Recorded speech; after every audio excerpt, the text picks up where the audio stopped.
Most people don't realize how much their personal information is being bought and sold every day. Data brokers are making billions, pulling details about you from public records and the internet, and then packaging and selling it, usually without your consent. That's how your information lands in the hands of scammers, spammers, even stalkers. It's why you get endless robocalls and why ads seem to follow you everywhere. That's where Aura comes in. Aura actively removes your data from broker sites and keeps it off. They also instantly alert you if your information shows up in a breach or on the dark web. But Aura goes beyond data protection. With one app, you get a VPN, antivirus, password manager, spam call protection, dark web monitoring, and even up to $5 million in identity theft insurance. All backed by 24/7 US-based fraud support. Other companies might sell just credit monitoring or just a VPN. Aura gives you all of it, together, at the same price competitors charge for just one service. Start your free trial today at aura.com/remove. Protect yourself now at aura.com/remove. Hello, do you like New Japan Pro Wrestling? Are you a Shin Nihon freak? If so, check out the Super J-Cast with Joel and Damon on the Voices of Wrestling Podcast Network. And even if you fucking hate New Japan Pro Wrestling, listen to the Super J-Cast anyway. Not just for our great show reviews, analysis, and pastrami sandwiches, but there's also usually some dick jokes somewhere in the obligatory opening 30 minutes of absolute nonsense we chat about every single week. That's the Super J-Cast for all the best talk about New Japan Pro Wrestling, crisps, and pornography. TNA is the best wrestling in the whole world. Think this is funny? No. Why would you do this? Told to. Get a life! Get a life! And wouldn't it be an inspirational story if somebody with chlamydia won this event, huh? Was that young man trying to exacerbate me with his discourse, young man? We haven't always been America's favorites, but we will always be America's most wanted. Look at me, I'm Jerry Lynn. See? I'm Jerry Lynn. Me, right now, I'm Jerry Lynn. Look, everybody, Eric Young, Mount Roberts. This is BS! This sucks! I've lost my objectivity, and I don't give a damn! Welcome, everybody, to You've Got to Be Kidding Me, episode number 57. On this podcast, we talk about TNA 1 month at a time. On this episode, we are talking about the month that is February 2007, leading to Against All Odds 2007. I'm Garrett and I'm joined by Liam Jones. We should have just waited 6 months to do this. Why? Then it could be 20 years. Oh, God, it is nearly 20 years since this stuff happened. That's upsetting to me. Yeah. This stuff is fucking ancient history at this point. Yeah, like, all wrestling is old. There's nothing that, new. Like, truly doesn't process in my head that like, I'm talking about, like, the AWA if I were in 2006. You know, Mm-hmm, that's what this podcast is to the young generation. What's the equivalent of, like when I was, like, growing up watching stuff, it'd be like, it would be fucking, like, the 80s. Like Crockett WCW is the podcast we're doing, you know? And honestly, like, the we like to think, like, because of how we grew up and watching it, that, like, this stuff was, like, so innovative and, like, crazy, like, high spots and whatever, like, the X Division is, like, it actually is a lot slower, like, comparably to, like, modern day wrestling, you know? Especially 2017, in which the X Division has actively gotten slower. Yeah, it's like, it's not even the fast-paced fucking wrestling that you would expect in that, like, on its own show. There is, like, way more fast-paced wrestling happening in other divisions, which is very strange. But yeah, I guess, like, the only thing that feels different is, like, TNA's still around, as opposed to, like, if we were doing a Crockett WCW podcast in 2005, Crockett WCW is gone, AWA is gone. Yeah. TNA is at least a thing people still know because it still exists, but like this stuff specifically, it's like Christian and Angle is and in TNA are spoken about as myth, not as a real thing people engage with. They see TikTok edits about this at best. It's part of the reason why I'm like, I can never kill myself. Okay, because I'm like, in 20 years from now, there's gonna be so much different wrestling. It's true. It feels like nothing changes, but like a lot does change. Well, it's just because lives are so slow. Our lives are actually so slow, and like we've had like one major like upset like in wrestling culture in like that time period. But it's like if you're working out the averages, you know, it's not too bad. Like on average, like sort of like, you know, if you're like an older person in the podcasting sphere, you've experienced at least twice, 3 times. of like a major number 2 sort of establishing itself. So, you know, by that lot, we got like solid 3 more in the next 20 years. That is interesting because, like, again, in your head right now, you're like, AEW's gonna last forever, but like, and it might, but like, there is going to be another company someday doing this whole thing again.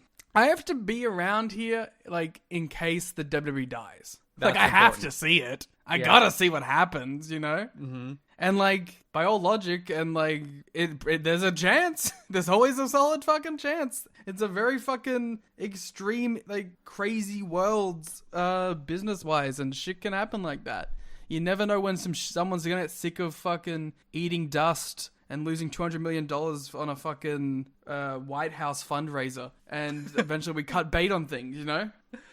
It's funny, if you were to transport me 50 years into the future and drop me at whatever their equivalent of a computer is, like, the first thing I would be doing is, like, what the fuck happened in wrestling? I don't care about, like, current events, state of the world, like, movies, games. I thought give the a fuck. Same thing. I was like, if you could, like, one of the few reasons that I would accept a, like, transport 50 years in the future type deal would be like, holy shit, how much wrestling is there? Yeah. What has happened? I'm going to spend the next 2 years on Wikipedia. You can watch the Avery Styles boom. Yeah. And then, like, the debut of Avery Styles' child. Yeah. The generational Avery Styles Hook feud. Yeah. Like, that would be the most, like, that'd be, like, insane. Yeah, just to see what the fuck happened. And that's part of the reason I'm like, I think I'll be very content as like a decaying old man in my fucking like retirement home, assuming that we're not being euthanized at the age of 60 or something by then. Like, just plug me in front of a computer, man.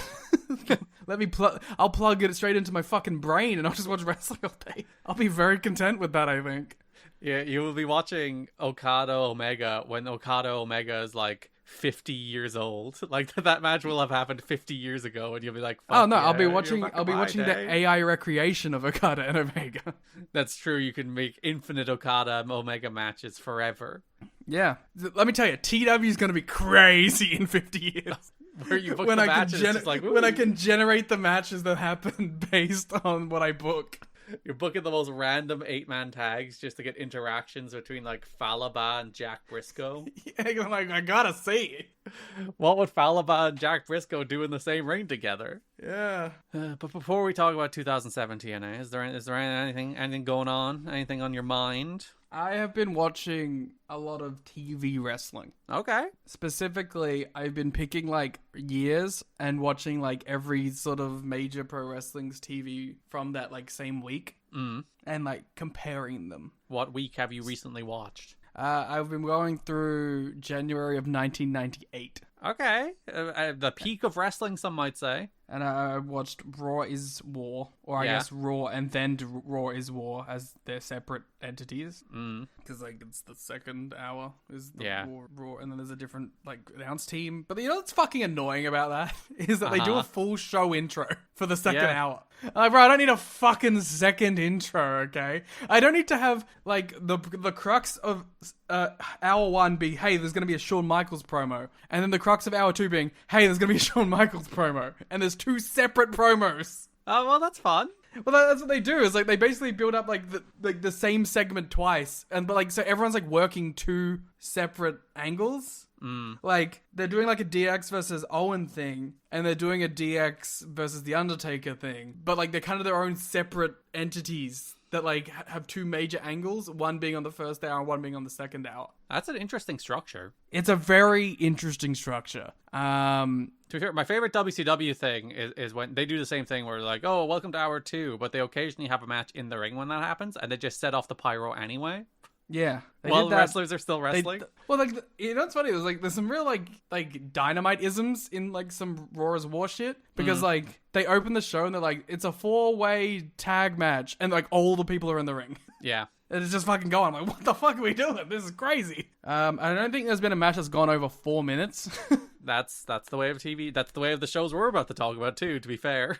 Yeah. But, so, I, like, basically with the 1998, I've been watching, like, one Raw is War, I've been watching the Nitro, and then I've been watching Hardcore TV. So which show is better? It honestly, it's a week-to-week thing. Because, like, the first week, Hardcore TV was the best. but Raw was better than Nitro. Because Nitro was just kind of boring. Yeah.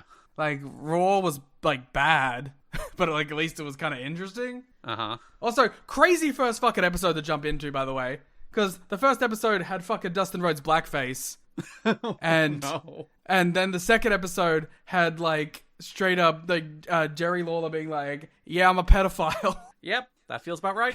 He's like, oh, I love younger women, except when I drop them off at school. I was like, what the fuck are we doing? This is crazy, Said that on man. TV. Yep. And then Jim Ross is like, oh, I'm not going to touch that one. Fair. I wouldn't either. But, like, the good thing about Raw as well is that Jerry Lawler is only on the second hour. Yeah. Who's So on you hour do one? avoid Kevin Kelly and Michael Cole and Jim Ross. All right. It was going bad there for a minute, but JR there will guide the ship. It's also very funny that, like, both Nitro and Raw have, like, uniforms for their announcers. Which is cool. But they're both like the same uniform. They're both button-ups with, like, the logo on the pocket. Yeah. So they do look like they're just kind of copying each other. Who did it first? That was the question. Well, I don't know that. But what I can say, too, is what I thought was interesting is that Nitro looks like a bigger production. Like, because you always sort of hear, like, the thing being like, well, like WWE was, like, they had the entertainment value and they were, like, New York and, you know what I mean? Like, they had all this and blah, blah, blah. But it's like, Nitro's set looks like a bigger production. Yeah. But it's like, it's not. It's weird. It's like a weird mix where it's like from like the ramp to the ring, Raw looks bigger. But from like the stage, Nitro looks like the bigger promotion. What's the Nitro stage at this point? It has like the WCW like in the letters, and they have the like commentary team in like their little section. Oh, yeah. One thing that is clearly evident is like how much a lot of the people here don't give a fuck. They're collecting gigantic paychecks to do very little work. And how much everyone hates Tony Schiavone. That is, if you watch any shoot interview, like, that is a reoccurring theme. Like, everyone hates this dude, man. People in WCW did not have a high opinion of Tony Schiavone. Which is crazy, because, like, he was the answer for, like, fucking 10 years. Like, yeah. If everyone hated him that much, fuck him off. Well, like the reason people didn't like him is because he was the office stooge. That was always the thing. He would always be the guy, like the office guy, which is the reason obviously he never lost his job, because he was the office guy. But it meant all the talent hated, and like Mike and Bobby also did not have fond opinions of Schiavone all the time, because apparently he'd like hoard information and not tell them finishes and stuff like that, so that he would be the guy. I was who listening knew to the shit. Heenan interview when he talked about that. So yeah, they Tony Schiavone. The opinion of him now is not what the opinion of him was 27 years ago. Jesus Christ. It is funny that when like you watch like his podcast and you see a little of it. You do see a little of like, oh, I get why people thought you were a fucking asshole.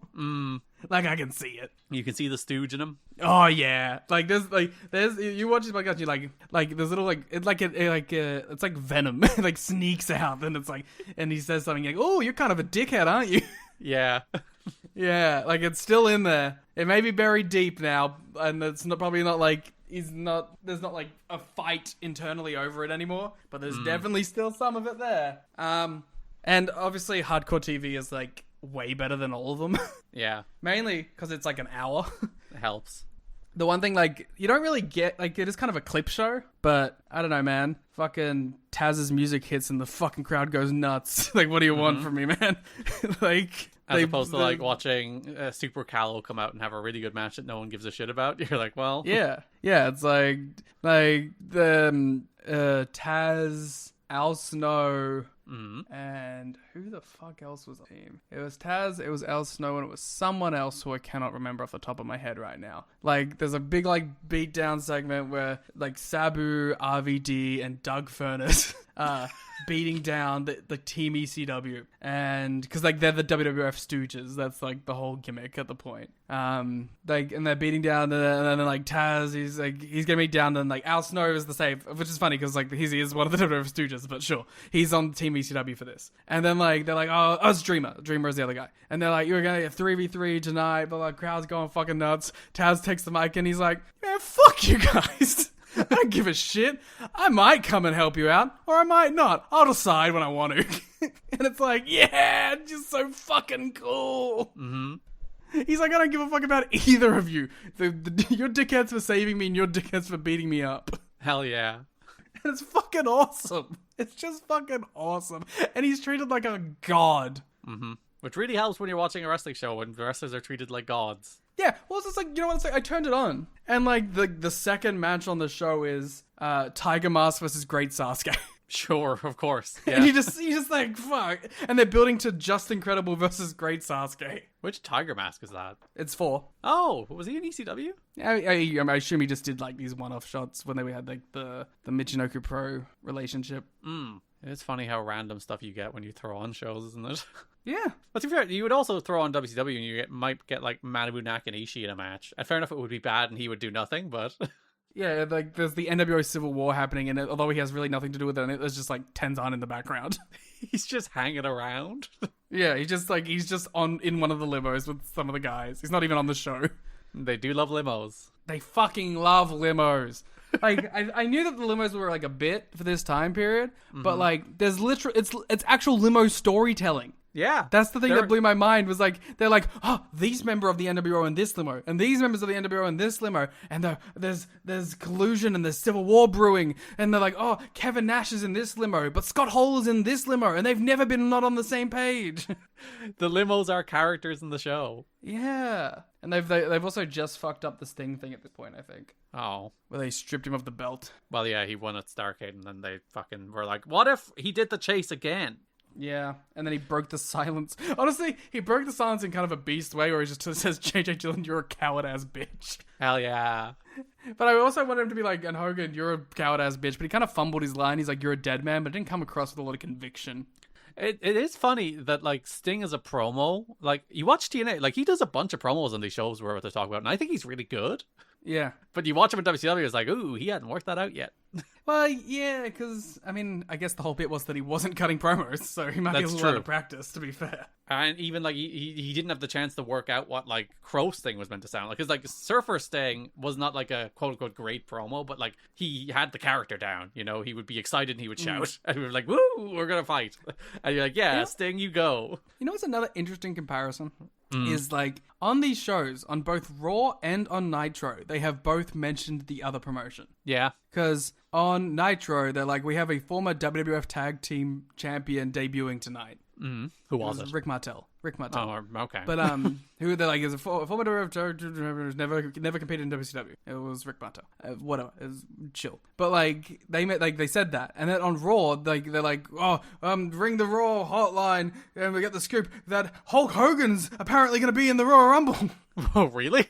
Yeah, they said you gotta ring him up, you gotta find out the scoop that Hulk Hogan might be in the Rumble, and which is like a crazy fucking thing to say, right? Yeah. And what's crazy about it is like Jim Ross says it, and they clearly didn't like clue Jerry Lawler into this being like the selling point, because Lawler's like, what?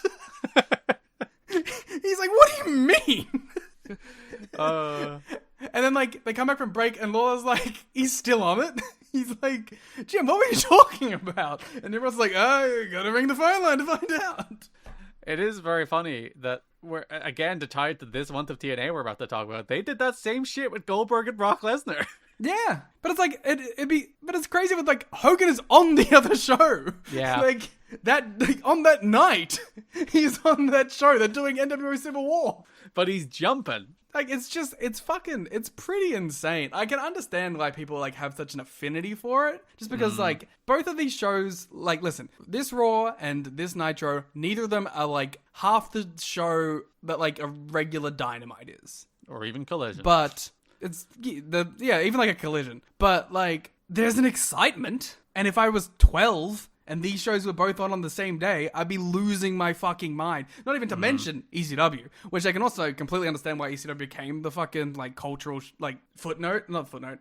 What's the word I'm looking for? Sensation? Yeah, like, why it blew up so big, because, like, it is so different from those two other promotions, you know? Especially, like, if you are disaffected with the WWF or the WCW, and you watch ECW, which is, like, raw and gritty and underground and rebellious, and especially if you, like, you move from, like, 12 to 15, it's like, the way WWF used to speak to you when you were 12, ECW speaks to you when you're 15.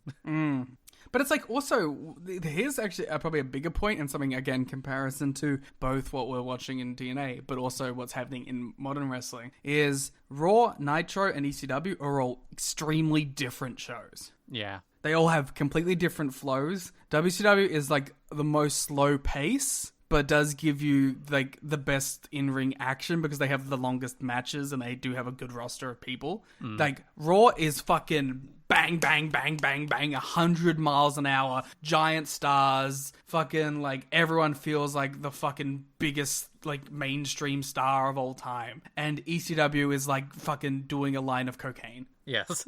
And is hip and it like has real music and has like all, you know what I mean? So it's like they're three completely different shows, and that's why it's really easy for me to like do one of these weeks where because I watch all three in a row because they're all so different from each other that like I don't feel the fatigue. Yeah. But so that's what I've been sort of doing, because I was also doing it with one of the 80s things where I was watching WWF, WCW,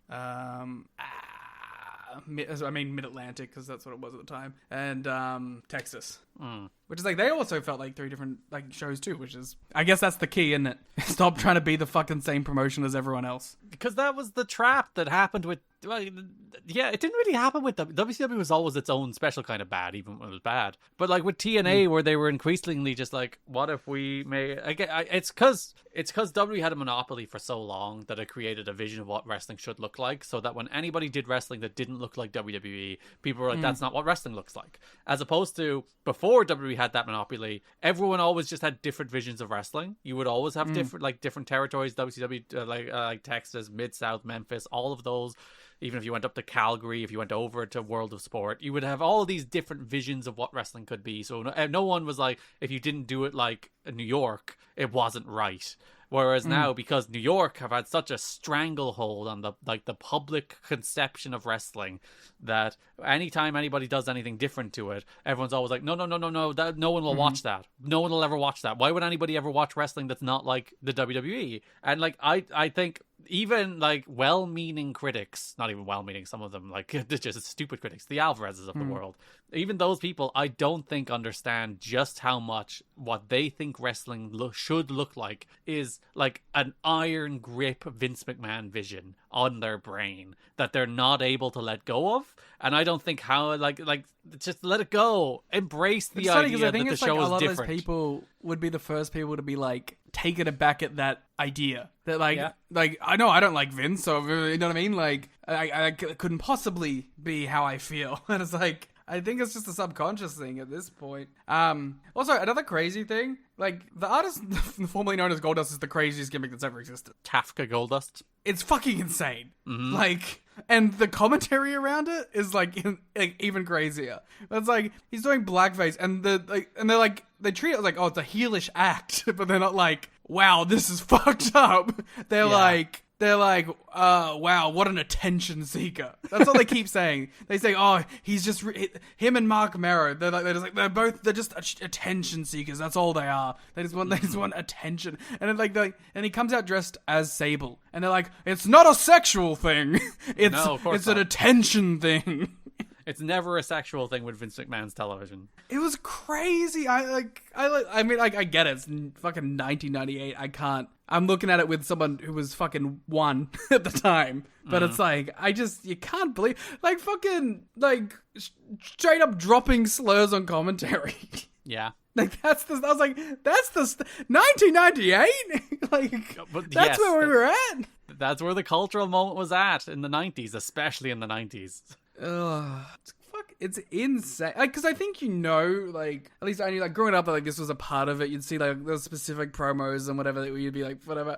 But, like, I didn't know it was, like, the whole show. Yeah, like, that's what the culture that those right-wing freaks want to go back to. They're like, I want women to be sex objects, and I want to get to say slurs. That's like, their entire worldview, their entire vision of the world is that they had for, like, 3 years at the end of the 90s. An interesting comparison point too is like WCW isn't doing any of that at the time. No.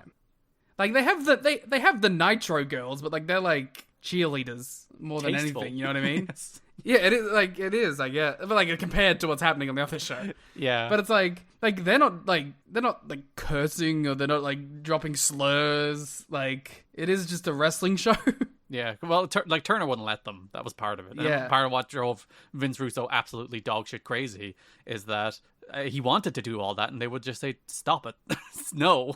But like, and then like even ECW though, it's like it doesn't feel as exploitative either. Well, that's because Vince showed who he was by the wrestling he wrote. Yeah. Which, like, shouldn't be possible. It's wrestling. You shouldn't be able to show your bigotry and, like, weird sex freak shit through wrestling, but Vince did, and he did it every week for his entire life. But it's a weird sort of... I can't even say culture shock, because I'm not shocked by it, but, like, it's very interesting to sort of... Like, the only thing I would take from that era to now is I wish stars felt like the stars like that. Yeah. Like... Shawn Michaels makes his entrance and people die.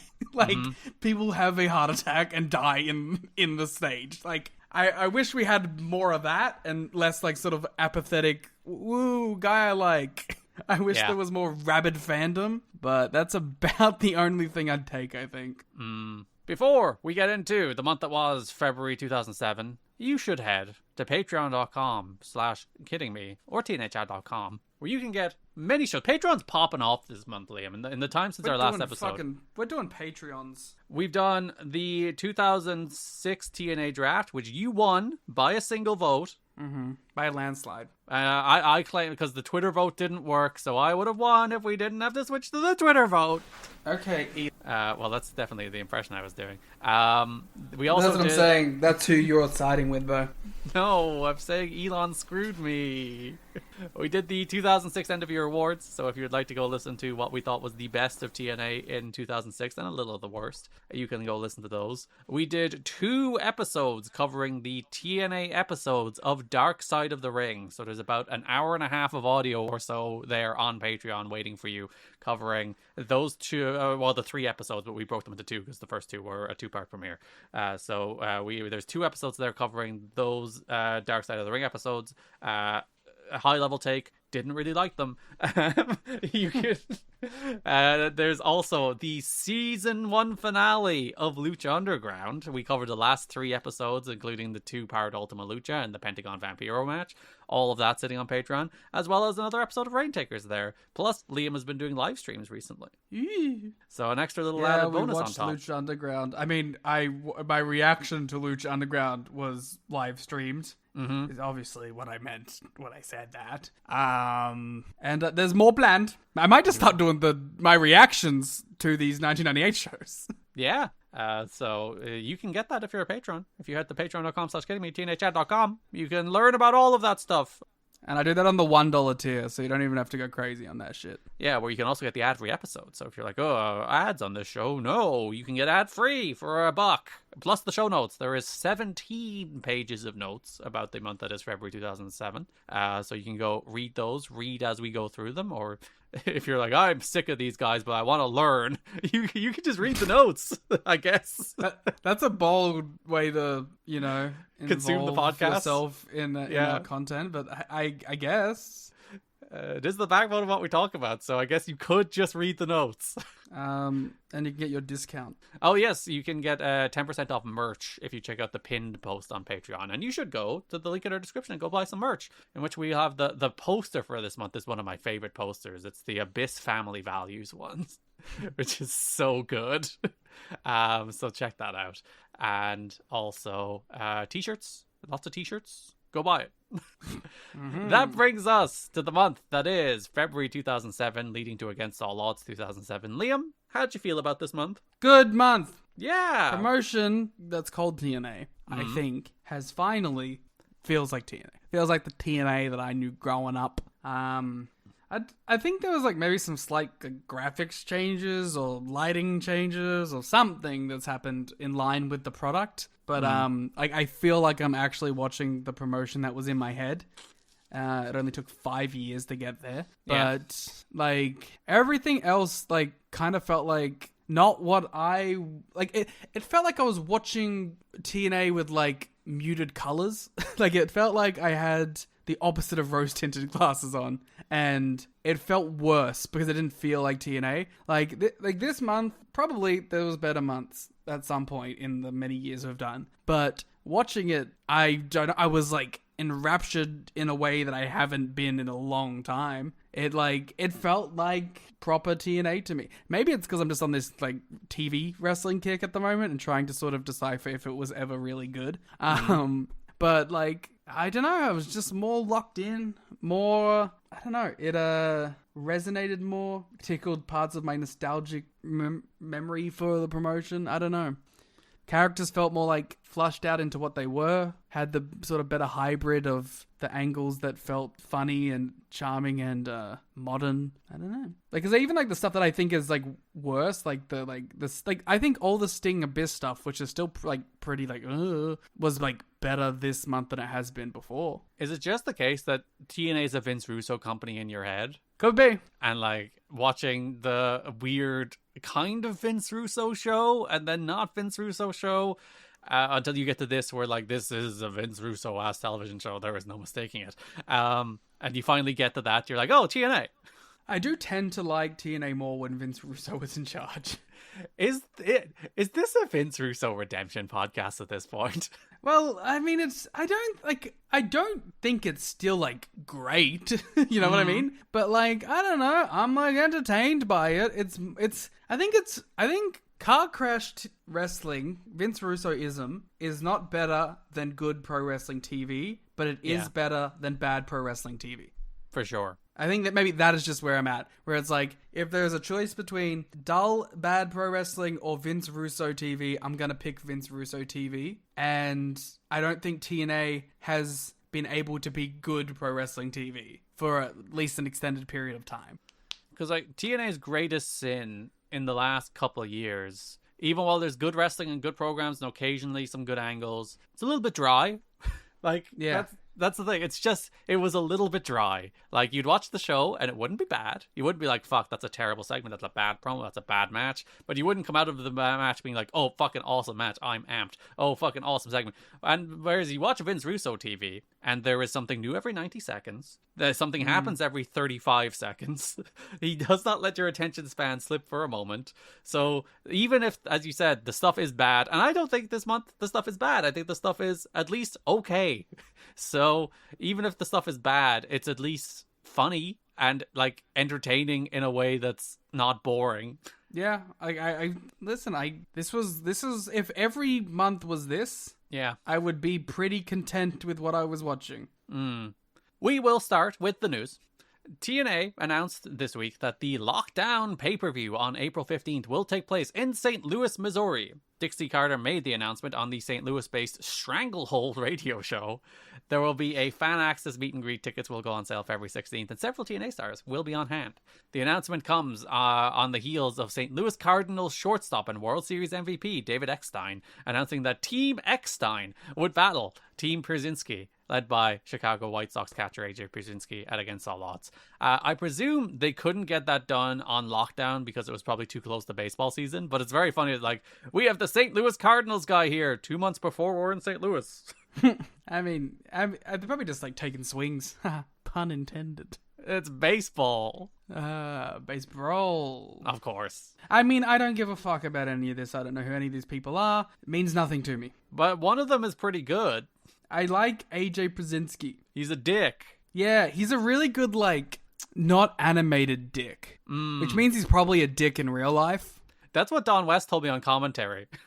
Because it is just, like, a natural level of being a prick. Uh-huh. Like, it isn't performative. You can tell he's just, like, being an asshole comes naturally to him. I mean, it's like Kevin Nash. Right. You know, when you see Kevin Nash, you're like, this dude, he's probably an asshole, you know? Mm-hmm. Like, it just comes so naturally to him that it doesn't feel like he's playing a character. Yeah. Or like Sean, right? Like, even like Sean when he's not doing the Heartbreak Kid shtick. Like, you hear in that, like, shoot interview, right? You're like, oh, this guy is just an asshole. Or Tony Schiavone on his fucking podcast. It's like, you just eases through.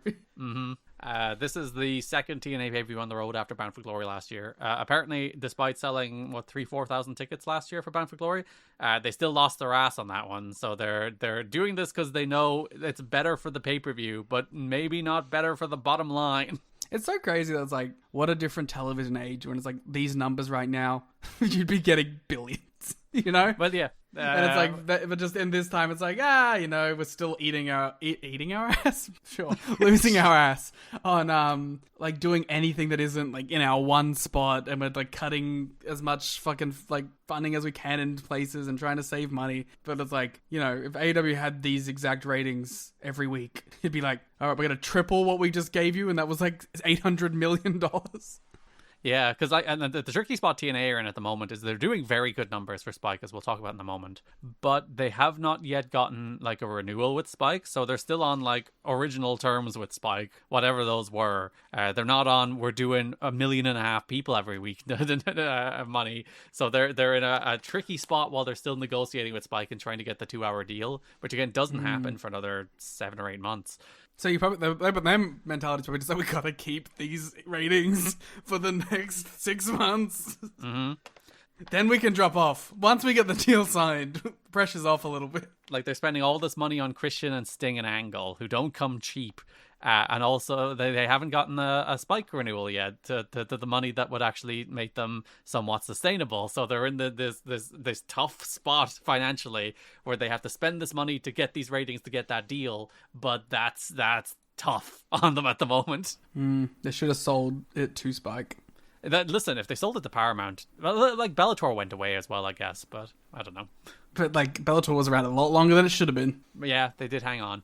TNA Impact in a special Wednesday night time slot on January 24th drew a respectable 0.8 rating, 941,000 viewers, which it was preempted. I actually don't know what it was preempted for now that I think about it, but it was preempted on the 24th instead of on the 25th, and it did more or less its usual audience, so everyone's like, oh yeah, that's good. It's nice to have that consistent. And the February 8th episode this month did a 1.12 with 1.6 million viewers, which is, I only mentioned the ratings this time because it's the most watched episode of Impact to date. What was on that shit? What was the draw? That was the Go Home show, so... Okay, well, it's a good month of TV. That was the show that was main event by Angle and Joe versus Styles and Christian. Yeah, but like, I mean, it's hard to tell with this kind of stuff because you're like, we don't know what was announced in advance, how it was announced in advance. We don't know how like these weekly TV were promoted. And it was I have a very hard time analyzing ratings anyway. I think there's so much randomness in, like, it might have just been 4 more people with a Nielsen box watch that week, It's but also it's like did the 5,000 people that were on TNA.com and saw that this tag match was announced really mean anything, Mm-hmm. And, like, people dig into quarter hours and all that, and, like, people are like, oh, this did a great rating, but then it dropped off immediately after. And, like, most people read that as, like, the segment that did the great rating is the segment people wanted to watch. Whereas you could easily argue, was that segment so bad that a lot of people tuned out? Like, you don't know. Before that segment that, like, bumped it. The reason, like, people were like, holy shit. Yeah, was there something about the segment that did less, that like, got a bunch of word of mouth that caused people to tune in? Like, you don't know. We're just guessing. So when you make, like, declarative statements about ratings, it is very silly. But 1.6 million people watched the February 8th episode of Impact, which is more than anybody watches any TV show now. So even SmackDown would kill for 1.6 million at this point. Never mind AEW. Although nobody has confirmed it, several sources close to the situation indicate that Samoa Joe announcing his departure from Ring of Honor in 2 months was forced on him by TNA. TNA management is said to be getting more possessive of the wrestlers it has under 6-figure contracts for a variety of reasons, including limiting a full-time company such as Ring of Honor from utilizing Joe's name value from his Spike TV exposure to sell DVDs nationally of his top matches. DVDs that compete with TNA DVD sales. 6 figures? Yeah, Joe would be on 6 figures at this point. You know what? Is this going to be... this is my anti-worker state here. Yeah. I think if you're paying someone 6 figures, you're allowed to not have them wrestle on other shows. And I think the DVDs thing is a little conspiratorial and petty, but Ring of Honor get on pay-per-view this year in 2007. But, my take though is like, don't give a fuck. It could be a company that is in front of 40 people that's next to Joe's house. If I'm paying you 6 fucking figures, you're not working other promotions. Yeah. I don't need to make it a reason. Like fuck the DVD thing. That seems like them trying to like justify some shit. But like, you don't have to. If you're paying someone that fucking wage in fucking 2007, it's chill. Just say, brother, we're paying you a fucking $100,000 a year. You're cool. You're our star, not Ring of Honors. There were also hard feelings over a line attributed to Joe about tripping over bad booking. One TNA source says, Joe claimed he made the comment about Ring of Honor, and it was meant to be storyline orientated. But in any case, the widespread belief is TNA believed it was a dig at Jeff Jarrett, Vince Russo, and Dutch Mantel for how he has been booked. Maybe you should stop being, like, petty, you know? That will never happen in wrestling, I'm sorry. Especially with those three people.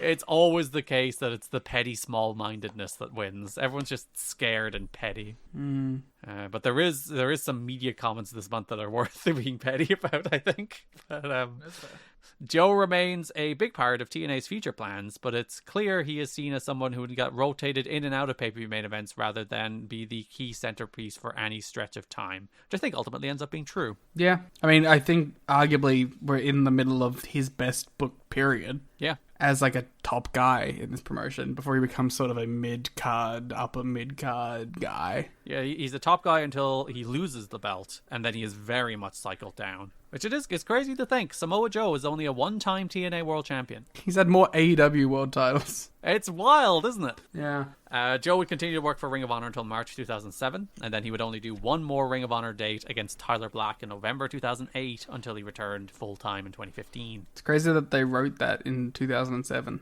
Yeah, they added that. They really saw that in VW Torch. How did they know? What LLC did they use? Yeah, actually, Wade Keller is one of those people who jumped 50 years into the future and saw everything that happened. Shit, it does exist. Kurt Angle has been booked for a February 18 event for New Japan Pro Wrestling at Tokyo Sumo Hall. It was booked through TNA. I like that.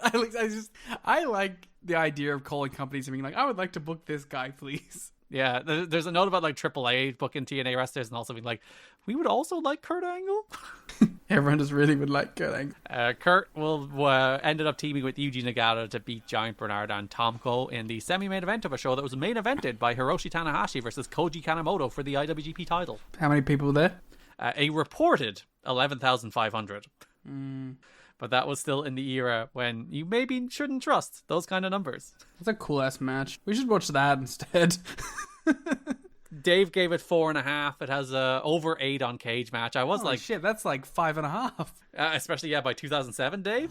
And I was like, yeah, Tanahashi versus Kanemoto for the IWGP title. That's a cool match. That is a cool match. Sorry, I just read the quote on the next story. Kip James upset TNA management and ruffled feathers in the locker room with some negative comments during an interview this past weekend. Kip said if WWE called and offered enough money, he'd leave TNA in a heartbeat. I mean, you shouldn't say it. Like, no. You can think it. You shouldn't say it.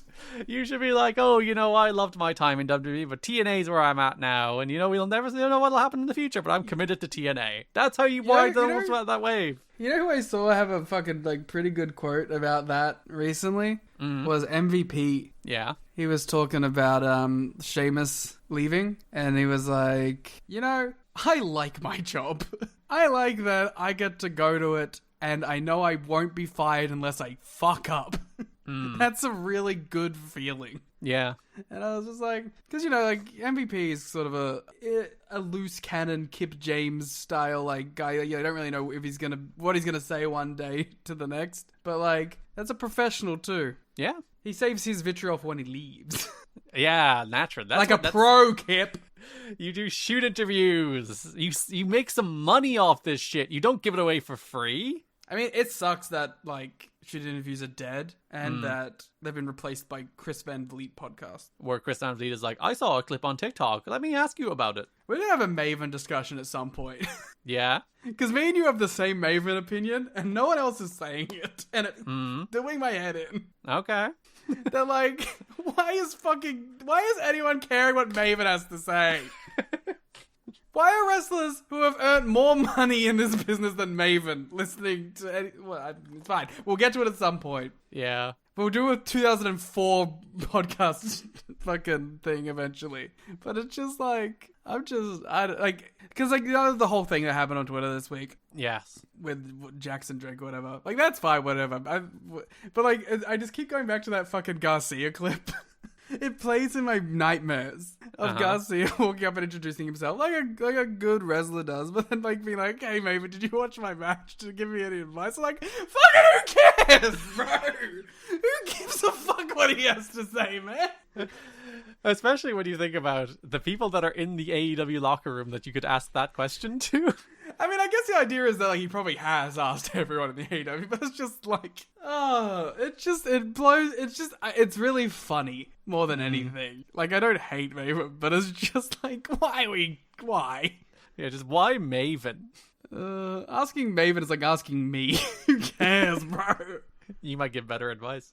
It's just, it's very funny. I mean, one thing I will say, one positive I'll give Maven is like, shout outs to him for like turning like his run into like something now. Because like not a lot of people can do that. And something that's like broken through in a way that like a lot of wrestlers' podcasts and YouTube hasn't. Like he's like the one successful guy who has managed to sort of bleed through. Because like Maven, I think the thing he has that like AJ Styles doesn't. A great theme. Well, AJ has a great theme, to be fair. No, I just meant like that's the one thing he had. But like the thing he has going for him from a content perspective is that he is not beholden to anybody in the same way AJ is obviously beholden to WWE, and everyone else is like, I'm going to get a WWE contract again someday, so I'm not going to shit talk WWE. And he's not on WWE radio. Yeah, whereas Maven is willing to be like, here's how blading works. Triple H is a piece of shit. You know, Maven's like, Maven is so untethered from the business now that he can do the stuff that people aren't willing to do. I think he has some like interesting insights, especially when it comes to comparing to like working standards on a business aspect from when he was in the industry to now. But like when it comes to like work, you know, it's like, okay, man. Like, it's not even his fault. Like, if he was wrestling in, like, 2015, you know, he would, like, have a catalog of, like, all right, cool. But if he's in an era, it's like, you worked 6 minutes, man. Like, Garcia has worked more in a Dynamite and Collision fucking week than you did in, like, 2 months. And I believe we've now done Maven. It's okay. I don't hate him or anything. I just think it's really funny that, like, that's the guy. Yeah, that's the guy. Spiritually a TNA guy. Should have come in. He's not the only one to try either, you know? Not to come into TNA, I'm sure he did. But, like, Stevie Richards tried. Val let me tell you first. He fucking dog walks Stevie Richards. Yeah. On the content aspect. Like, he does that way better. There's a lot of these guys who've tried to turn their mid-carders into that same thing. And, well, Maven succeeded. Yeah. Again, he's got a good content brain. And I guess it has helped his legacy. Oh, listen, it's given him a legacy. His legacy was like, as you said, good theme song, eliminated Undertaker from the Royal Rumble. And now he's like maybe a top 10 person in the wrestling media space, probably a top 5 person in the wrestling media space. Yeah, if Garcia had walked up to him and said, hey man, what do you think of my media presence? All for it. Back to Kip James. He claimed he left WWE on good terms, and WWE let him go because they wanted to refresh the locker room. Terry Taylor confronted Kip James about his comments. Kip told people backstage that Taylor told him not to say negative things about the company in interviews. Kip asked what they were going to do about it, because if they fire him, he'd jump to WWE in 5 minutes instead of 10 or something along those lines. Kip also said, when you've seen one X Division match, you've seen them all, unlike Kip James matches. Did he actually say unlike Kip James matches? No, he didn't. But that is my editorial. But he added that the ugly-ass girls of TNA are a big waste of TNA's already limited TV time, and women have no place in the wrestling ring. Okay, this is character shit. That was the character stuff. He said most of the VKM material was from him and BG James, not Vince Russo or others, so they are off the hook. You can't say a bad word about Russo about this shit. It's all Kip and BG's idea. So I guess we're continuing to vindicate Vince Russo. Cool. Yeah. He said WWE has gotten away from the cliffhangers that makes fans watch week to week. He guessed that Vince McMahon loved the VKM angle because it's something he did and it was just reversed back at him. That's why he sent all the legal letters, because he loved it so much. So if he loves it, that's a bad sign. He put over LAX and Bobby Roode. He said Roode is going to be a huge star, but it won't be in TNA because they don't know how to take advantage of him. Like, is this whole thing in character? If it is, he's certainly skirting a line. Yeah, because like I I just can't imagine. I mean, listen, it is Kip James. Mm. And he is a man who will shoot from the hip, brother. So if there's one person I could believe who would just be that blatant, it's Kip James. But it does feel so egregiously worked. But also, you're just burying the company even if it is worked. Yeah, but that's what they think it is. That's what they think being a work, like a heel is. Is just saying your company you work for is shit and I'd go back to WWE at any minute now. Sorry, I just read the BG James quote. We have some more quotes, yes. In an interview with Pro Wrestling Radio, BG James echoed what partner Kip James said about interest in returning to WWE. If I were to go back up there, now would be a really good time to do it, he said. But he added he doesn't see that happening as he's locked into his contract for another 2 years or so. I'm sorry, if this isn't character work, they should both be fired. That's the thing. Like, they're clearly reprimanded, and TNA implement a policy based on this that we'll talk about in a second. So TNA clearly felt whatever they did here crossed the line. Yeah, they may have been going in with the idea to be a character, but they felt that they had crossed it at a certain point and said shit that was just actually damaging to the company. Yeah, you should just fire them. Both to make a statement and also because of what they said. And also because they're bad and I don't want them on the show. That is an important factor. The stuff they do on TV is bad, and now they're burying your company. Like, the only reason you hire them is because they might have name value. And that name value is translating to them using that name value to fucking bury you in the media. Mm-hmm. You should just fire them. You shouldn't have hired them in the first place, frankly. The host mentions that you can get out of contracts, and James agreed, oh yeah, a wrestling contract is barely worth the paper it's written on. It's very one-sided. It's very pro-promoter, anti-talent, which is true, but that is also the opposite of not being worth the paper it's written on. It's actually overly worth the paper it's written on. Worth the paper it's written on. It's almost exclusively that's where the worth is, not on the body of the person signing. He said he recently asked for a raise and was told no. He said he threatened... Good fucking... Come on, man! He said they threatened to quit, and TNA management responded by asking if he quit, Kip would also lose his job. To which BG said, I wear my emotions on my sleeve, and usually they all come out negotiating a business deal, so I may have shot myself in the foot and shot Kip in the foot in the meantime. That's so funny. The reality here is, as much as they want to go back to WWE don't want them. Yeah. So they have to sit in TNA, doing their bullshit, being pissy, and they're not happy. Because they would rather be somewhere else, because everyone wants to be in WWE, don't they? Yeah. TNA sent a memo to wrestlers this week telling them that they can no longer do interviews with any media entity without prior approval from management, and that they are not to say disparaging things about the company. I mean, why wasn't that? I mean, I guess they thought, why would we have to imply that? Yeah, it's the kind of thing they're like, the wrestlers won't do dumb shit, right? It'll be fun. Oh, send a memo. Yeah. Like, we didn't think we had to say this, but... We thought common sense would suggest don't bury your employer while attempting to promote them. Any violation of that policy will result in the wrestler losing the equivalent of their next pay-per-view payoff. This was prompted by Kip James' negative comments about TNA. Now to a much more fun media interview. I thought it was going to be more of the same for a second there, to be honest. No, it's Kurt Angle, so Kurt's just being crazy. Yeah. Kurt was listening, he was on Bubba the Love Sponge, which apparently he's on all the time, because he was on like 2 days in a row. Everyone fucking loves this. Think of a word that can be said. Yeah. There's nincompoop. There you go. That's very polite. Yeah. Kurt was talking about trying to not call people fat pieces of shit constantly on this podcast anymore. Yeah, you don't want to demean them on a physical level, just on an emotional level. Yeah, because like that's cheap. For sure. Yeah, like I should be trying to tear people apart intellectually. Beat them on the battlefield of ideas. Yep. Angle was talking about the people he'd like to see in TNA. The first name he said was Hulk Hogan. Yeah, I'd give it. Let me tell you, I'll give you ratings to these. I'll say that's a 2 out of 5. Paul White, 4 out of 5. Ooh, we want some Big Show in TNA. I don't mind for some fucking no more BS Paul White showing up in TNA.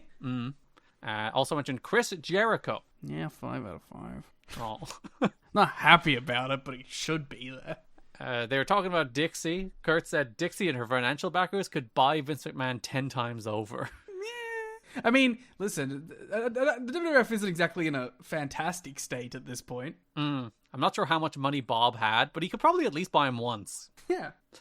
I mean, like, how much money would you have needed to have bought the WWF in 2007? Assuming, all right, Vince is, like, dead or in a sex scandal, because that's the only way he gets rid of it. Well, I think he wasn't a billionaire at that point, right? Because he was a billionaire when it went public, and then the value went down, and he wasn't a billionaire anymore.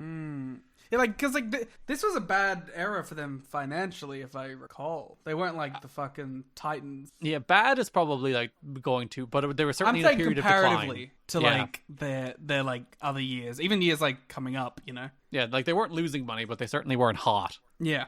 So Bob could probably buy Vince, but maybe not 10 times over. Maybe only, like, twice.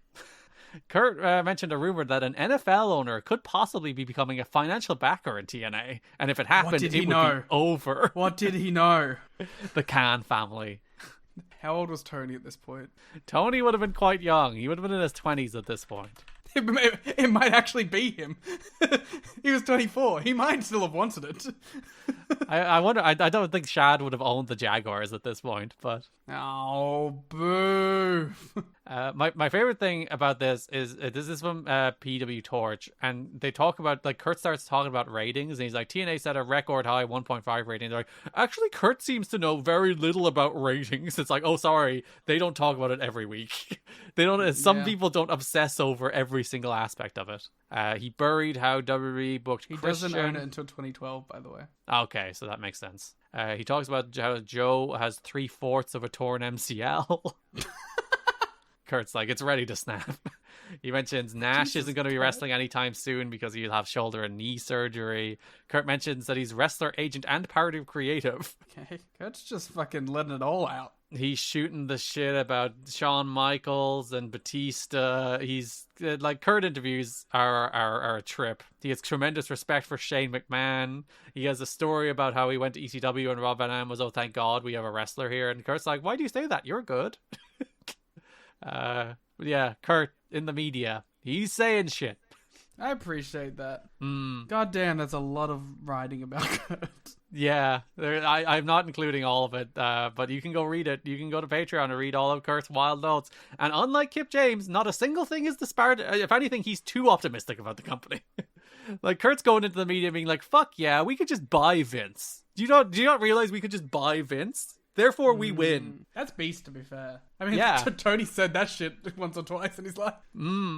Before he fucking mellowed out and got PR trained. You say that. He tried to buy Vince. True, which is beast. He submitted an offer when it was up for sale. I just want to, again, allow me to peek into the alternate realities of this world. I will only use it for wrestling. Conan had hip surgery in Monterrey on January 11th. Rey Mysterio flew to Monterrey to be with him after the operation. He's back home resting.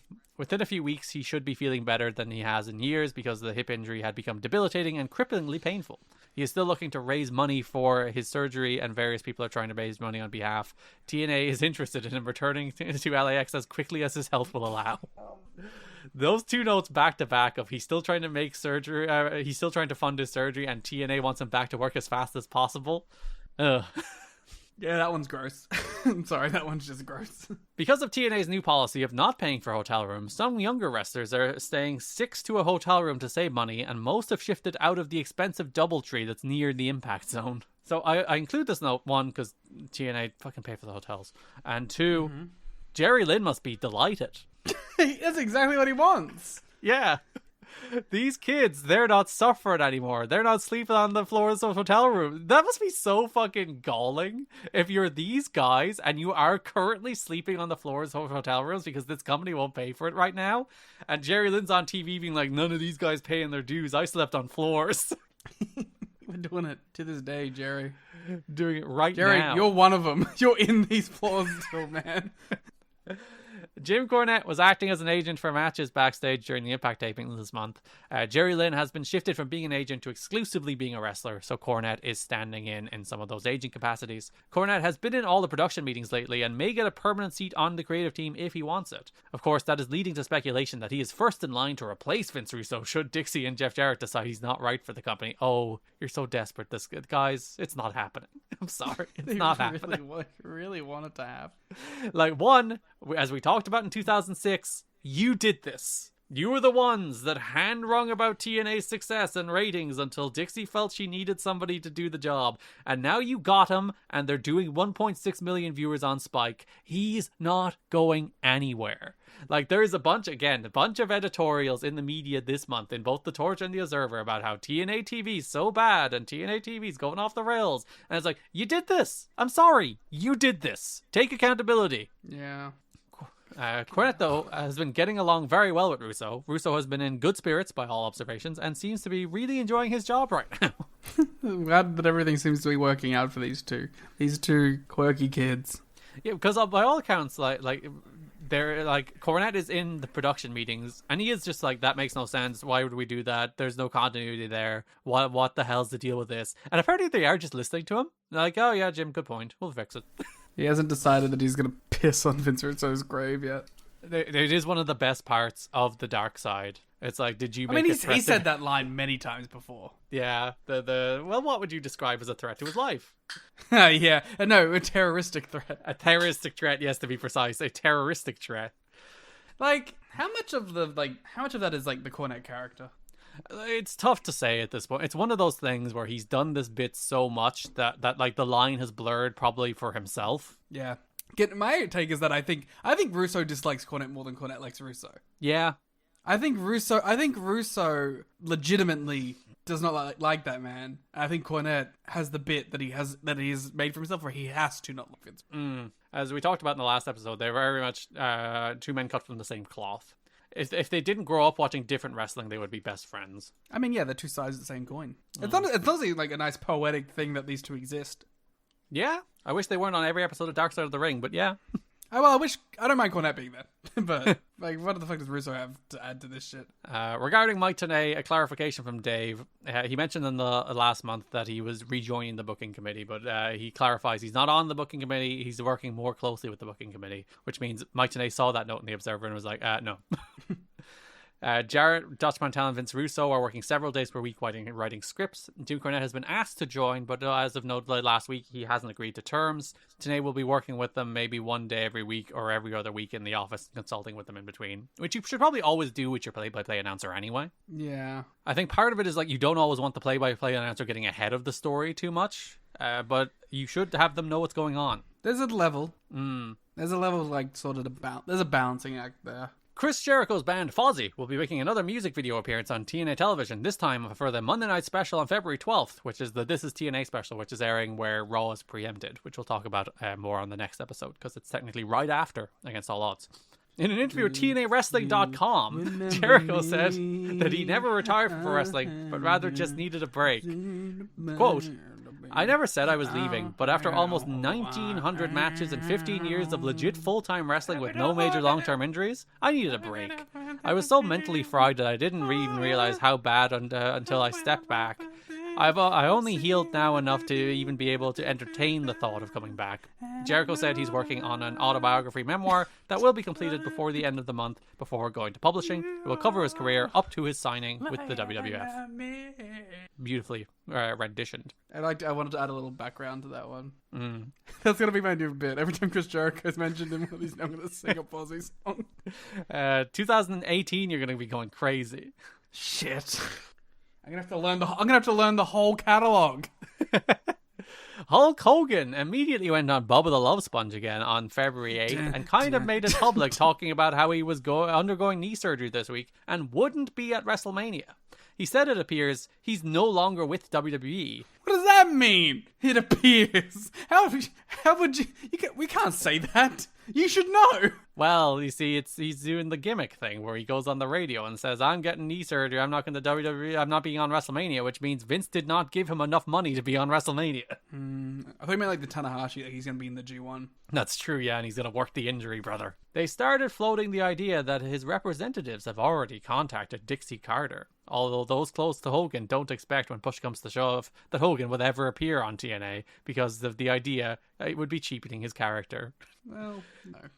So what has clearly happened is Hulk was talking about doing Mania. Vince said, I'm not going to pay you that much. And Hogan ran to the media once again to try and use TNA as leverage. God, he's the best at that shit. Number one politicker all time. He knows what he's doing. It didn't work, though. He was working matches with Big Show later this year. Than that one indie match they did. What? Yeah, they worked a match in Memphis. It was Hulk Hogan versus Paul White. What? You never heard about this? No. Well, I feel like if I search Paul Hogan with Paul White, a bunch of things are going to come up. Well, you'll probably get a WCW match first, but... Memphis? What the fuck? Yeah. Why? What was the what? I don't know. It was like a big Legends show, and it was main evented by Hogan versus Big Show. How did they let that happen? Neither of them worked for the WWE at the time.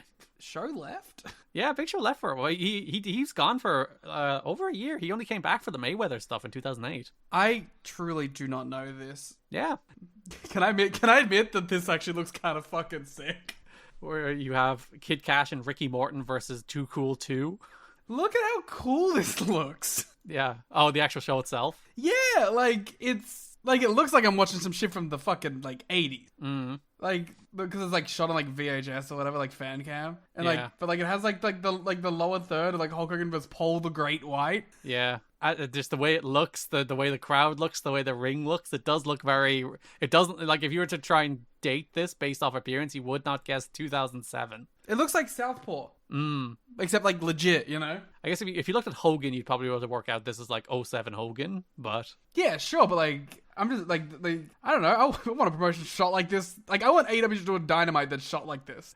I like the comments. It's like, shot with 78 model cameras. Yeah, fucking awesome. Yeah, they only drew 2,000 people, which I feel like they should have done better. Yeah, wrestling is not hot. It's 07. It's funny that he's like, I'm getting knee surgery, brother. I can't do Mania. And this would have been, like, a month after Mania. Shoutouts fucking Big Show, man. Mm. I really like Big Show. I wish he would do more in AEW, honestly. Yeah. I want a Big Show retirement match. What would his retirement match be? Him versus Kali. Oh. It would be a dream match. Yeah, this is the only match Big Show did while he was out of WWE for over a year. He must have made bank on that shit. Yeah, I'm sure he was doing like conventions and shit, but we need to know what was happening in the 2007 Big Show outside of the Fed run. What was he up to? What was he just hanging around? Yeah, was he just like, Destiny wasn't out? Vapes didn't exist yet. What was he playing? What was he doing? Yeah, he has no free time. Maybe he was playing one of like Baldur's Gate 1. Do you think he's a PC gamer? He's a Baldur's Gate guy. Did you not see that? What? When he was who was that streamer that was at AEW recently? Oh, with Agent 00. He did say that he was playing Baldur's Gate 3. He said he was obsessed with Baldur's Gate. Who did he romance? That's a good question. He didn't say. Does he have Twitter? Hey, Paul White, who'd you romance when you were playing Baldur's Gate? Paul White. Hey, Paul. Who did you romance in Baldur's Gate 3? Or should I say Baldur's Gate 3? Yeah, he'll really relate to that. Ha ha ha ha. Ha ha. Love you, big man. Also, 2007. What was going on? Yeah. Oh, yeah. I'll follow up. What games were you playing in 2007 when you left WWF? Thanks. We will report back if Paul White responds to Liam about Baldur's Gate. If anyone knows Paul White in real life, can you please connect me with him? I know it's not... I'm not gonna be a fucking troll. Like, I legitimately want to talk to this man so badly. I'm a little sad now that, like, he won't respond. I really Maybe he will. Does he reply to tweets? He replied to Matt Hardy. Remember that time we were on the World Wrestling All-Stars podcast and Tenzan was there for some reason? And I asked JB what the deal with Tenzan was. It was Kojima. Was it Tenzan? It was one of them. Yeah. JB just replied. So it can happen. Yeah, I should have done it from the podcast account. It has clout, it has motion. You have motion too. Does he have a TikTok? You'll see it from a bigger TikTok account. Mm-hmm. Oh, I'm actually devastated. But he will reply. Just have hope. I have hope. On the January 19th, 2007 edition of the long-running hit syndicated show Jeopardy, Raven was the answer to the $2,000 question in Double Jeopardy. In the category Jewish athletes. Okay. Scott Levy is better known by the name Raven in this professional sport. The answer, of course, is what is professional wrestling? I would have said, why, I would have thought, I don't know, it would have been like professional wrestling isn't a sport. Yeah. Performance. Mm-hmm. It's performance fighting. You would have rejected the premise of the question? Yep. And they would have been like, damn, here's $1 million. Fucking Roman Reigns over here with your performance fighting. I like performance fighting. It's such a stupid term. That is the news. That is the news. Not a crazy news week, just sort of a regular news. Yeah, mostly just Kip James burying shit in the media and Kurt Angle saying shit and then lockdowns on the road. Yeah, ratings are pretty good, but we don't have a deal, which will be the story for 4 years. Yeah. Dude, do you think Paul White's going to respond to me? This is all you're going to be thinking about for the rest of the day, isn't it? I feel like I should clarify to him that I'm not making a joke. I want to know. I really want to know. What if he didn't romance anybody? He strikes me as a Shart boy. I think he romanced Shart. Shart? Yeah, Shadowheart. Oh. That's her colloquial name. I was like, the character's name is Shart? Yeah, pretty much. That brings us to broad topics, starting with the NWA World Title feud between Christian Cage and Kurt Angle. I've also done a bit of research this month. Right. Into the NWA Big Gold. The belt. Yeah, what have you learned? Because I think I've decided that I am just one of those guys that's like, that is the best belt. It's certainly, like, it is such a stock, boring, normie answer. I know, it sucks that it's the answer, beautiful belt. but it is. And it's like, because I never really understood what people were talking about when they were talking about like the Fed version of the belt being bad. And I was like, because I realized that growing up, by the time I had seen it on my television, it was the like newest version, which was tiny. There was the small version of the Big Gold. Yeah. And like, there was the original Big Gold that like, well, original, but like had been remade and whatever, saved, blah, blah, blah. But that were like, Scott Steiner just stole. Yeah. just yoinked that shit out of WCW. And then when they brought it to the WWE, they just made their own version, but it was still big, you know? But then by the time they had fucked it off out of the World Wrestling Entertainment, it had been reduced into a baby belt. I like the idea that they didn't even ask Steiner for it back. It's like, we're not getting it. Mm-hmm. How come Booker didn't have it? They gave Booker a different one. They made him a new one, which was the one that WWE used. Oh, okay. Yeah. So Steiner like took it home with him, and then he was like, I forgot to bring it when he went and dropped it to Booker or whatever, or vacated it, whatever happened. He's like, oh man, I accidentally left that shit at home. Yeah, he lost it to Booker on the final Nitro. Yeah. But so they gave him another one, and that one was the one that eventually made it to the WWE before it was redone. To include like the WWE logo and whatever. And then Steiner sold that shit, and now Conrad Thompson has it. Aww. I mean, listen, at least there's someone who like appreciates it. Yeah. At least we know where it is. Yeah, it's not just lost to time. And it's a guy that like has put a shit ton of money into like restoring it too. That's good, at least. Yeah. Listen, I was looking at these like there's like this one place that does like they make it, like they make it, and it looks like fucking 1-to-1, and I was like, oh. How much is it? It's like $3,000. Patreon.com/ I was like, listen. If we ever, like I said, if we ever start making enough money that we go video, I might get the fucking Big Gold. I might just get it. It would be the 4 belts behind me, the 4 Big Golds, TNA, the Big Gold, the IWGP, and the Wrestle One. The 4 belts that define wrestling. Yep, they would all be behind me. Because I was thinking about belts the other day too. This is all relevant because it started with the NWA title program. I was thinking about belts the other day, and the AEW World title, which is like objectively a really good title. Yeah. But like, I was like, man, do they ever redo it?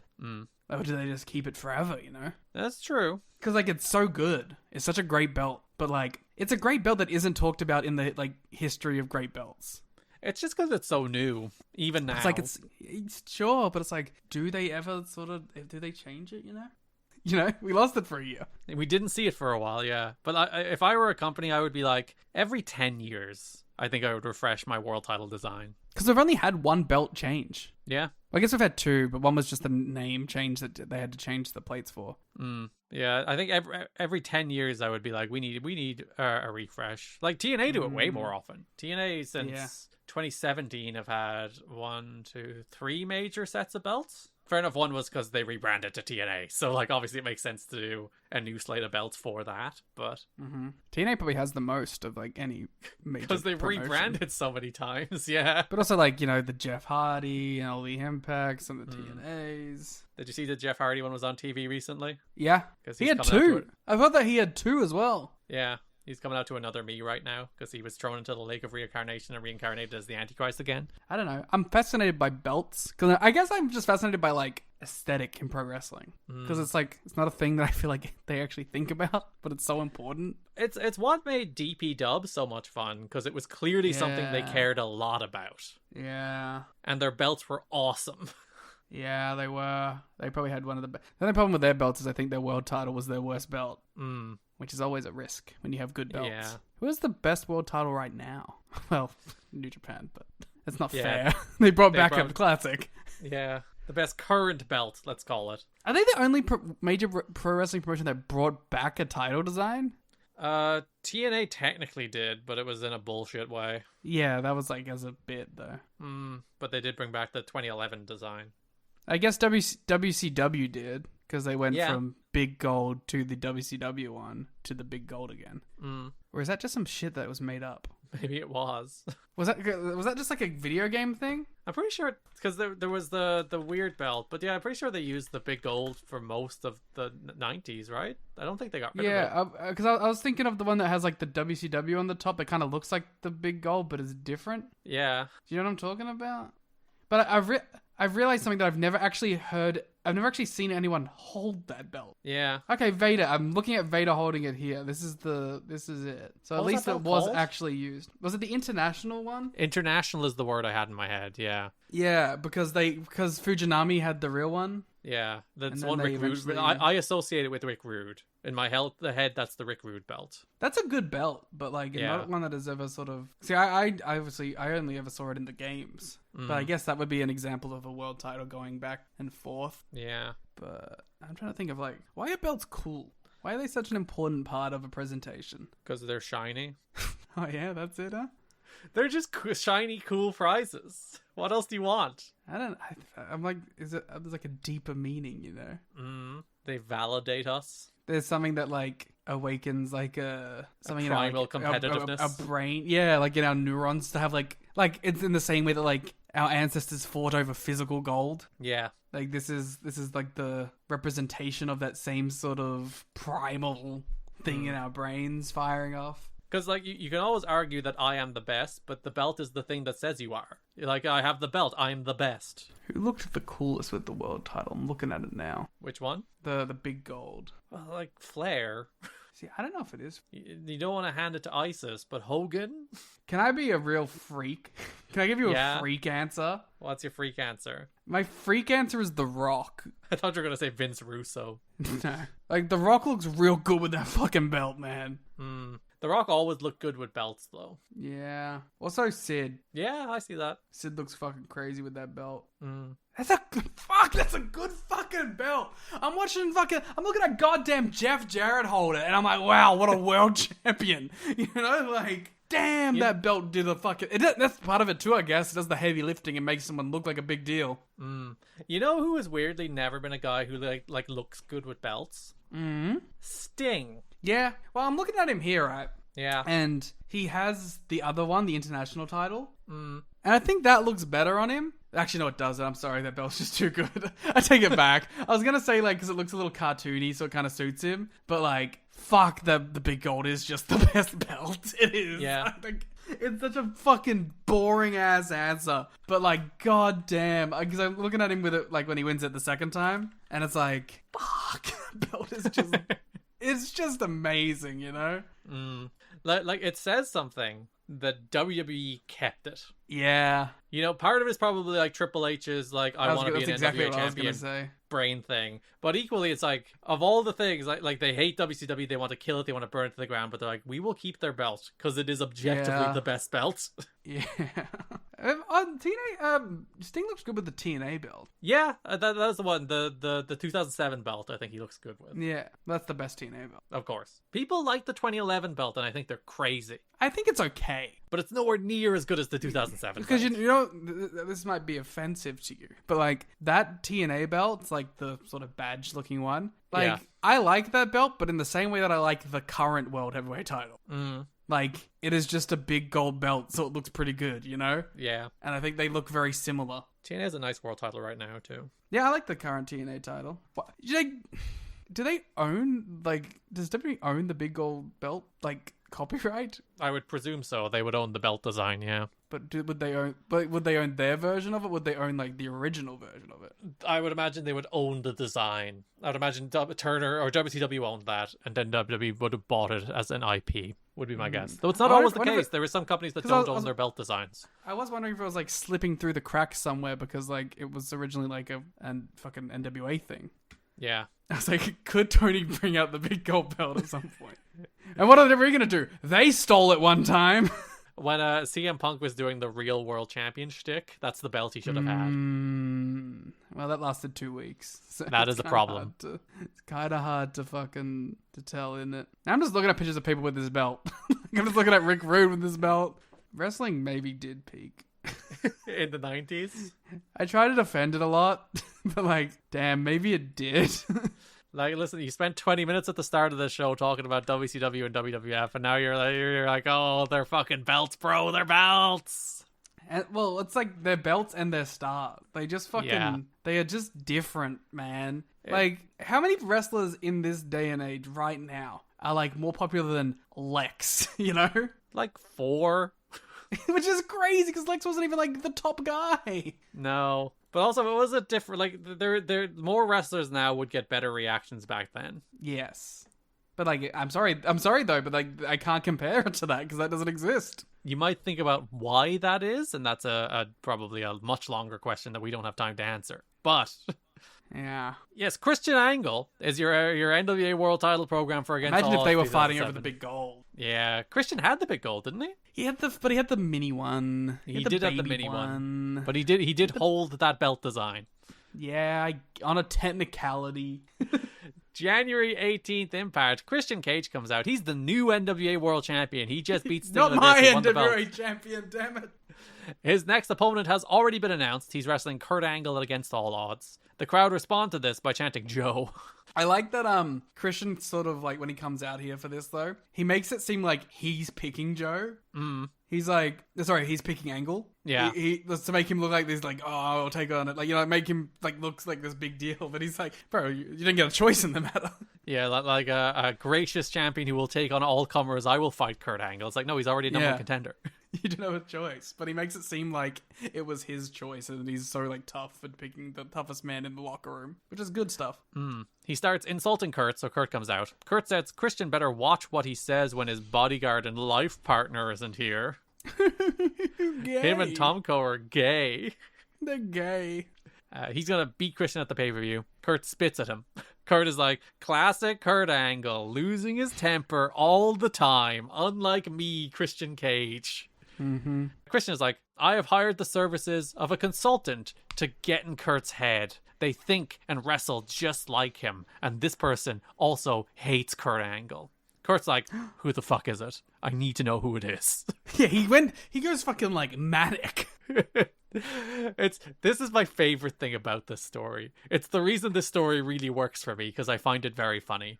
That Christian Cage is like, hello Kurt, I am playing mind games. And then Kurt is like, yes, they are working. Christian's like, I have plans and foils, and Kurt's like, fuck! Fuck! How will I overcome this? He gets so gotten to by Christian's obvious mind games. It's such a good bit. Which I guess you could argue, like, as a character thing, is, like, coming off of the Joe thing where he was broken. His mind was shattered. And he is just insane. Maybe, like, that is just the Kurt character, is that he's the most susceptible man to being worked. Christian says if Angle pays close attention, he'll drop him a hint or two. Angle's like, is it Goldberg? Is it Brock Lesnar? And the crowd's like, RVD. Yeah, that's who the crowd chant for. Was RVD canned? Was he let go recently? I thought he just won the belt. Like, he would have lost it by now, but I don't think he had left by now. Maybe he had. That seems kind of crazy, right? I do know this is the month Wrestling Society X started. Wow, that's Vampiro. Woo! 2007. No, he was wrestling. He was still on WWE, ECW, and Raw. Yeah, which is maybe why they wanted him free. But he was wrestling Umaga on April the 30th. When did he leave? Like early 08? Late 07? He left in 07, apparently. Let me have a look. Blah, blah, blah, blah, blah. Give me a date.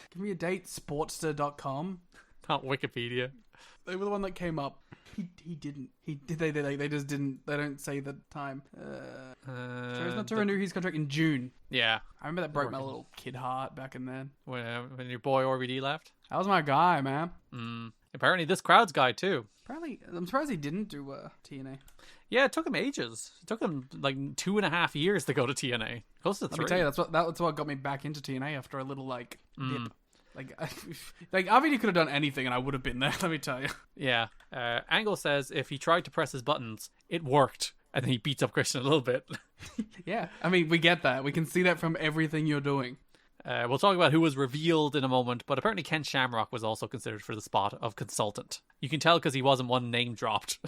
So I'm just looking at what other things RVD did, because this is really confusing to me, because he doesn't go to TNA until 2010. Yeah, he just fucks around. I saw him on some indies in fucking Ireland and Kerry. I saw him in Kerry. Well, let me tell you, he did all the stuff he seemed to have done was not big enough for cage match. He worked in PWG. He did Portugal and Spain in 2008 and the Inoki Genome Federation. Hell yeah. He wrestled Kendo Kashin and the Necro Butcher. He was putting his time to good use. Well, we've got to find that match. I wish it was just RVD and Necro. He did a couple WWE one-offs as well, didn't he? He did a Rumble. Yeah. Which, by the way, again, Kid Liam, mind-blowing. Later in the show, Kurt Angle is backstage with Jim Cornette, and he wants Jim Cornette to tell him who Christian's consultant is. Jim's like, how would I know, man? Jim is like, he is just getting in your head, but you are wrestling AJ Styles tonight on Impact in the main event, so you got to worry about that. JB interviews AJ later in the show. AJ says Kurt has been babied and pampered. What did he really do? AJ points out that he was all county in the triple jump, but he doesn't go bragging about that like Kurt does his gold medal. I hate that he's fucking great now. It took so little time as well for him to get this heel character. He's really good this month. He's just better as a heel. He might be. He might, because he's a better wrestler as a babyface, but he's a better character as a heel. Yeah. But the Bullet Club stuff was heel, and he was wrestling his fucking ass off there too. But even like when he came in, it was a little rough. He had to work himself out. But you know what's interesting, right? Yeah. I feel sorry to take us on all these tangents, but like it's an AJ specific tangent. That's almost like his comfortable place. Yeah. Because like he came into the WWE, kind of stumbled on that like first few months. So what did they do? Heel turned him. It's interesting in that like 2003 he was obviously a heel when he first won the NWA title, and he was all right. He was pretty good. He's a heel here for about a year, in which he's a great character. He doesn't have some great matches, but he's also a great stooge worker already. Even at this point, like he's doing the stooge heel shit really well at this point. He's a really bad babyface like promo, but he's a great heel stooge dork. Yeah. 2010 is I think maybe his least interesting heel work, honestly, because he's doing it at a main event level, and I don't think he worked out how to do that yet. Like he's really good here because he's a mid-card heel, so he can be a mid-card stooge and a giant dork. Whereas in 2010 he has to try and adapt that to like a main event run, and I don't think he quite works that out. He gets flair at least. And I don't think it's until like a few months into the New Japan run that it really starts clicking how to work as a main event heel for him. Then of course he brings that back to America and it kind of just works. And it just becomes the AJ people know. Hey, I guess it's funny because like I think of AJ as a predominant like baby face. Yes. But I'd argue that like he's probably spent like 80% of his career as a heel. Maybe not 80%, but certain like the post TNA run, he has been mostly a heel. Yeah, but like even like it's not like he's had like 1 year of being a heel already in the 5 years, and he's starting his second like sort of heel run now. So it's like That's like 30% of his TNA run so far has been a heel. Yeah, because he was in TNA for 11 years, and he was a heel for like 3 or 4 of it. So it's like 30% is about right. Yeah, so 30% of TNA, but then if like you'd argue that like it's a much higher percentage after the TNA, and that was just as long as a run now, it's like it's probably at 60% heel total. Yeah. For someone who like in my head is like fucking Generico, like a baby face. Quintessential babyface, yeah. Yeah, but it's sort of an interesting retrospect on AJ's career. Kurt Angle, AJ Styles is our main event in their first singles match. Just thrown out here on TV. So you know what's fun about these matches? Yeah. Is like they're really short, but they don't like throw a headlock on. They just fucking go. They just have like little TV sprints. Yeah. Which is why I can kind of guess where your love of that style came from now. I love a TV sprint. I love it, especially because like again, you get better match quality on wrestling television now, particularly AEW television. But they're, again, I say it all the time, they're doing pay-per-view matches on TV. They're not doing TV matches. I wonder what AEW's like average in-ring time last like just on Dynamite. Like average match length? Yeah. It probably averages out to like 12 minutes, but it's the style of match they're working for me. I am becoming a bit of a grump. I am kind of like, slow it down. Grab a fucking hold, But I'm the opposite. I'm like speed it up. Got 14 minutes on the 3-way, 14 minutes on the 6-man, 10 minutes, 12 minutes, and 10 minutes in the main. So that probably does average to about 12. You know what's funny though? That 10-minute main event was my favorite match of that night. Yeah, again, I hate conversations about length in wrestling because I think it's talking about the wrong thing. Like, I don't care how long a match is. I care about how it's paced. I care about the use of that time. So when you tell me a match is long and you're like, it was 45 minutes, that means nothing to me. Does it keep you gripped for 45 minutes? Yeah, it's like there are 45-minute matches that are amazing and there are 10-minute matches that feel agonizing. Like, it's not a length thing. It's a style and it's a pacing. It's the same thing when I'm so sick of people talking about long shows. It's like, don't tell me the show was 5 hours. Tell me what about the show felt long. What about the work and the stories and the crowd and all of that came together to make the show feel long? Because again, I watched 2 nights of SummerSlam, and they felt longer than any pay-per-view I've ever watched from AEW. And they were 3 hours. Like, those shows were agonizingly paced. And that's what, like, I hate that conversation, because it's a surface-level conversation that avoids actually engaging with the art. Yeah, I think that's a way better take on it than just long, bad, the show was short, long. Good, middle, different, it is more nuanced. Angle Styles in their first ever one-on-one encounter. As you said, it was about 4 minutes, but as you said, it's weird that like you watch the X Division matches this month and they're all grabbing headlocks, and you watch the heavyweight matches and they're going a million miles an hour. It's like, what is happening? I don't know if there was like an edict passed down to the X Division guys of like piece shit, but like I don't like it. I will say that the multi-man stuff was good though. One of them was, I thought the other was a little slow, but one of them was like proper X Division action. But I think they're not producing Kurt and AJ because they trust Kurt and AJ, whereas I think they are overproducing the X Division guys because they don't think they can work, even though you're rooting. They have a producer in those matches. It's all Jerry's fault, is what we're learning. Like why? Like we gotta produce the match with someone that we trust to produce the matches. That's the problem. Jim is producing them now instead of Jerry. So. Oh no, that's what it is.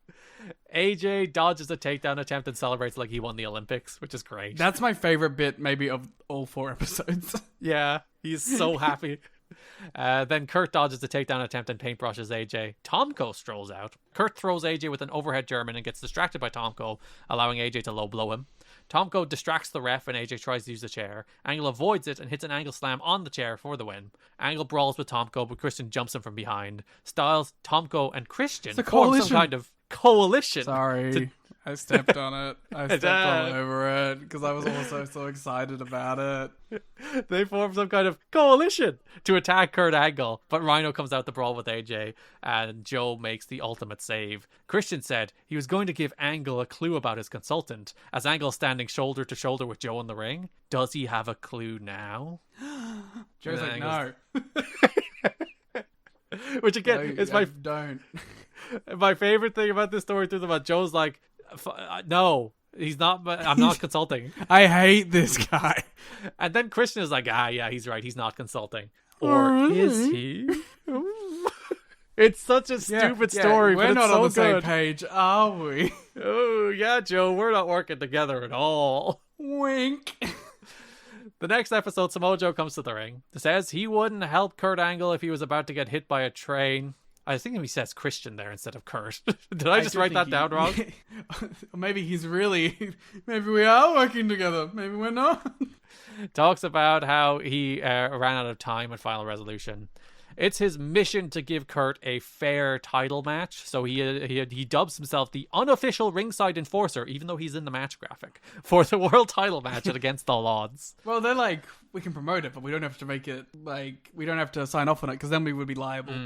So he wants Kurt to win the belt, so he can beat Kurt for the belt in their next match. Kurt Angle comes out. He says, I thought we were done at Final Resolution. Talks about how Joe may be Christian's consultant, and now Joe has involved himself in the world title match. What are you doing here, Joe? Why are you getting involved? A lot going on, man. No one trusts anyone anymore. Yeah, not even Tomko. We'll get to that as well. Joe says that he'll be Angle's best friend at Against All Odds, and next time they fight, he'll be taking the title from Angle. Christian comes out. He says Joe is not his consultant. He's not good enough to consult him on anything. Or is he? But also, he may be a liar. It's so good. So fucking stupid. Christian's fucking asshole, man. Christian says he will give Angle a second hint. This person is maybe closer than he thinks. And then Angle and Joe brawl. It's so good. Oh, he's like the most evil man to ever exist. He's like fucking a trickster guy. He's like Loki. Yeah, you can't trust him. Or can you? That's the genius. I'm a liar, or am I? Mike and Don run down the lineup for tonight's show as Tomko is just standing over them. Tomko then gets a mic and says Christian sent him down here because there's going to be some wholesale changes in TNA, and it might start with the announcers. Fucked up. That was met in the middle of a show. I also don't know why it's in this show. Like, this goes nowhere. I guess he's saying because Christian is champion and he has clout now, he can make changes. But he doesn't. Well, yeah, but like he's threatening it, right? That's fair. Because he's a heel. Or is he? Oh, I don't know. Christian is in the TV truck later in the show. He asks how many cameras they have. He's 9. so cool in the TV. This is the best Christian's been. Yeah. This TV like truck segment is so funny. And his fit is on point. He looks so cool. Or does he? They have 9 cameras. He needs 3.5 more, as he needs them all on him. JB is Christian and Tomko. Christian reacts to the dramatic reveal in the Abyss story that we'll talk about in a minute. And I do always like that when like the things that happen in the show don't happen in isolation, when the other character's like, holy shit. It also wouldn't make sense because Christian was heavily involved in that, like on the lead up. Like he would, like when they were began to, he was the one who introduced like the secret. Yeah. He like he was the one who brought that concept into the world, so he should react to it. So he says he's still the star of the show, and they have a second hint ready for Kurt Angle. Oh, do they? Our main event is Christian Cage versus Christopher Daniels. Christopher Daniels is doing a whole thing at this point, by the way. He's like regressing. He's questioning his faith. We cut to an interview with Daniels from after Final Resolution where he questions whose interests he should be serving. The fans or Jesus? Mike Tenay is like, we learned about Abyss's backstory and then Sting got fireballed, so it's kind of tough to focus on this match. There's a lot going on. Was this the show that had like all the giant brawls? Maybe this is the show that had the big reveal. Yeah, but like there was like a shit ton of stuff going on, like on this one, if I remember correctly. Yeah, it has the AJ trap, which we'll talk about. It has Eric Young and condoms. This is a big show. Yeah, this may be the TNA show. You know, mark this one down for me, alright? Put it down somewhere. Like, bold it in the sheet or something, because I want to remember this when we go back to show of the year. Yeah, of course. I need to start logging that, because, like, TV gets left behind when we start talking about show of the year. But it's because it's hard to keep track. Especially when we bulk watch them. But it's like, sometimes there's some pretty good episodes of TV. Christian distracts the ref, allowing Tomko to push Daniels off the ropes as Christian takes over. Joe walks up, takes a seat ringside. JB appears to ask Joe what's he doing there. And Joe said he's proving a point to his good friend Kurt Angle. Daniels locks in the Koji clutch, but Tomko tries to interfere. Joe stops that interference. Daniels lets go of the move to give out to Joe and gets low-blowed and unprettied and pinned. So if you think about it, Joe helped Christian. Yeah. Or did he? Christian puts Joe's towel around his neck and gives a cheeky thumbs up.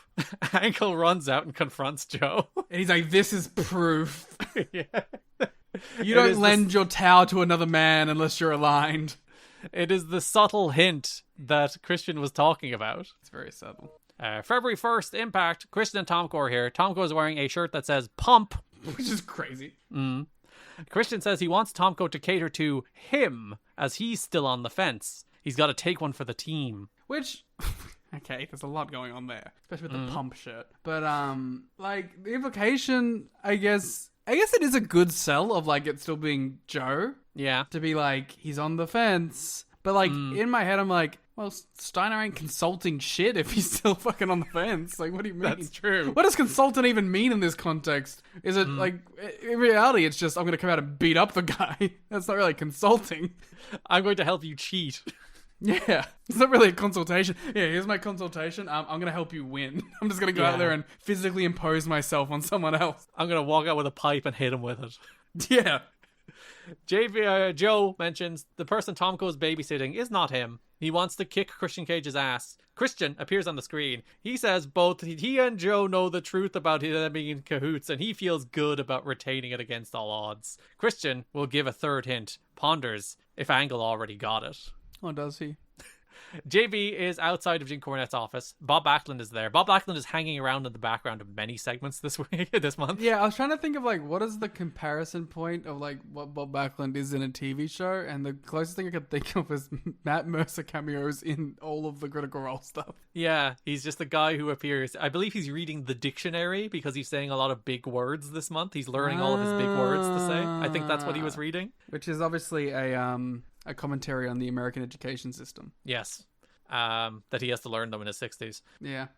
JB tells us that we can do a fan vote on who we think is Christian's consultant, and our options are Goldberg, Brock Lesnar, Samoa Joe, or none of the above. I think it's RVD. That's what the crowd thought. You know what? If TNA had the balls to put a WWE contracted wrestler in this poll, I would admire it. That'd be so beast. You know the thing, like, this still confuses me why people were just, like, while there was, like, a significant number of the audience that were like, RVD. Yeah. Like, that has not been mentioned at any point, like, in any newspaper, like, in any Observer, like, has not mentioned, like, RVD's contract, or, like, it's just interesting. They just want him to jump. They want him out. Yeah, which I agree. I mean, maybe there is things, because, like, his contract is up in, like, 5 months. So maybe, there might like, be it is some out talk there a little bit, yeah. But it's really funny that, like, after the first week, Dave was like, it's Steiner. Yeah. Our TV main event, Samoa Joe versus AJ Styles. AJ jumps Joe's kick attempts and once again celebrates. Yeah. He does it again and does a little two-step, and then Joe jabs him. It's amazing. Again, it's really nice to just have matches like Joe and AJ, even if they are like little 4-minute, run-ins or whatever. Like, it is still nice. Like, I'm a big proponent of you can just put guys in the main event and have a fuck finish.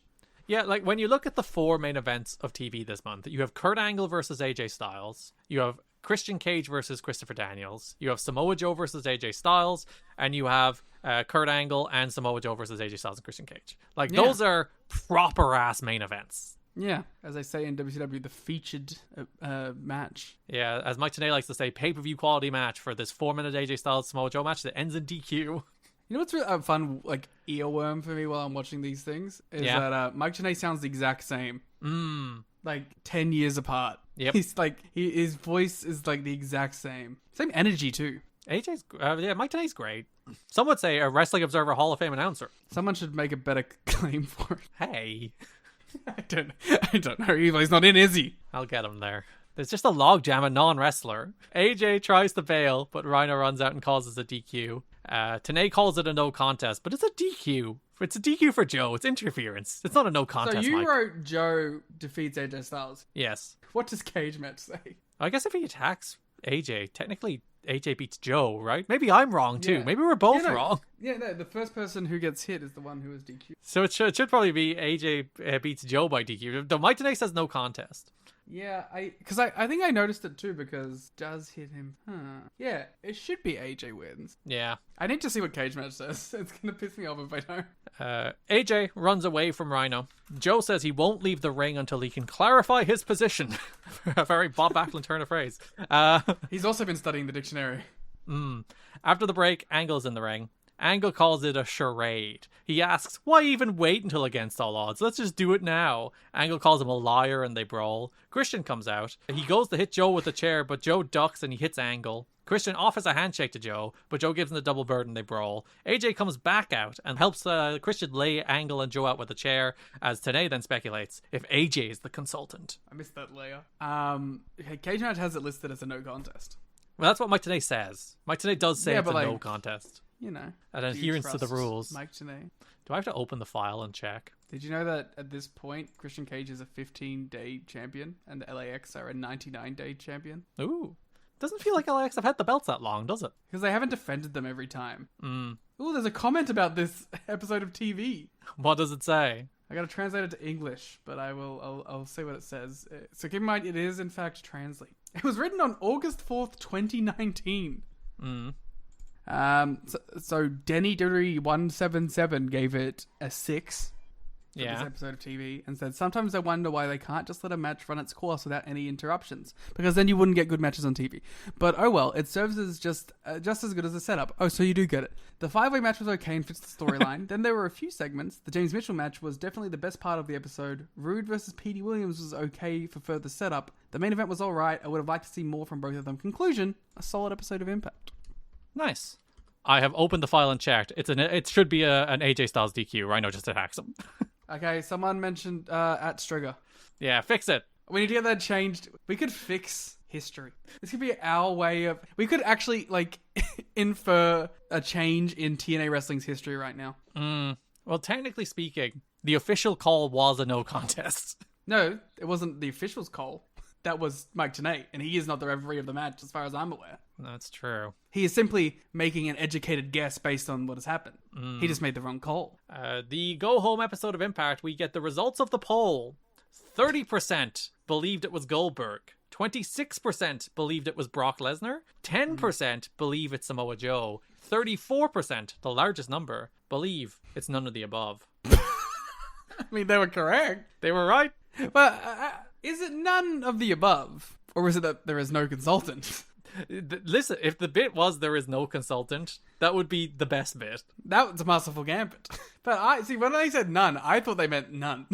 There was no consultant, which I was like, holy shit, 34% of people just think there's no one? Yeah. Letitia has Angle and Joe. They argue immediately because Angle kept calling him a liar. He promises to neutralize Tomko at the pay-per-view, and he'll have Angle's back at the pay-per-view. Angle says Joe will get a title shot when he beats Christian as long as everything goes well tonight, because they're teaming in the main event against Christian and AJ. Angle wants to see what Christian learned from his consultant tonight. Wants Christian to bring them to the ring so he can kick both their asses. Christian's like, how will you kick your own ass? Yeah, Kurt's the consultant. Wow. A masterful gambit. And Kurt's like, fuck, is it me? Starts punching himself in the head. He goes to Jim Cornette. Is it me, Jim? Did I do it? I don't know anymore. Please. Tomko is mad. Tomko's like, I have to deal with Kurt. Sucks, yeah. He's sick of dealing with this person. Once they retain it against all odds, Christian reassures him everything will be fine. JB has AJ. He thinks Joe and Angle need to get on his level. He says he was a 2-time Triple Crown champion by 26, and all Angle had at that point was 1 medal. He tells us about bumblebees. They're fat and they shouldn't be able to fly like Joe, I guess. But he also is he's referring to himself with that. I'm like, what do you mean? I guess because he's fat. I guess he's saying he can defy science. He can do things to defy science. But AJ Styles wants to defy science quite a lot. He does. It's not his favorite thing. Just let him talk about it, okay? Christian walks in, says to give Rhino a couple shots for him because they hate each other. There's 4 big stars in the main event, but only 1 champion. Thinks Angle's mouth guard is cutting off circulation to his brain. This is his show. How that would work. Yeah. Listen, your gums are very important for your circulation. I hope not. says he may have been lying about Joe being the consultant, but he does have one. All Joe could consult him on is losing to Angle. Not what the poll says, Christian. And then AJ's like, he didn't just lose once, he lost twice. Then Christian says, I don't care what they say about you. You're pretty smart, AJ. And then AJ's like stewing on that. He's like, wait, what? Wait, what do you mean no matter what people say? But also you complimented me. Huh. Christian should be like, just think about the bumblebees. Oh, yeah, they fly. How do they fly? Bob Backlund walks in and stares at JB. That's how the segment ends. Yeah, he does that a lot. They should have had Bob Backlund in the condom segment. Yeah, they do tie it together a little at the pay-per-view. Yeah, the pervert shit. So our TV main event, Kurt Angle and Samoa Joe defeat AJ Styles and Christian Cage in an awesome 4-minute match. Like the other matches are pretty good. This match is like a proper great TV sprint. Joe nopes AJ's reverse DDT. Heat on Joe, hot tag to Angle. Angle hits AJ with some crazy German suplexes. AJ takes some fucking wild bumps on some of those Germans. Angle hits AJ with the Angle Slam, but Christian makes the save. Rhino appears to allow Angle to hit AJ with a top rope Olympic Slam for the win as Joe grabs Christian with the Coquina Clutch to stop him from intervening. Angle and Joe shake hands and celebrate with Rhino. A man appears and lays out Joe and Rhino. Angle reveals him to be Scott Steiner. What does he? It could be anybody. He's just a man. He's actually, you have to go a layer down because he's in a mask and Angle pulls it off. But actually, if you pull off the other mask, you'll reveal it's not Scott Steiner. It's Goldberg. Holy shit. Under there's Rob Van Dam. Well, and under there is none of the above. Fuck. Under there's no one. Steiner helps Christian lay out Angle, and then as Christian joins in as Steiner does push-ups, which I did admit that amused me. And then Steiner locks Angle in the Steiner recliner with a pipe across his throat as Christian shouts at him. And that's our go-home segment. Christian and Steiner are a good combo. Yeah, it's a fun group. The funny thing is, like, I'm not sure it was in the Observer or the Torch, but they do mention, like, the name Christian's Coalition and everything, that, like, Christian's Coalition is meant to be Steiner, Tomko, Styles, and Christian. So they even have the name at this point. Paul White. Answer me, Paul. Answer me. That brings us to Against All Odds, where we open with a stylized video package with Christian. It's really good. It's like, it lists all the great inventions through the history of time and how Christian is enduring, unlike all of them. Mm-hmm. And he is the best and the greatest and the instant classic, and he's greater than sliced bread, and all these things are inferior. Heavy shot at Brian. Yeah, he doesn't care about Londrick. I hate Londrick. They were the hooligans, goddammit. They're Londrick to me. Horrific. JB has Tomko and Christian. Tomko fucking hates Scott Steiner. He really doesn't like this dude. He wants Christian to establish that Tomko is above Steiner in the pecking order. Which, to be fair, is petty. Yeah. Then Steiner walks in and is like, this stupid idiot, he can't even shine my shoes or clean my glasses. He can't do simple tasks. That should be AJ's job, clearly. Yeah, well, he's not officially in the coalition yet. He's just like loose. He's orbiting at the moment. Christian calms everybody down. Christian asks Tomko to apologize for his bad attitude. And Steiner's like, I don't even want your apology. And then Steiner's like, I'm starting to want Christian as bad as he wants Angle. And then Christian demands, Tomko, fix this. So there's dissension among consultants and problem solvers. Looks like he's creating problems. And not solving them like his name would suggest. Or is he? Samoa Joe exits Kurt Angle's locker room later in the show. JB has Christian and Tomko, or asks about the issues with Steiner. Christian insists, everything's fine. Christian is sick of everybody stop asking me these questions, man.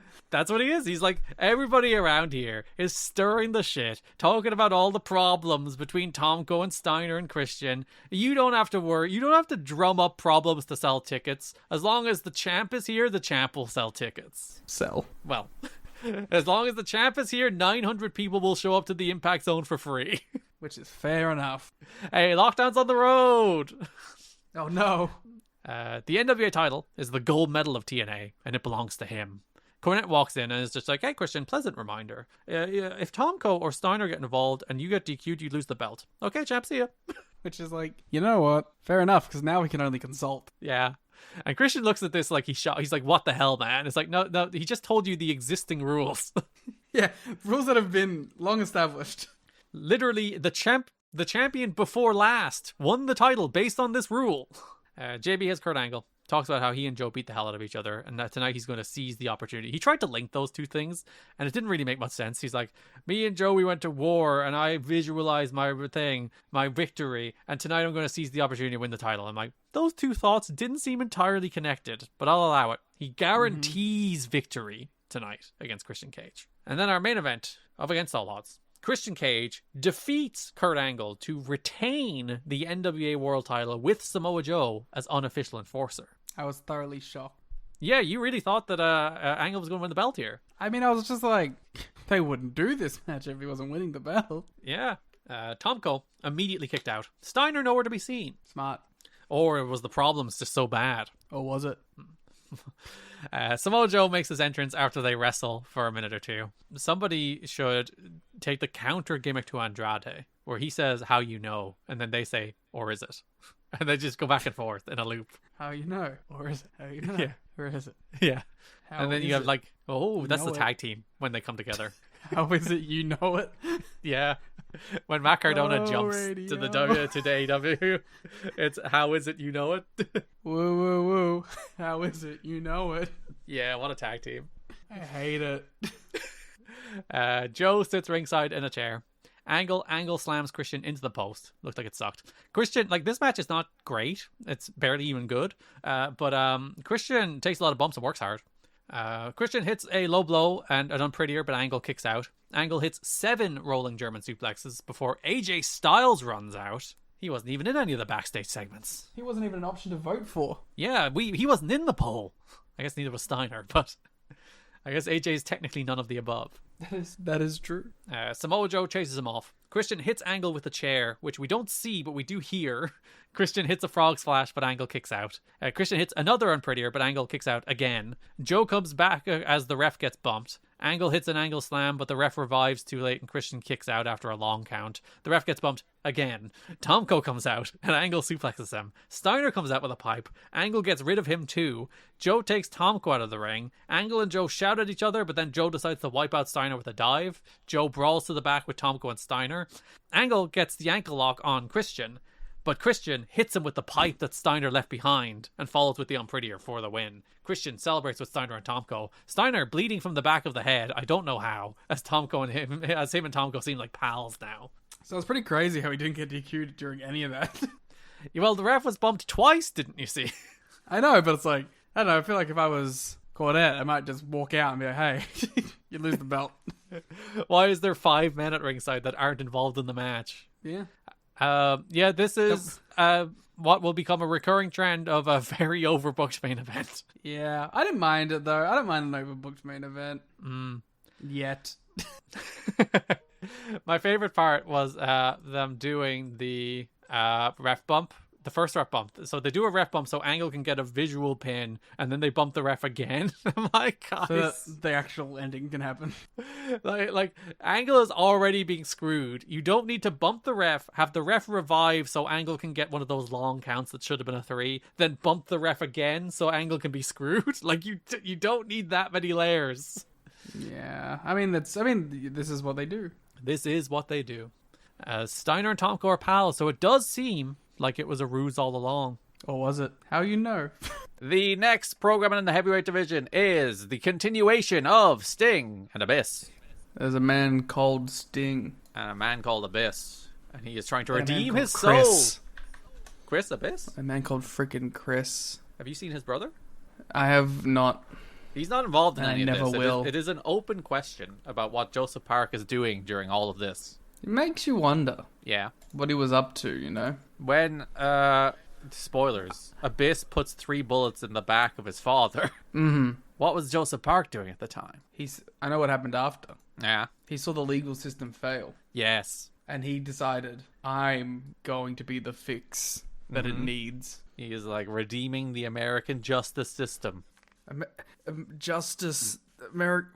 fuck, there's a thing here, because his old name was something Justice, wasn't it? Oh, it was just Justice. Yeah. Yeah. Do you think that's where the lawyer shtick comes from? Maybe. Is that crazy? Is that a crazy reach? That, yeah, he was called Justice, and then he was called a lawyer. Yeah. Yeah. I mean, like, if it is a reach, what are the odds, you know? Yeah.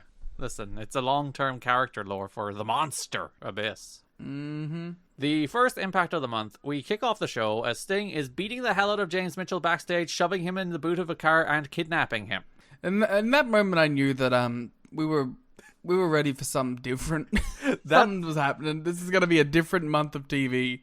That is how we start the month of this TV. Mike Tenay promises we'll follow the activities of Steve Borden. For some reason, while kidnapping him, he calls him Steve Borden a lot. Yeah, because that's a different man. Well, I think because he didn't have the paint on. Didn't he? I think he might have, because he's taking him to the prison, I right? I thought the whole bit was that Tenay was like, oh, he doesn't have the paint on. This is Steve. So when we filed the police report for this kidnapping, you do have his legal name. Like, maybe he didn't have it then, and then he put it on later. Maybe. Later in the show, Abyss is walking around screaming backstage because James Mitchell has been kidnapped by Steve Borden. Which makes me wonder. Yes. Do they arrive at the same time? I guess not. Do they come separately? Then I maybe start thinking about, does Abyss get a hotel? Does the character of Abyss stay in a hotel? Is there some kind of boiler room in the Impact Zone too that he can hang out in while Mitchell's not? My guess is... Oh, does he just wander around the building, the theme park? Yeah, that's my guess. My guess is Abyss does he live in the theme park at night? He's going to the Rock and Roller Coaster and the Mummy ride. Okay, Slop Roblox horror game.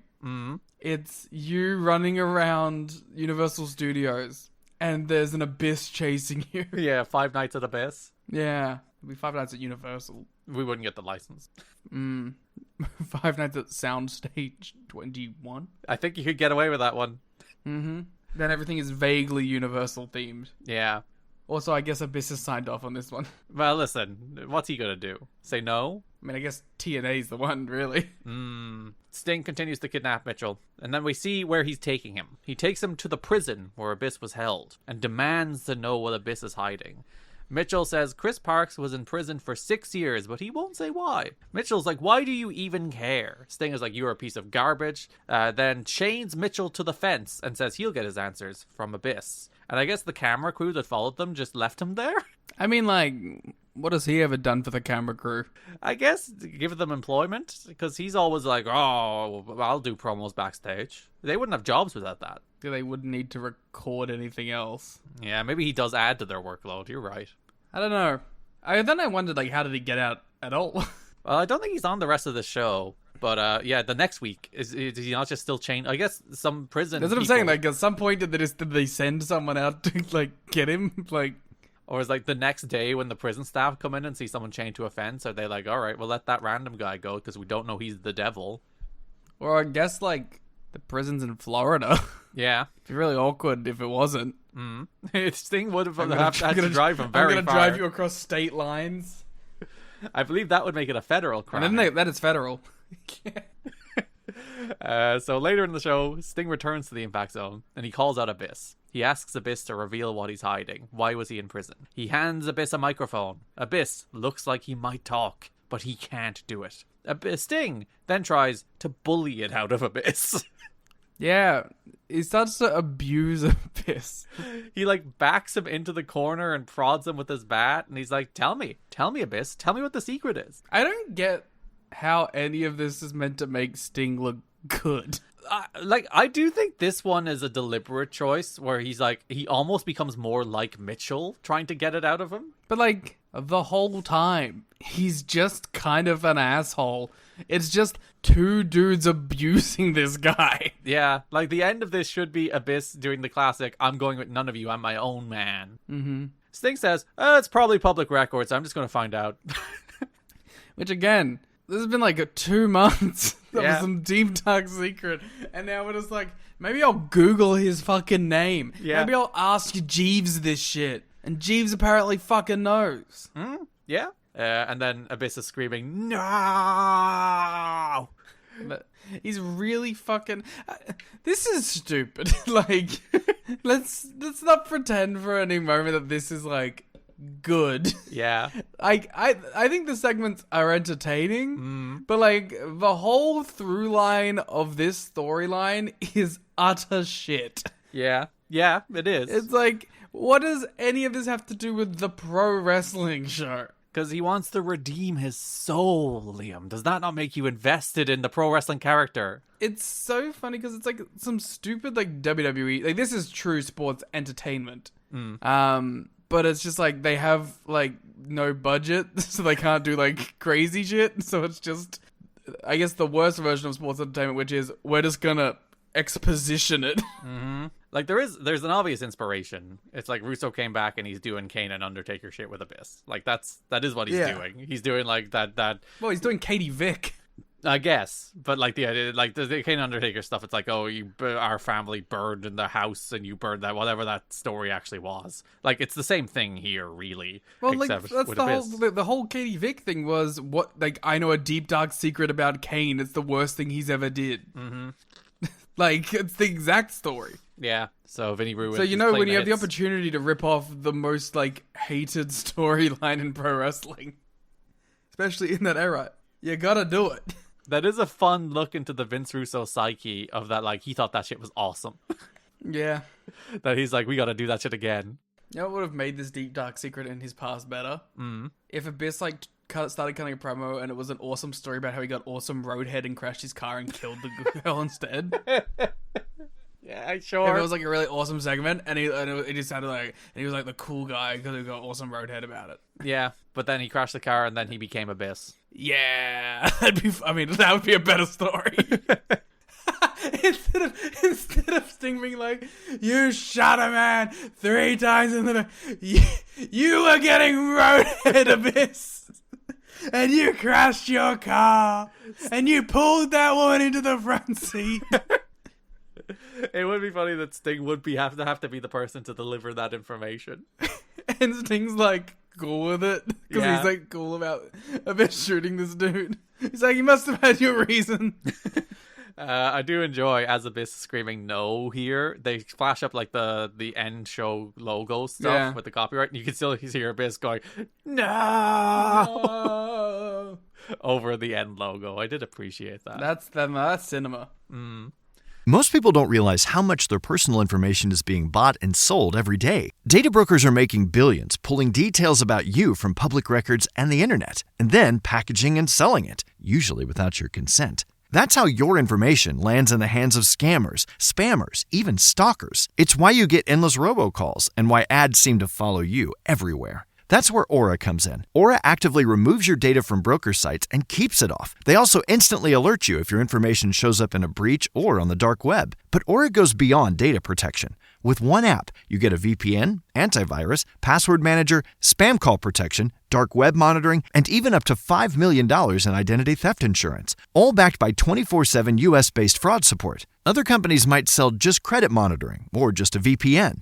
Aura gives you all of it, together, at the same price competitors charge for just one service. Start your free trial today at aura.com/remove. Protect yourself now at aura.com/remove. The next week, Sting has visited City Hall and found Abyss's secret, and he will reveal it tonight. See, this is where you know they're not, like, locked in money-wise. Yeah. Because why is this not a paparazzi production segment? But Alex Shelley was very busy this month. Sting in the full makeup going to City Hall. Yeah, Alex Shelley shot an attempted murder in a restaurant and an attempted buying of condoms and an attempted honeypot. So he was very busy. And he can shoot some local politics. That's true. Though, no, Sting hates Alex Shelley. He doesn't wrestle. He can go fucking do these other shows. Yeah, so like Sting going up to Alex being like, Alex, I know you stalked me that time and I wasn't very pleased with it. But so you gotta make it up to me. Yeah, you owe me one. JB has James Mitchell. He has presumably escaped the prison. He is back in the impact zone. Abyss is wailing in the background. Mitchell asks Sting to meet them in the prison yard at against all odds. Mitchell offers Sting some advice. It's one thing to piss him off. It's another to dig into Abyss's past. It should be left dead and buried. And also at this point, Mitchell's like disheveled. Yeah. He presumably only got just back from the prison just there. Yeah, he was there for a week. Yeah, he was stuck to that fence for a while. Surviving off the souls of rats. Yeah. Sting comes to the ring. Sting found out what happened in the public record. Sting says if he reveals this, he'll incur Abyss's wrath, but he's willing to sacrifice his body to do so. Sting reveals the big secret. Abyss put 3 bullets in the back of a man and put him in a coma. But that man survived that coma. That man was Abyss's father. Wait a minute. Yeah. There's things that I'm questioning. But the question is, why? Why did Abyss do this? That's not my question. And he wants Abyss to explain. Now, there are things that are still to be revealed about this story that we'll get into in coming weeks and months. My question is, why wasn't that also in the public record? That he was alive? But, like, surely the name of the Abyss's father should be... Well, like, it might have been there for anonymity. It could have been sealed. So it was redacted? Maybe. And that would explain perhaps why his father fucking hates him. His father does seem to only treat him as a human meatball for suffering. That's a good bit, to be fair. He's like, okay, you shot me 3 times in the back. I'm gonna abuse you for the rest of your fucking life, man. Yeah. You're gonna be my human cockfighter. Just like Alex Shelley and Sting, he wants his retribution. I think he got it like 100 times over at this point. Abyss has been mutilated enough. Abyss runs out with his hands on his head. He brawls with Sting in Wales. In Wales? Yes, in Cardiff, actually. Wow. Abyss chokeslams Sting through a table on the floor, and they brawl to the back. We then cut to the famous shot, one that you would have seen on YouTube back in the day, where they brawl to the back and they cut to Mike and Dawn, and they're looking down, and you can see their formats on the table as they say, Sting and Abyss, they're heading outside of the impact zone. We've got to get a camera out of there. Hurry, man. Hurry, get the cameras out there. And their delivery is very stilted, and it's not very organic. So for years, this was a moment people would be like, TNA even script their announcers. It's so overly scripted that they script the announcers. It's like, bro, they were looking at their monitors. This is stupid because I didn't even notice any of this. Yeah, well, like I was keenly attuned to it because I would have seen this over and over again. But I know, I'm saying like that you only know of it because it was an issue that someone made up at some point. Like I am a viewer watching it for the first time and did not notice a single second of it.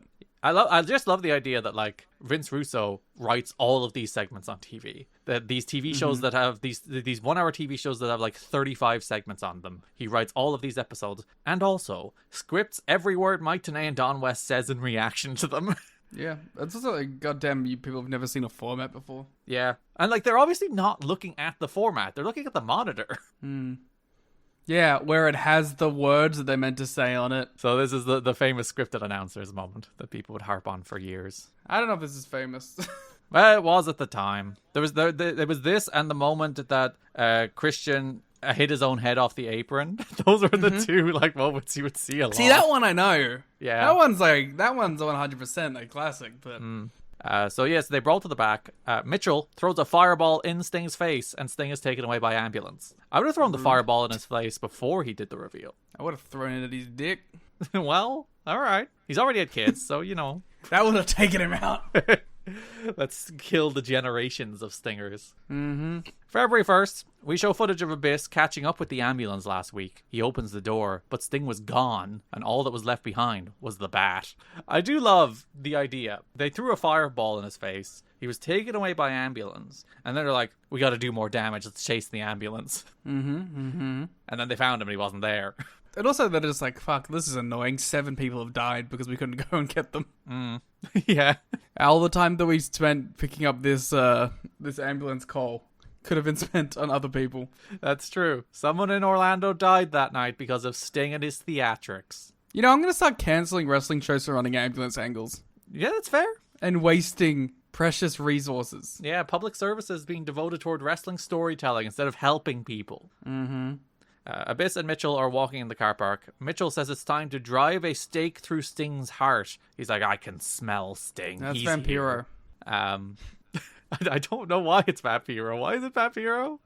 Driving a stake through his heart doesn't do anything to Sting, but it will kill Vampiro. Why? You see, vampires traditionally are killed when a stake goes through their heart. You know what's funny? Despite his name being Vampiro, I've never been like, yeah, vampire. What do you think Vampiro means? Well, like, if I thought about it, I'd be like, of course it means vampire. But also, he never, like, acts like a vampire. He used to drop blood on people. Well, he usually missed, though. That means nothing. The intent is what it is. That's fair. Does he wake up in coffins? I guess Just he has now casket learning matches. in the big 2026 that Vampiro is a vampire. Yeah. I don't think he gives off strong vampire energy. I think you're very wrong about that. Like, he just wears face paint. He needs to try harder. Yeah, I think there's been many Vampiro eras where he's looked like a vampire. Mm. He was a vampire pope. Why was he giving blood to people? He just had so much extra. That's true. He sucked a bunch out. Well, my Gangrel did it.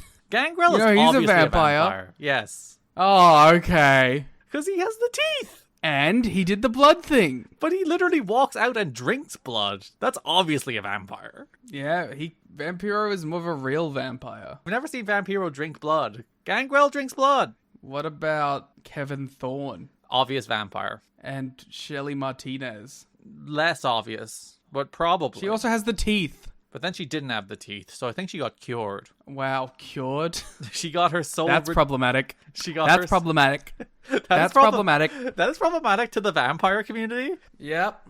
Don't you treat that like a burden. Are they all of the wrestling vampires?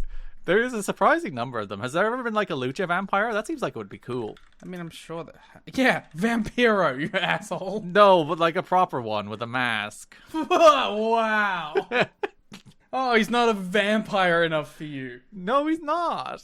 Literally, he's not.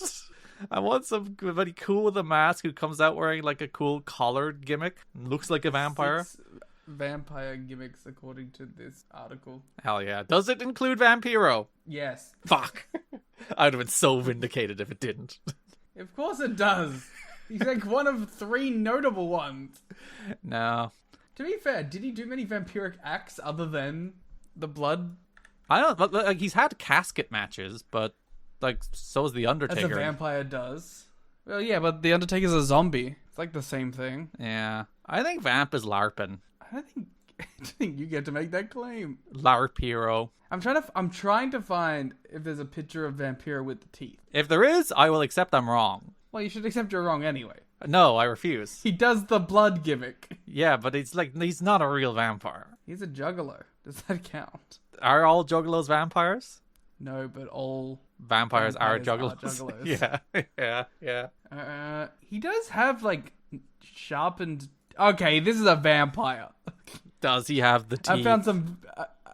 I found some very vampiric pictures of him. Mm. He has sharp teeth. I think he might have like sharpened them, like shoot. Show me these pictures. I will determine. These are actually a great pictures. Shout out to WCWworldwide.com. Yeah. I'm looking. There's a few of them. These are great pictures. Shout out to people scanning shit. Probably from magazines, right? Shout out to magazines. Too bad they're dead. Yeah, they should bring them back. They're great for keeping photos alive. He seems very happy in these pictures. He's clearly recently drank blood, if he's a real vampire. Well, he's with a woman. Yeah. A woman. She a vampire? I think that is the implication of these photos. I saved like 8 of them. And you've sent me none of them. I know, I had to save them all. Not a vampire. These are vampiric! Look at the clothing!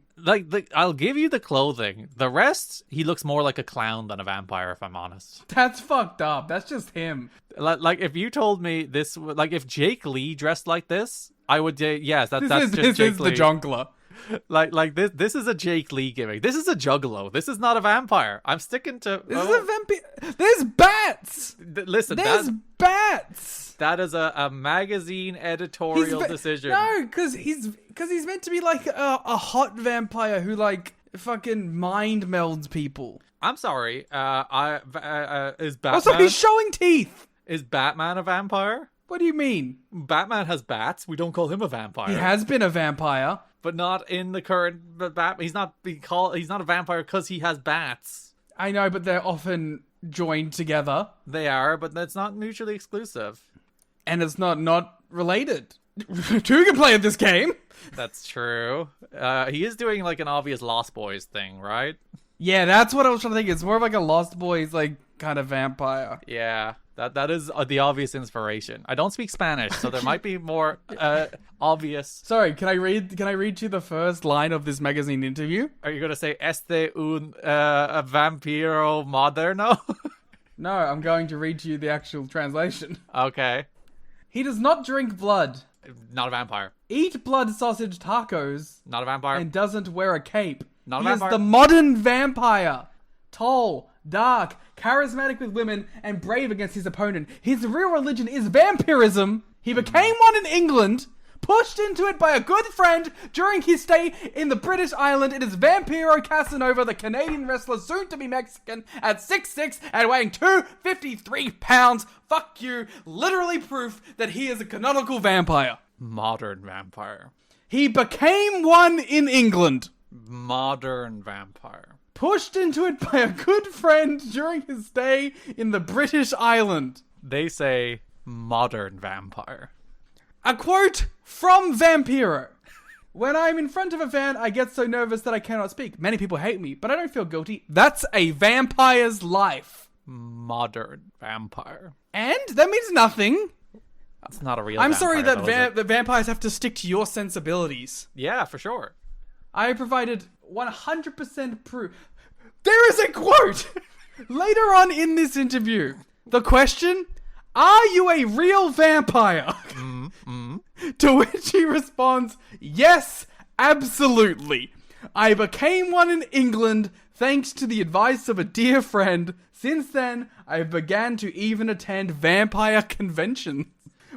And then, to which the interviewer responds, what is the difference between a vampire and an ordinary person? We are special, we look different, eat different, and believe in different things. You see, the thing that makes me extra not believe him is the whole England The part of vampire it. conventions? Yes, all of that. No, England is famous for their vampires. But like, he's like, yeah, bro, my vampire friend in England gave me the vampire bite in my just like my Canadian girlfriend, you know? Like, He is Canadian. Well, yes, but if you know what I mean. Yeah, but like, this unnamed person in England made me a vampire, bro. Believe me, bro. Bro, I just admit that you were wrong, that he's a shoot vampire. If he had named the person, I'd be more inclined to, because then I'd be like, I can track the He has lineage to protect of their vampire. anonymity. Then they will be hunted down. Oh, he doesn't have any problem with that. Yeah, because wants to be a famous wrestler. Who is she? Take it back. Take it back. No, he's Jake Lee. No, take it back. It's the literal quote, are you a real vampire? Yes, absolutely. No, you see, I still think he's lying. It doesn't matter. This all started in the wrestling context. Yeah. And in kayfabe, he is a shoot vampire.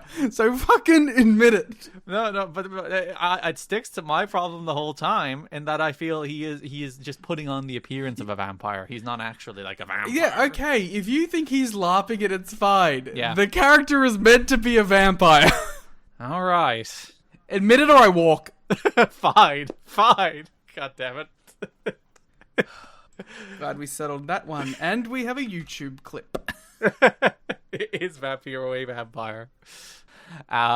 Is the Great Muta a vampire? No, he's like a demon or an alien, depending on the day. Yeah. He's a demon in many ways, depending on the day. Hey, yo. James Mitchell is like, I can smell Sting. He's here. Let's go find him. Weird. Weird guy. Well, yes, it's James Mitchell. James Mitchell, I'm going to say it, not a good bloke. Mitchell comes to the ring. There are some prop pillars with barbed wire and sirens around ringside. There are also siren lights on the posts. Mitchell says he made Abyss world champion, and then Sting meddled and Abyss lost the belt. And that's a real asshole thing to do. And also, that's accurate. Like, he's just right. And then he reveals Abyss's deepest, darkest secrets, and now Abyss is worse than ever. Why would he ever listen to Sting? He's bringing valid point. A covered cage slowly lowers from the ceiling. Sting can pay for his crimes by Mitchell either sending the video of Sting's kidnapping and assault, and then Sting will go to jail, or he can face Abyss in a prison yard match. These are Sting's choices. Which one would you pick? Jail. Yeah. I would try the legal system. I know a good lawyer. Chris Parks. Are you sending me more vampire pictures? No, this website's cool. Oh, he said he's found cool Muta pictures. Yeah, they're cool, like, high-quality Muta pictures. From magazines. Mitchell reveals an empty cage behind him. He's waiting on his answer. Sting's music hits. He's up in the rafters, and he's wearing an Abyss mask. How do we know that's not Abyss? That's true. He's just lost a lot of weight. I've got mask blindness. Yeah, you just see the face. Is Sting a vampire? That would explain the dramatic personality shift and the love of heights. Wait, there is one more wrestling vampire. Yeah. Shayna Baszler. Oh, she does drink blood. She was a vampire for like 6 months. Yeah, she did more vampire shit than Vampiro ever did. Well, I think you're really undervaluing the blood dump. Again, why would vampires just give away... A real vampire would never give away that much blood. That's a good supply. I'm just saying, maybe it was just part of the deal. Maybe that was part of the plan. Yeah. He's a real... What were you going to say? It said it in the fucking thing. It specifically asked him if he was a vampire, and he said yes. Okay. So here's the name who made him. Was it Matt Stryker? We can probably get him to respond. It's not Paul White, but... Oh, Paul didn't respond yet. We're a day later recording from the first half, and Paul has not responded. Yeah.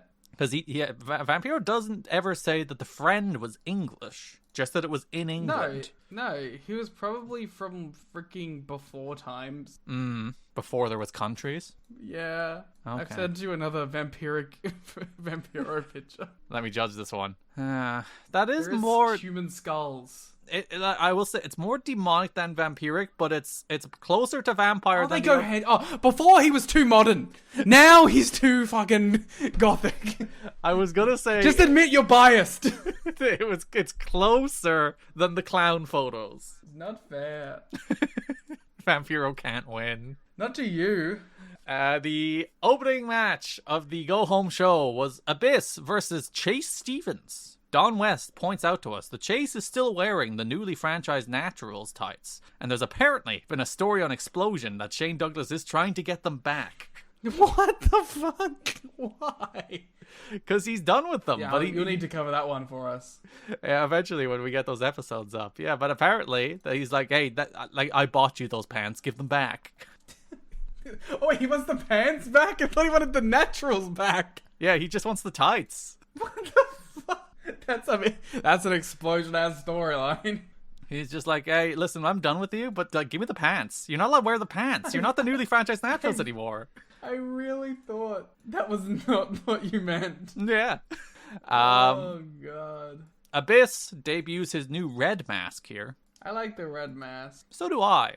We were talking about this on the watch-along on TNAchat.com, but it annoys me that all of the Abyss video game stuff is like shitty Immortal 2011 Abyss instead of like cool early Abyss. Yeah, or the South Park Abyss.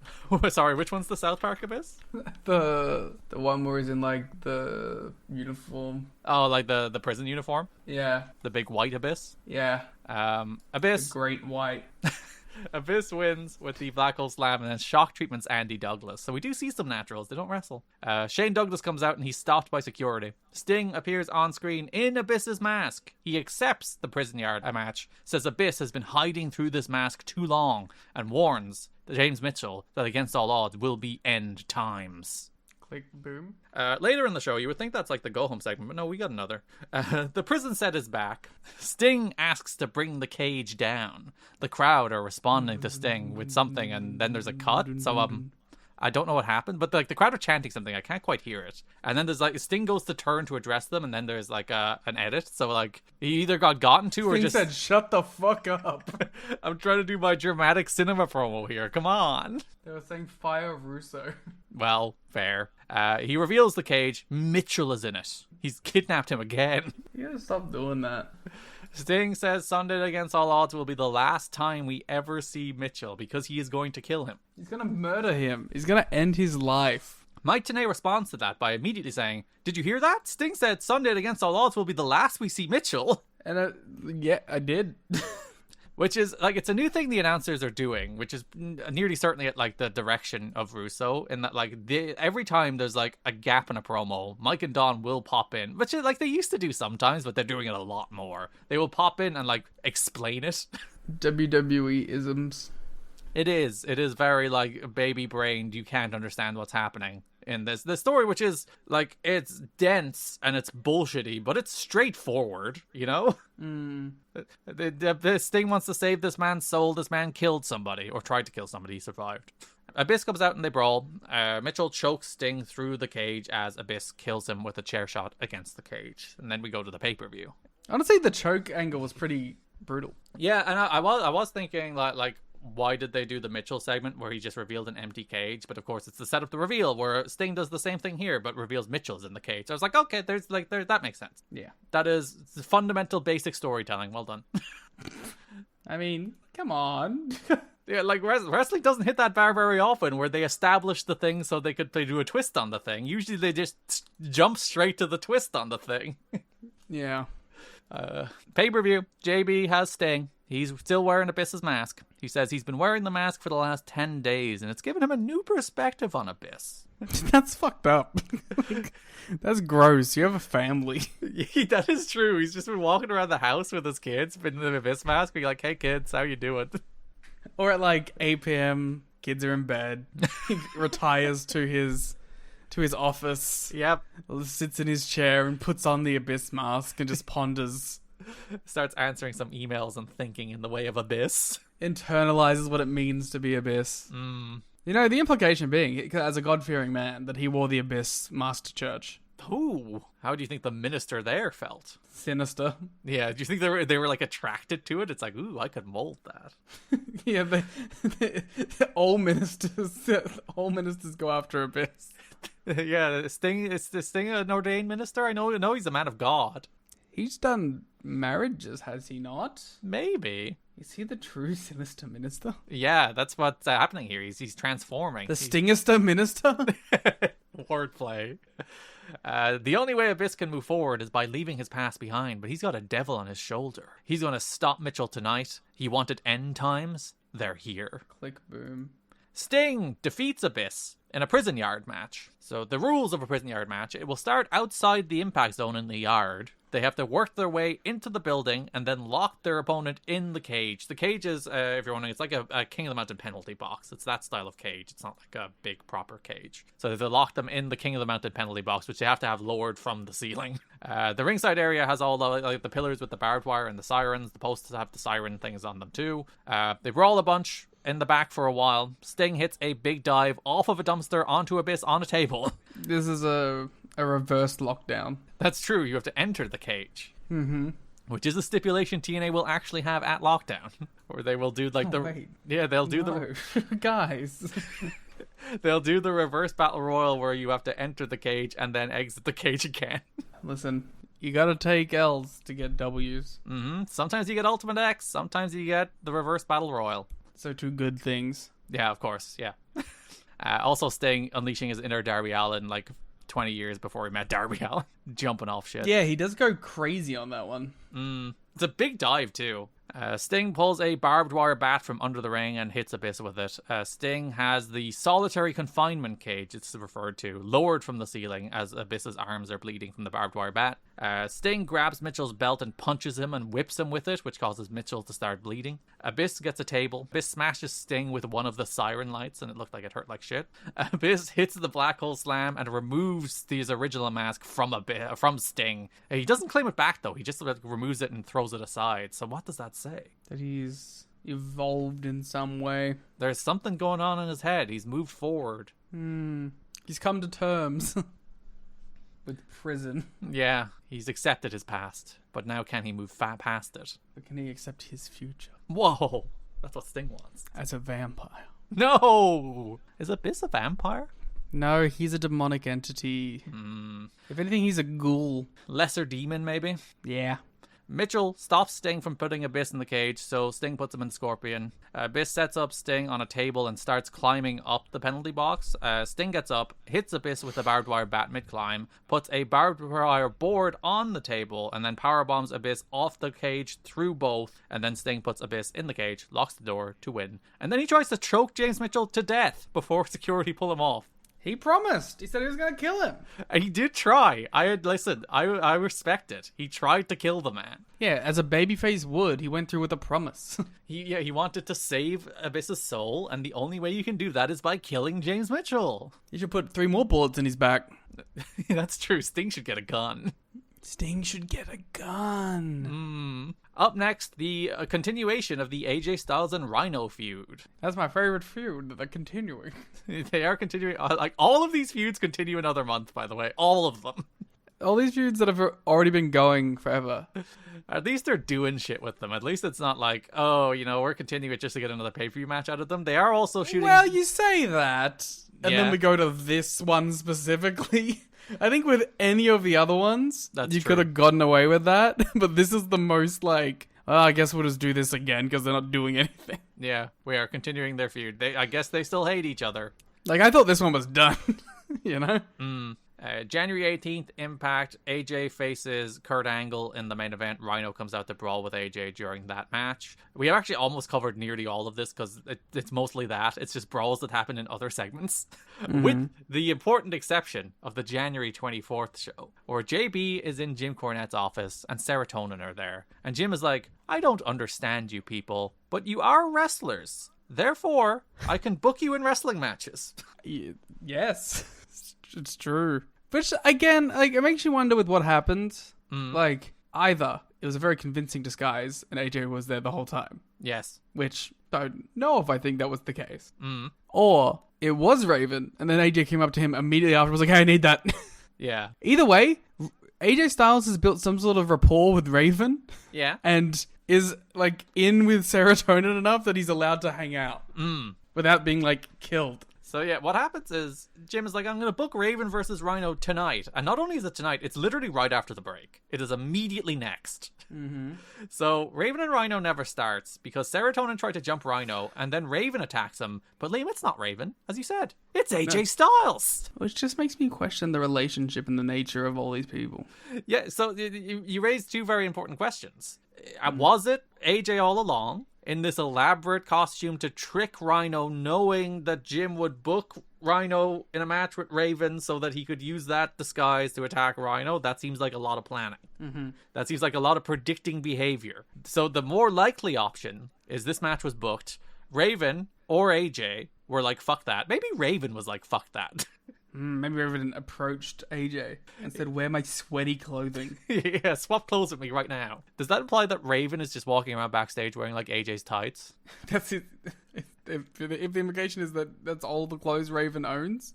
Well, maybe. Like, do you think he shows up to TV in this giant suit and also brings a second set of clothes? I mean, for comfortability's sake, I'd hope. Again, but I feel like we're falling into the trappings of, once again, is Raven, like, as a character, like how Abyss getting a hotel? Is Raven bringing a second set of clothing? And is he a vampire? It's a thing you have to give Vince Russo. It makes you think more deeply about these people as characters.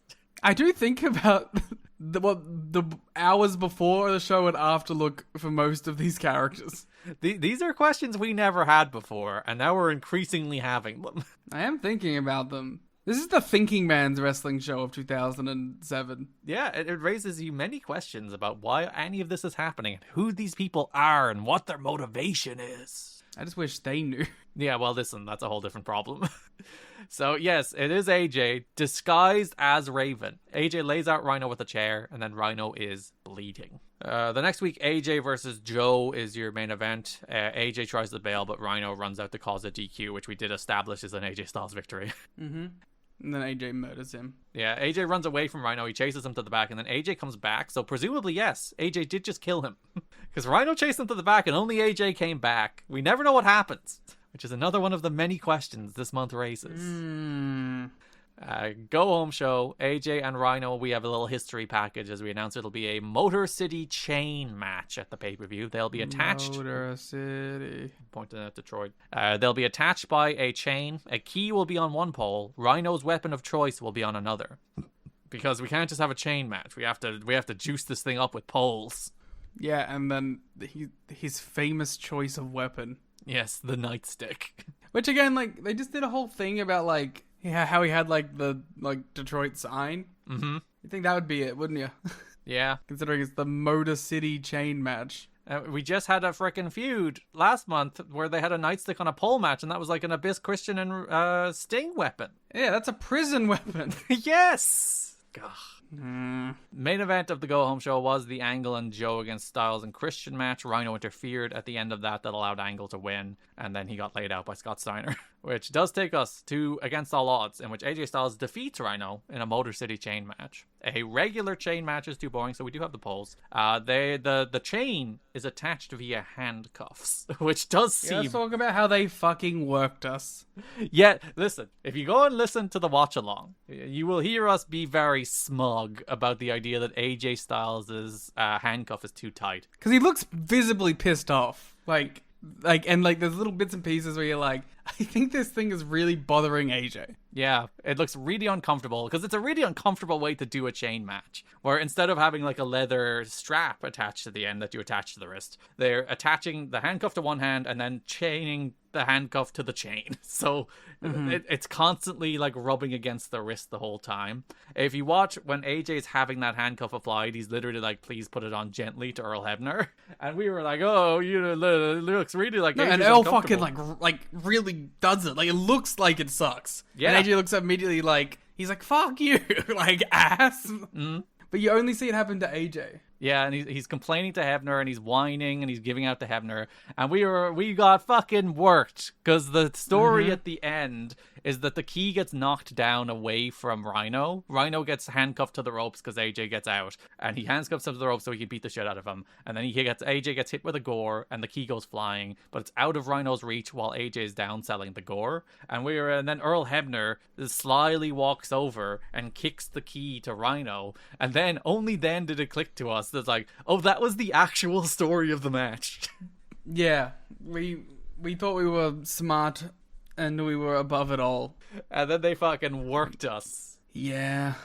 Which legitimately makes like a good story. Yeah, I had to add like half a star to this match because of how much it got me. Like, we were so smug about it. And then like they literally showed the replay at the end where you could see AJ like whining and complaining and making faces and be like, no, it hurts. You know, it's like, fuck.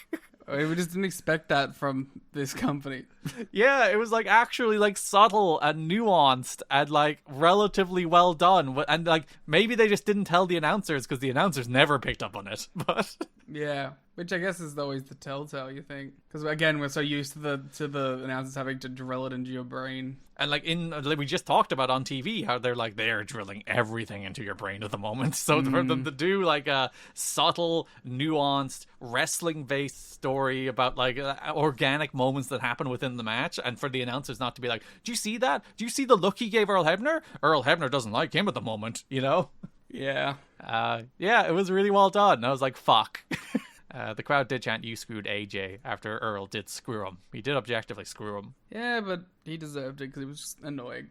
Yeah, that's true. And another just great performance from AJ top to bottom. Like, this is not necessarily a great match, but AJ... Oh, he's stooging. He's so tapped into this heel character. Like a young Kyle Fletcher. He's stooging. Yes.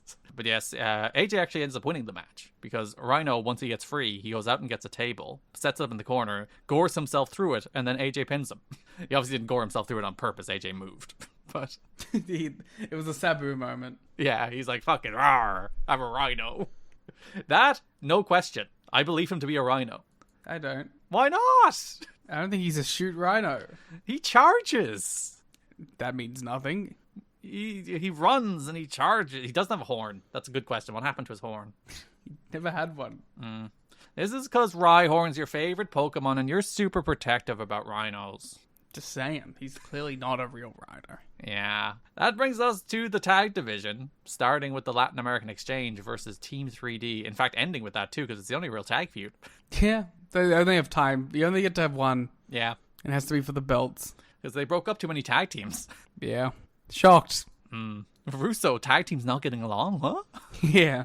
Tag team's not lasting. The first Impact of the month, JB, is backstage and says Team 3D versus LAX in a rematch for the NWA World Tag Team titles will kick off the show because it ended by DQ due to Brother Runt bullshit at the pay-per-view. Team 3D are shouting at Runt.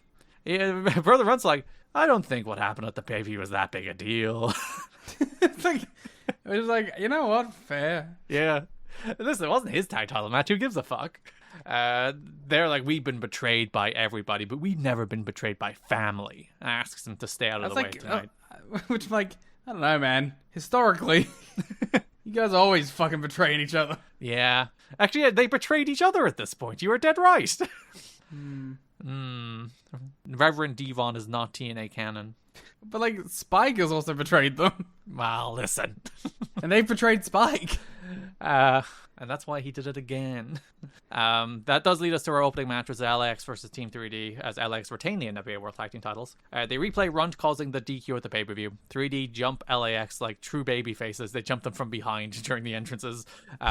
They mentioned TNA Impact airs at a special time of Wednesday at 10 p.m. next week. Runt immediately comes out as Bully carries him away. They then get the Which I thought was so funny. They're like, just sit here, stay, don't move. Hey guys, I'm back. Very funny. They get the heat on Devon, but Bully gets back in time for the hot tag. Bully takes a homicide Rana, but then no-sells it and immediately gets up and clotheslines homicide. This was meant to be the match, by the way, where he sold a little more for LAX after he got chewed out. But listen. Well, you know, according to, by his standards. There's a funny Bully note this month as well, which we'll get to. Moody Jack Melendez distracts the referee, presumably because Conan's not there, allowing Hernandez to drop Bully with a slapjack for the win to retain the titles. I really like this match. Yeah? Yeah, I thought this was again, you know, for this first show, it really started off hot. I was like, all right, here we go. And you liking a Team 3D match after the last episode is revolutionary. I like an LAX match. Yeah, okay, fair. The following week, we go to a video on Conan. He mentions the LAX manifesto, which I would like to read. Ooh. I want to read the LAX literature. Be careful, reading manifestos can get you banned. Well, depends on the manifesto, I guess. An attack on the leader is an attack on the nation. We broke up Styles and Daniels. We broke up AMW. Forget about the tag titles. They should worry about their health. That's it? That's the promo. They're going to kill him. I thought there was more to the manifesto. Well, I guess. Yeah, the manifesto's like, broke up one team, broke up second team, we'll kill you. It's kind of a middling manifesto, to be honest. It is to the point, though. Yeah. So the following week, Paparazzi Productions is with LAX. Mm-hmm. Homicide walks into a restaurant called Via Monaco. He starts smashing plates. The chef, which I admire, grabs a knife and is like, I'll fucking cut you. And Homicide's like, bitch, I know I've been in this scenario before. Yeah, this does not shake Homicide whatsoever, but Hernandez does grab him from behind and disarms him. Homicide thinks about chopping his fingers off, but says he's not worth it. And then they beat him up some more instead and trash the restaurant. And then they're like, the cops are coming, let's get out of here. Yeah. Which they'll never be able to prove it was you guys. How complicit does that make Alex Shelley? Well, did he know what was going to happen, you know? That's true. Did he just accept a filmography job and then suddenly he's been thrust into this scenario? But he has committed crimes before, so... Allegedly. Well, he stalked Sting. Well, again, it was paid for. Therefore, cannot be a crime. Same when he filmed Abyss trying to drown Christian. He might have been culpable for that one too. Alex Shelley has been at the scene of a lot of crimes. Mm-hmm. I mean, he also just filmed like blackmail. Yes, the whole honeypot thing. Alex Shelley is like going to jail for a lot of things. And like, not to mention filming someone without their consent. Which is also just a base level illegal, yes. So it depends on the state, I think. Florida's probably encouraged. Yeah. Later in the show, JB has Devon. He's like, bullies with the family. We would never think about disrespecting anybody's family. Even though they fucking beat the shit out of Conan, but listen. And they're about like 3 seconds away from a slur every show. It's like, we would fight for titles, but going after family is a step too far. Especially Italian family. Yeah. Next week, there will be hell to pay. Haven't you seen The Sopranos? It's a famous show on TV. That means everything. It's not about titles anymore. It's about respect. And they'll teach LAX next week. In the fish market street. The famous Italian fish markets. Go home show. We have a recap of all their drama. Bully is in the ring with Devon. He says their father's last name is Dudley, but his mother's last name is LaMonaco. So he's half angry redneck and half pissed off Italian. He reveals they went after his uncle last week, if you were wondering who they tried to attack, because they never actually explicitly state that. You obviously know he's tied to Team 3D, but like... You got kind of like, what the fuck? Why are they beating up this random restaurant? Yeah, if you don't put together like the name outside the restaurant is Bully's shoot name, like you would be like, why are LAX killing this guy? Yeah. So the doctors don't know if his uncle will ever be the same again. They have to decide if they want to chase the titles or if they want revenge. They could have just done both. Like, it's actually not a choice. Yeah, I don't know why they could have a street fight with the titles or on the line. Yeah, it happens quite often, actually. So, actually, that's how LAX won the tag titles when they beat Styles and Daniels. They lured them into having a street fight after they beat the shit out of them in Mexico. So, they choose revenge. So they're going to do it Italian style in a Little Italy street fight. When you mess with the family... We're going to beat you up in the most stereotypical way possible. It is funny that this is meant to be a bitter grudge match because they tried to kill Bully's uncle. And then you set up the match and it's a bunch of like Italian restaurant tables and girls in cages. Yeah. It's like, that's what family's about. When you mess with the family, somebody's going to get whacked. So I just wanted to say that, like, in a month of stuff I liked, this was the one segment I fucking hated. You didn't like Bully here? No, he was awful. Because he was trying to do, like, a big boy serious promo. Yeah, and he's bad. He's trying to do, like, oh, this is above the level of usual wrestling. I'm super serious and I want to kill you. Yeah. You'll like the note then in a second. LX's music hits and Moody Jack wheels Conan out. This was the best promo of his career.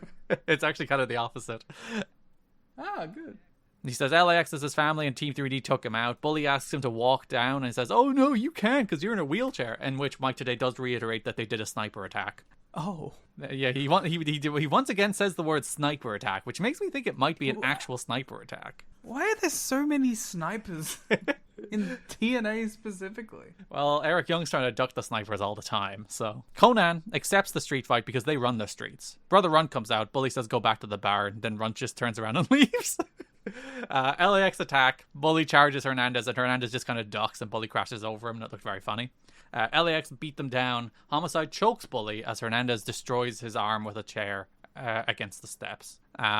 So Brother Ray was sensitive to Conan's LAX promos, believing his promos were drawing sympathy from the fans when LAX are supposed to be heels and Team 3D are meant to be the baby faces. There was some snickering backstage at Ray for sweetening his promos with what was perceived as kiss-ass comments to be sure the fans didn't turn against them in the feud.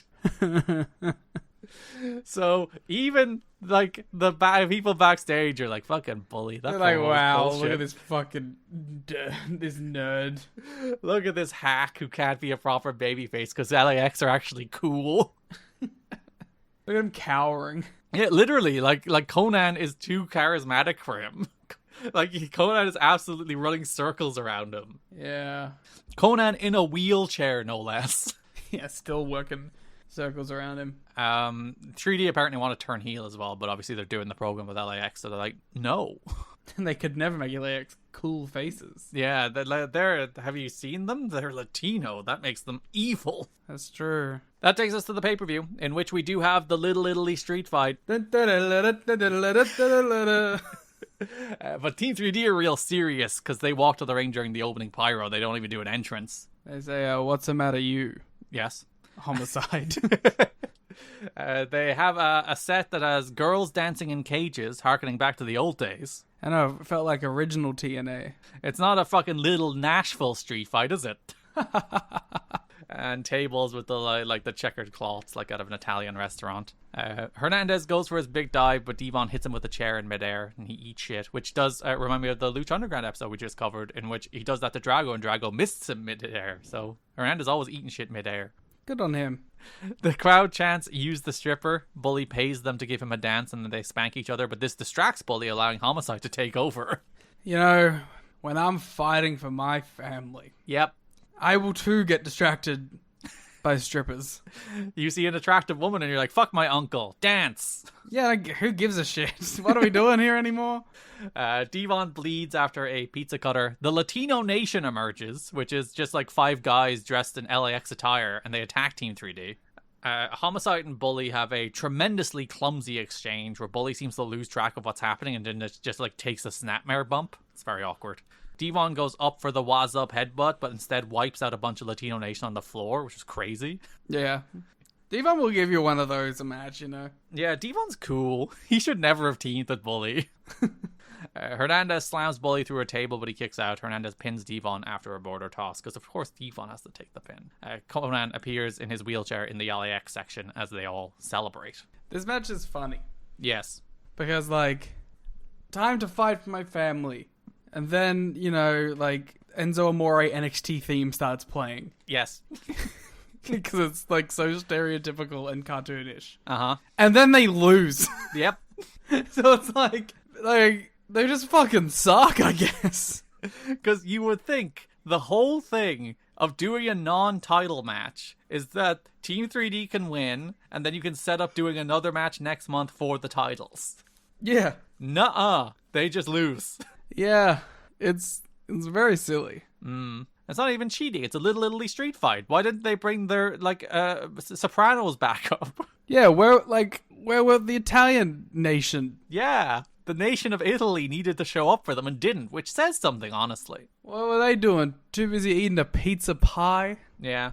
The girls distracted them, too. Too busy... what other Italian stereotypes?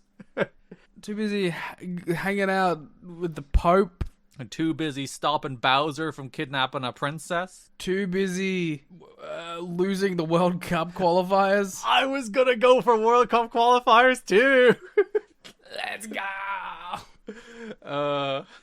I'm sorry to all our Italian listeners. I love your country. It's beautiful. I'm not. It is legitimately like the prettiest place in the world. I've been to countries. I've been to countries, including yours, sir. You've never been to Little Italy. That's true. I haven't. That brings us to the X Division, in which the continuation of the Saban Jerry Lynn feud. I had such high hopes for this match. Yeah, you like this feud. Like, I thought this was, like, a cool month, and, like, I thought, like, Jerry was getting really good reactions all month, and I was like, okay, I'm hyped for this match. Like, going into the pay-per-view was the match I was most excited for. And just to skip ahead, because it doesn't really matter, the match stunk. Like, the pay-per-view match was just really bad and boring and dull, and that sucks, because I was really, like, actually excited for it. Yeah, because in The Observer, Dave is like, oh, the crowd were dead and this match was good. And I'm like, I don't know what match you watched, bro. Yeah, you're just making shit up. The crowd was dead because this match was bad. It was bad. They did a bunch of there was meant to be a story running through it, or like Saban was working over Lynn's back. But I was like so bored and zoned out during it that I didn't even notice. Yeah. It was only on second watch for the notes. I'm like, oh, they did a whole thing where he's doing backbreakers and then his back gives out. But like, I was too bored by it. It was too boring. Yeah. I mean, that's the problem, isn't it? They're doing that kind of story in the X Division match. Yeah, they're doing a work a body part match. A slow work a hold, grab a fucking waist lock match. Damn you, Jim Cornette.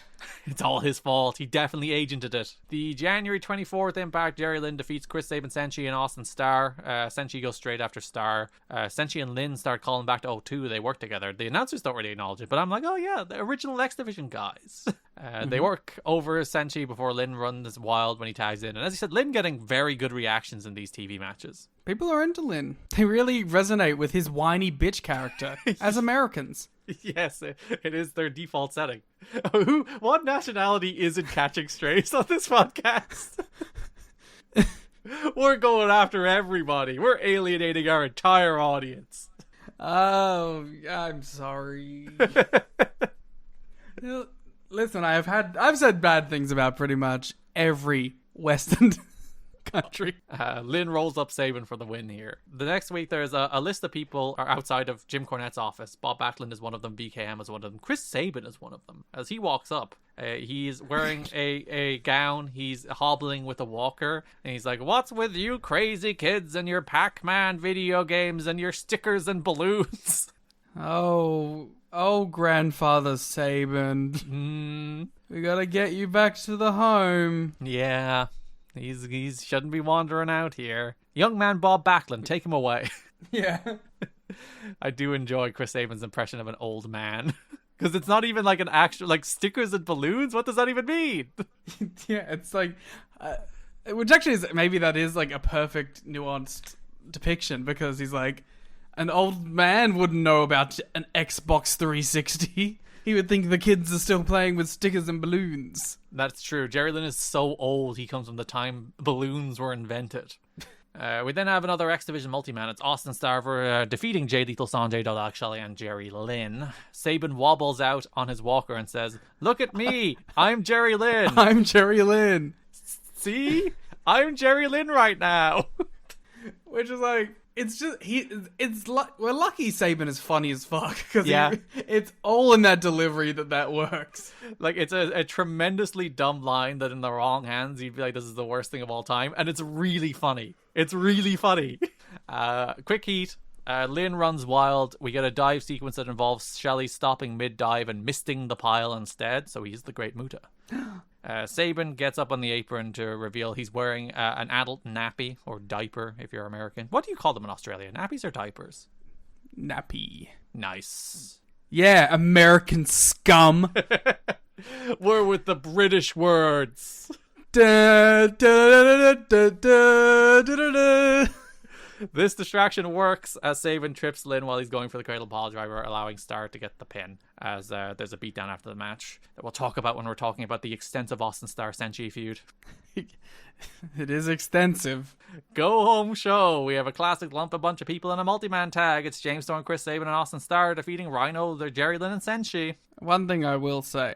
Yes. I liked their entrances. Yeah? I just was like, these are cool themes. I like that is part of why I like the random throw everybody together tag, because you just get James Storm, Chris Sabin, and Austin Starr on a team, and Rhino, Jerry Lynn, and Loki on a team. I do feel the need to mention now on every episode, just in case people... Austin Starr is Austin Aries and Senshi is Loki. We will use their current TNA names, but I was thinking about that while writing this. It's like, do people remember that Austin Starr is Austin Aries and Senshi is Loki? I mean, we covered the Austin Aries name change. We did, but people might forget. I'm Vince Russo being like, bro, get Mike Tenay to tell him that the fans might not remember. Well, of course, with their famously poor American school systems, their ability to retain information is... We took a shot at the American school system in the first half of the episode, too. Did we? Yes. I'm just continuing the bit at this point. Serotonin are in the crowd. Quick, some other nationality. Take a shot at Australia and then you're even. Okay, Australia. We like to think of ourselves as better than the Americans. Yes. But honestly, we're just as bad. Well, that's still kind of a shot at them. Yes.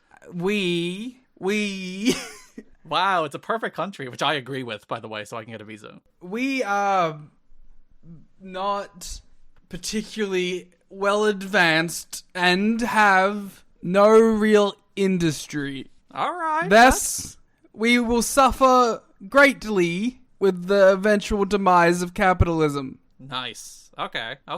And we will become ever reliant on our friends in America. Damn, it's all come full circle. Or more likely China. But either. Ireland is a nation of begrudgers. We hate to see our fellow people succeed. There you go. And oh my god, the potatoes. Wait a minute, no. I get over it. Literally, we're the only country in the world that has a smaller population than we had 150 years ago. Yeah, all those swamps. What do you mean? That was like the thing they used to say. Did they? Yeah, they used to call like Irish people's like swamp people. Yeah, that's rude. Yeah, I learnt about that. I learned about the horrific histories of countries so I can tear them down easier. Yeah, you could use it against us. Finally, someone taking the Irish down a peg. I know. But also, Sonny, you mentioned that as like as the negative for Ireland. Like, we have the same thing so much that we have like our terminology for it. Yeah? We call it tall poppy syndrome. Where it's like, oh, God forbid somebody do well in their life. Yeah, because like when like a poppy grows taller than the others, the ones around the bottom of it will like kill it. Yeah. And take the nutrients from it so that they can grow. So that's like, we developed that term for like, because that is such a prevalent sort of cultural thing here. Damn, we're so culturally similar. Yeah. Serotonin are in the crowd during the 6-man tag team match. The match breaks down fast, like the Fast and Furious Tokyo Drift poster that was backstage during some of the pre-tapes this month. Wow, that's the best Fast and Furious movie. Is it actually? Yes. I don't think I've ever seen Tokyo Drift. Ah, it's so good. And I've seen all the bad ones. And he's walking out of like the school because he goes, okay, so it's the story of Tokyo Drift, right? Yeah. There's this character and he's in an American schooling system. I assume in LA based on like contextual clues, but he's basically like a car guy, right? Mm-hmm. And he eventually gets in it with this guy at school.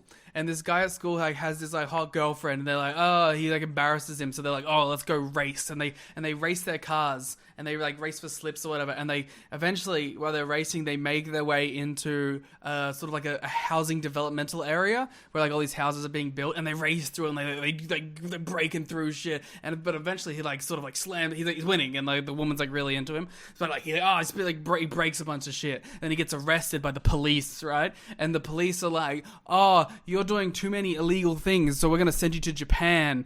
And so wait, we could do that? Well, but yeah, this is basically it. So his mom's like, oh, you're ruining my fucking life. I'm gonna send you to Japan to live with like your dad, I think.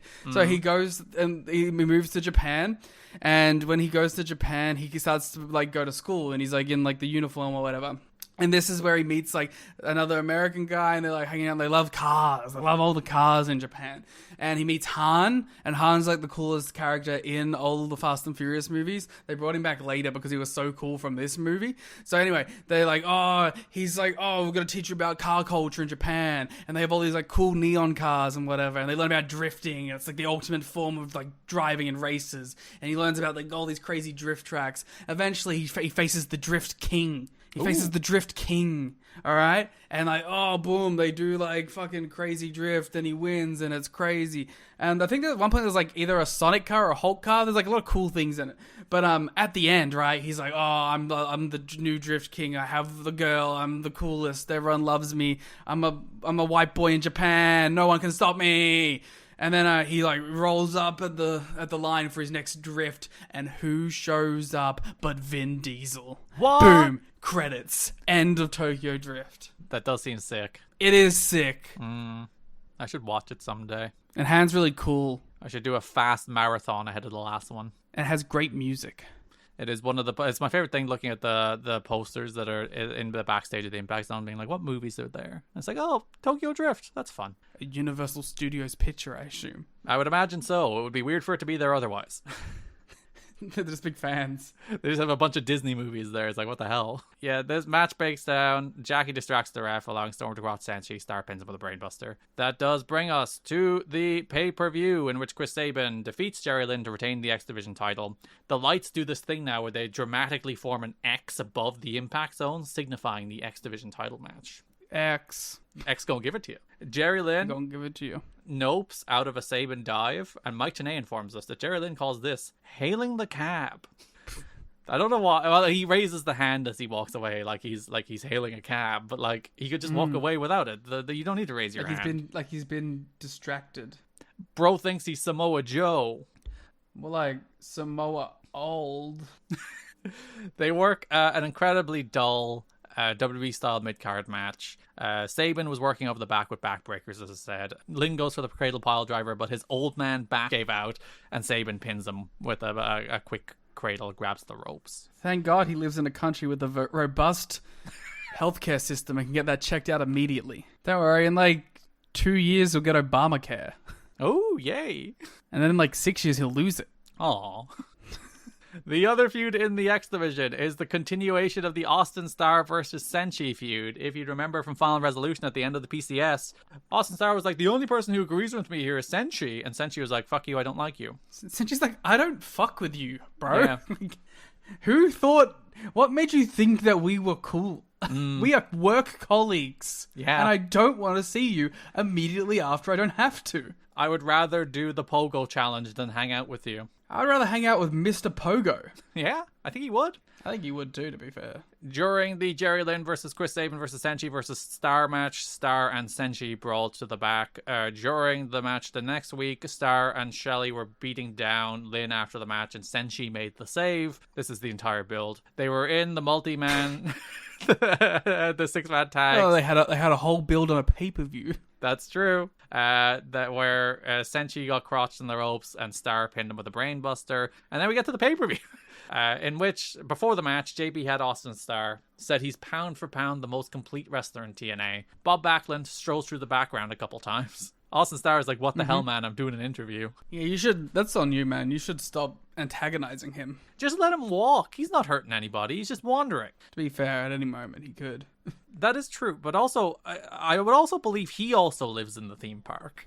Yeah. He does seem like a man who's not leaving. Where would he go? That's true. Does Bob Backlund have a life and a home? It's a very sad existence. Yeah, at least from a character's perspective. I'm sure he's a fulfilled man, I hope. Is he, you know... He's still alive, yeah? He's not dead. Okay, cool. Yeah, Bob Backlund's still kicking. You don't know. Like, we're dropping like flies now, brother. Like, it's hard to keep up with who is and who isn't. What's the most recent Wikipedia update on Bob Backlund? What are they telling me about his life? He returned to Tradition for 2 events in 2018. Beast mode. Where he teamed with Riki Choshu and Tatsumi Fujinami to take on Jinsei Shinsaki, Kazuma Sakamoto, and Tajiri. He was a guest on MTV's Singled Out, where he acted in sketches with host Jenny McCarthy and Chris Hardwick. Nice. All right, he's still alive. Star is like, Backlund, if you put your hands on me again, I'll physically change your channel, because he's from TV Land. Actually, that's pretty good. Do you know that he won Most Disgusting Promotional Tactic in 1982? Bob? Yeah. I guess it would be Austin Starr. Be more disgusting, to be fair. Yeah, what did Bob do? He won the world title. Oh, that is the most disgusting promotional tactic? Yeah, 1982. In 82? I mean, let's be honest. It did follow the horrific 1981 winner of A Monster Character. 82, being WWF champion. Yeah.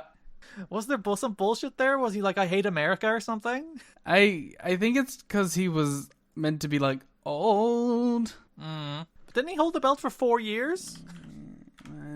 Because like I when you said that, in my head I was thinking like when he beat Brett, but like that wasn't until the 93. 90s. I don't. Can someone smarter than us please inform us of the context of why? Why was that evil?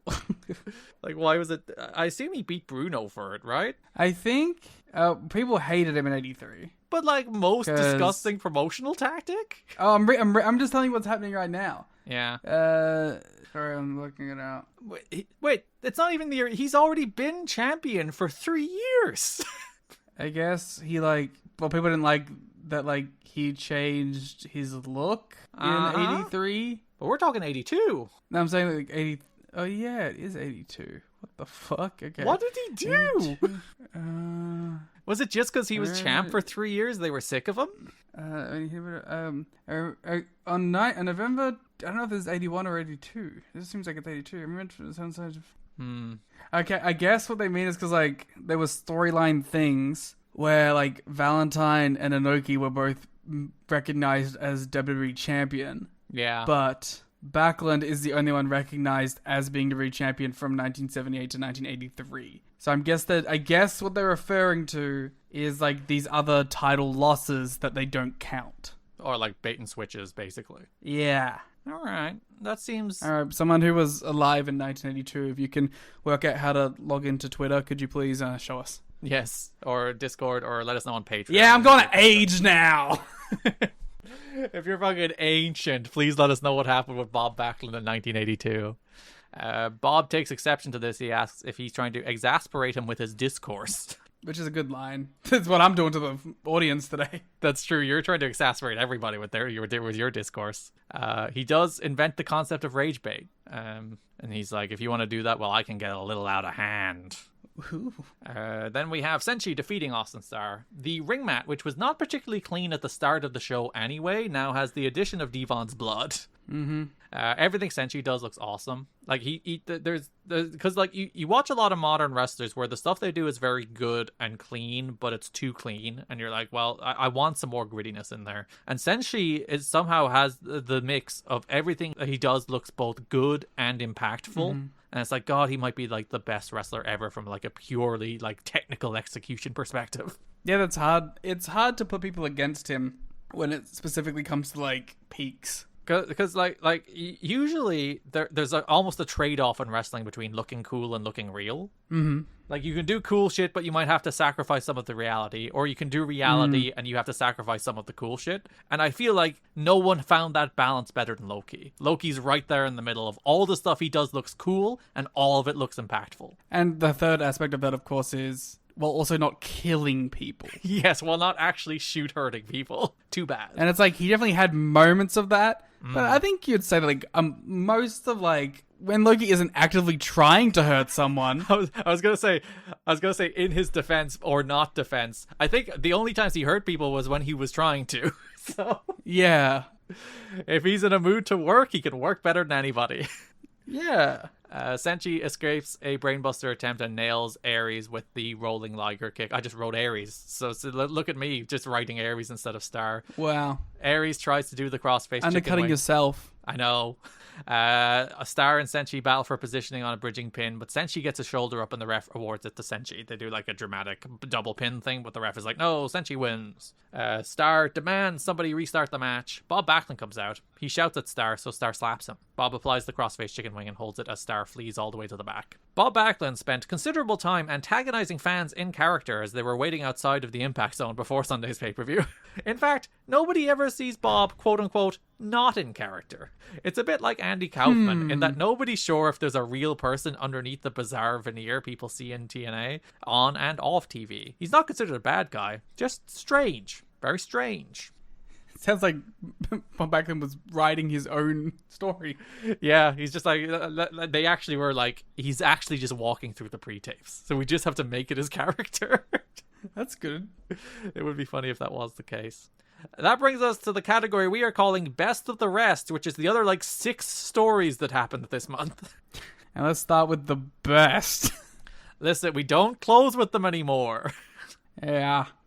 January 18th Impact, JB has Christy Hemme. Don West introduces this interview by mentioning that the pay-per-view featured more women than TNA has in ages, and Christy defended all women on the show. Christy says she wouldn't lay down to get ahead and compromise who she was in the other company. They then cut to Kip calling her a slut. Kip walks up with a salad. Kip says, before you go up, you gotta go down. He then throws the salad at her under the veneer of tripping and falling, but he just throws it at her. And BG breaks it up, and Kip says the words, "Give me a break. Women in this business?" I mean, he's a bad guy. Yes. He's a heel. I think the presentation of this story is at least clear until you get to the pay-per-view, in which then it becomes very muddy. Because, at least in the TV, Christy is meant to be relatively sympathetic. BG is meant to be the guy who's like, Kip, you're going too far. And Kip is meant to be an unrepentant asshole, in which he plays very well. Some might say too well. Yeah. Nah. The next week, Letitia has VKM. BG apologizes to Hemme. Kip has tape over his mouth because he either can't speak or he's saying he's being silenced. I'm not sure what the symbolism here is. But before BG can really speak, Kip removes the tape from his mouth and kicks him out. Kip says he's not PC. TNA is a man's world. Women have no place in this company or this business. As BG says, he's had enough. He's done with this. Yeah, this company called Tits and Ass, it's a man's world, babe. Yeah. The next week, Hemme charges into Cornette's office as VKM follow her in. Kip and Hemme are screaming in Jim's office. She wants a public apology from Kip, or he should be terminated. Kip tells her to suck it. Jim says if she wants to get even, marry him. That'll teach him. Hate my bitch wife. No, he loves his cuck wife. No, he's the cuck. That's true. And you know what? Yeah. That's one thing I won't. I will not make fun of. The sexual kinks. That is one thing I will not make fun of. Let your freak flags fly, my brethren. They will mock every country in the world, but will not kink shame. Yep, will not kink shame. What if a country had a national identity that was a kink? Where does the conflict lie then? Yeah, they do. Yeah. There's a shame kink and it's called America. God damn it, he's come back around. And you gotta go up before you get down. He's turned into Kip James. No. You know what it is? It's all this WWF I've been watching. Yeah, you've watched like 2 Attitude Era shows and you like denigrated down to like that level. Yeah. Not the 2007 TNA. That's highbrow, as we've learned. Yeah, of course. Now tell us more about this Kip James, Christy Hemme segment. Jim says Hemme will have a match at Against All Odds against an opponent that's to be determined. And Kip is still like, oh, you have a match? Oh. He still mocks her, even though she's booked to wrestle. You know what, Kip? You're not, dickhead. That's true. Kip doesn't wrestle at all this month. Which he probably loves, to be fair. Go home show. Letitia has Hemme. Letitia's like, Christy, you did it and we're so proud. You're going to have a match at the pay-per-view. Kip walks in. He's here to make it up to Christy by offering to buy a lap dance from her. BG's like, for the love of God, my family watched this show. I will not allow you to belittle women while my children watch. Mm-hmm. He offers Christy Hemme $5 and Hemme and Letitia walk away. And then he says, what am I kidding? $5 is too much. Mm-hmm. That's the TV building to the pay-per-view, in which Christy Hemme is revealed on the pre-show. We see a clip of this before the match. She comes out for her match. She's wearing a tuxedo. It's revealed in the pre-show that Jim Cornette has booked her in a tuxedo match, but won't reveal the opponent because he's sick of Hemme wanting to wrestle. Jim Cornette's also an asshole, I guess. Again, this is like the story. You can tell this story up until this point, where like Hemme eventually gets her comeuppance on Kip, and Kip looks a fool for being a sexist monster. And like that, listen, that's a story. That's a perfectly fine story where the bad guy gets his comeuppance and Hemme gets to wrestle. This is the point of no return, in which Jim Cornette, babyface authority figure, is also like, this fucking bitch won't shut up. She's constantly like, I want to wrestle, so I'm going to stick it to her by booking her in a tuxedo match against big fat oily guy. In the match of the night. Your favorite match? It wasn't badly worked, which again, fair play to Don, because he was calling it like a shoot. And let's talk about another commentator. Yes. Mike Tenay. Yeah. Horrid sexist. Because it's like Don at one point is like, this is important to Christy. Let's not belittle that. This is we're getting this match. But they were also just repulsed by the idea of oily guy being naked, so they wanted Christy to win. But they had an inner turmoil because they're leering men who wanted to see Christy stripped naked. So it was like it was a whole thing. I don't like Mike Tenay being horny on main. Yeah, he feels like a man who should. He never should be a horny. sexless entity. Yes, for sure. Hemme tries to monkey flip oily guy, but loses her pants as a result.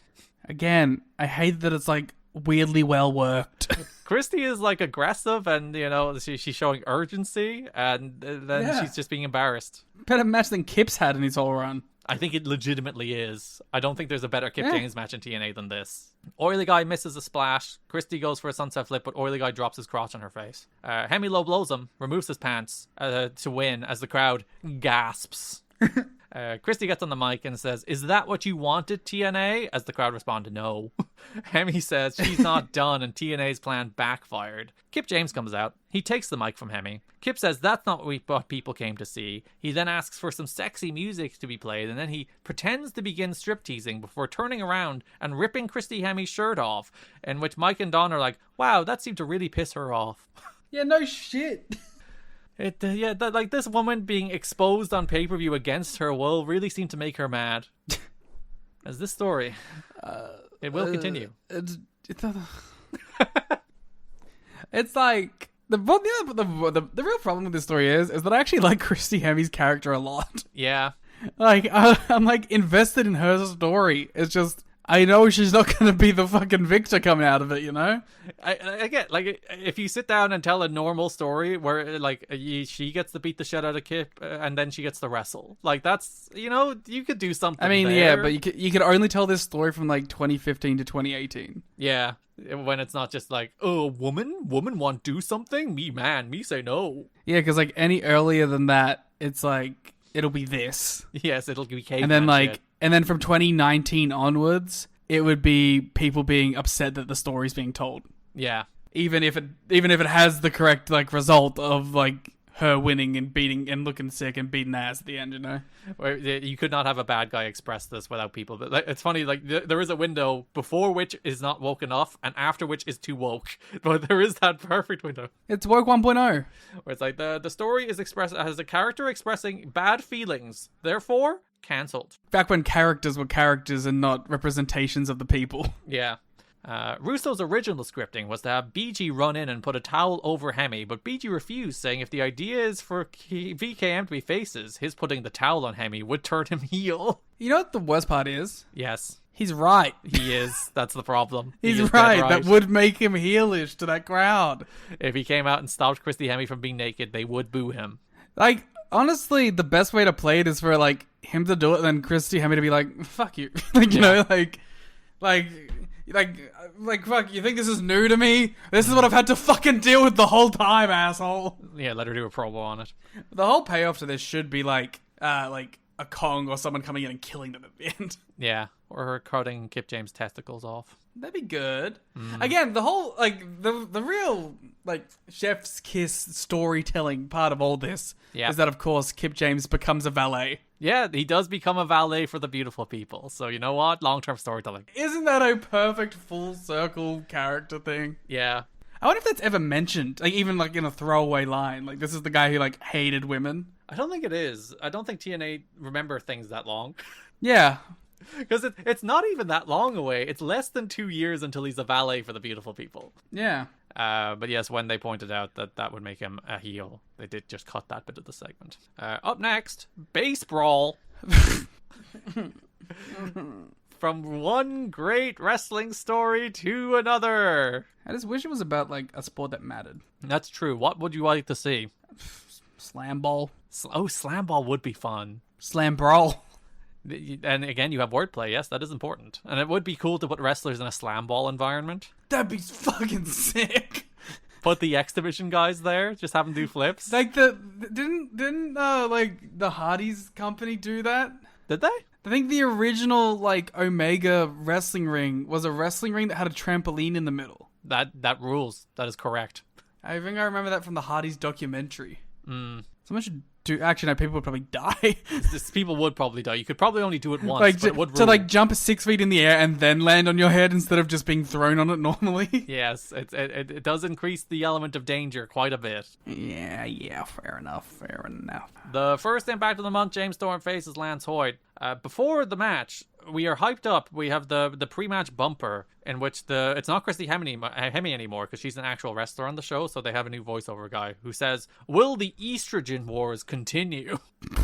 About will, like, Jackie and Gail keep fighting. That's the pitch. This show loves women. Well, they meant Basebrawl.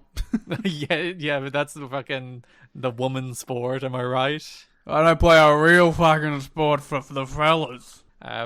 Dale Torborg and AJ Pierzynski are here. They're sitting ringside in the front row. By the way, two of the funniest names. Dale Torborg and AJ Pierzynski? Yeah. Just some, like, that's just some classic, like, bullshit. How do you feel about David Eckstein? Eckstein? Yeah, Eckstein. David Eckstein. Eckstein, yeah. I've heard bad things. But as a name, do you approve? Yeah. I guess I technically have nothing against it. Yes, it's it's Eckstein. What? It's David Eckstein. How often do you think he gets that in his life at the moment? I think he's dead. I don't think David Eckstein is dead. David Eckstein is an American former. He's only 51. Do they have kids? Oh, yeah, if they're in school. Oh, no, and if he has what kids. are their names? Hey, look, it's TNA in his Wikipedia. They do mention it. Yay. His brother is Rick Eckstein, who we know, of course. He's on the show. Doesn't even show his kids. Yeah, there's no personal life section. I want to know about Oh, there is. Wait a minute. It doesn't say anything about his kids, though. Yeah, it just says he's married in 2005. What about Rick? Rick, you got kids? He has a brother called Ken. Yeah, no mention of Eckstein children. Yeah, I heard it. But yes, if there is any child in the world whose name is Eckstein, those poor kids are honestly, if there is a child in the world whose name is Epstein, is also getting fucking shit forever. But why? What happened? I don't know. Google it. Eckstein. What? He's married to actress Ashley Eckstein. She was on That's So Raven? Sure. Which one was she on? That's So Raven. Was she like a regular? She was a regular. I watched a lot of That's So Raven. I want to see if I recognize her. I think she was like a mean girl type. Classic Muffy. Muffy's a funny name. A younger sister named Buffy. Hoyt runs wild. Jackie interferes as the crowd chant "We want Gail." As Hoyt is making his comeback, Dale and AJ come to ringside. AJ hits Hoyt with a chair and Storm drops him with a super kick for the win. Gail appears to brawl with Jackie as Dale and AJ beat down Hoyt. Storm drops Gail with the old 8-second ride. PD looks to save Gail, but Jackie low blows him, allowing Storm to hit him with a super kick too. So, yeah, I didn't give her credit for the actual bigger career choice, which is she's Asuka in the Clone Wars. Oh, that seems like a bigger role than That's So Raven. It's a much bigger role. That seems like a more important deal. Yep. She was also in the Brady Bunch in the White House, which wouldn't be the first time there was an Eckstein in the White House. February 1st, Impact. We go to a feature on Basebrawl as Lance Hoyt invites AJ and Dale to cross the line and step in the ring. It'll be Hoyt with Eckstein versus Torborg with Brzezinski at the pay-per-view as they show Johnny Damon in the crowd. February 8th, Impact. Yeah. JV as Dale Torborg and AJ Brzezinski. They're going to bring it to Lance Hoyt and Team Eckstein at the pay-per-view. They point out Eckstein hasn't been seen. Hoyt walks up and Johnny Damon hits AJ with a chair. Oh, man! It's not fair! You can't put us in this position! What are we supposed to do? Just be normal. Just pretend there's no word association there at all. He seems like a nice guy. It's not his fault. It's not. It's really not. Or Ashley's fault. TNA Against All Odds 2007. Basebrawl's here as Lance Hoyt with David Eckstein defeats Dale Torborg with AJ Brzezinski. Torborg inexplicably comes out to Kevin Nash's music. Torborg breaks a Lance Hoyt action figure with a bat before the match. Fucked up. That's a collector's item. That's true. Does Lance have that many other action figures? I guess he probably has a WWE one. Was there a Vance Archer figure? I actually don't know if there was a WWE one. I know he has an AEW figure. Yeah. One or two. So there's probably not a ton of Lance figures out there. That was one of the ones I almost bought you. Oh. Yeah. That would have been fun. Hoyt, sorry. Hoyt. You only got Kojima and Abyss. Yeah, that's pretty cool. Abyss has a chain. And he has like a pump action thing, so he can do his arm pose. And he's dressed as like Goldilocks Abyss as well, which is awesome. Tenay mentions Torborg was the Damon in WCW. The Diamond. The crowd chants baseball sucks. They agree with you. I mean, they're not wrong. Except for the collection of fans in the front row that are wearing Team Eckstein shirts. That's the Eckstein family. Giselle. Hillary. Don lets us know that AJ Brzezinski really is that big an asshole. That's not a work thing. He really is just a piece of shit. Which I believe. Yeah, he's like, sometimes you think like he's playing an act, but no, he's just an asshole. He then low blows Hoyt and throws him into the rail. David Eckstein's brother Rick is at ringside. Lance went for a step up top rope move and nearly died at one point. He ate so much shit. Brzezinski hits Hoyt with a chair, allowing Torborg to win, but the Ecksteins get the match restarted. And then hit Torborg with a chair, allowing Hoyt to win. So some would say turnabout is fair play. Others would say you just did the thing you accused somebody of being cheating. Which one did you side with? I think you lowered yourself to their level. I think you should have won fair and square. I would like to move on. I would like to request the ability to move on, if that's all right. James Storm continues his feud with Gail Kim and Petey Williams after they killed Chris Harris. Yeah, he's still pissed about... Well, he's not really pissed. He's actually having a great time. Yeah, Storm is funny in this feud in which, like, he's like, I beat Petey, I don't care. Storm has moved on. Yeah. He's like... He wants to just drink beer with his, like, copious friend group. Yes, which we will get to when we talk about Eric Young. And, like, just hang out, He's not looking to do anything crazy. But then he's like, but Jackie really wants to beat the shit out of Gail. And listen, who am I to stand in her way? I respect women. Yeah. And I will let her get her wish. January 18th, Impact. Gail Kim is brawling backstage with Jackie in the women's bathroom, as Mike Tenay informs us. Oh, yeah, this one pissed me off. We've got cameras everywhere, including the women's room. Yeah, and then the next segment is them being the fucking Christy segment where Jamie's like, wow, we do so great with women now, Christy. What do you have to be mad about? Yes, they did cut from the women's bathroom to Christy Hemme. It's fucking insane.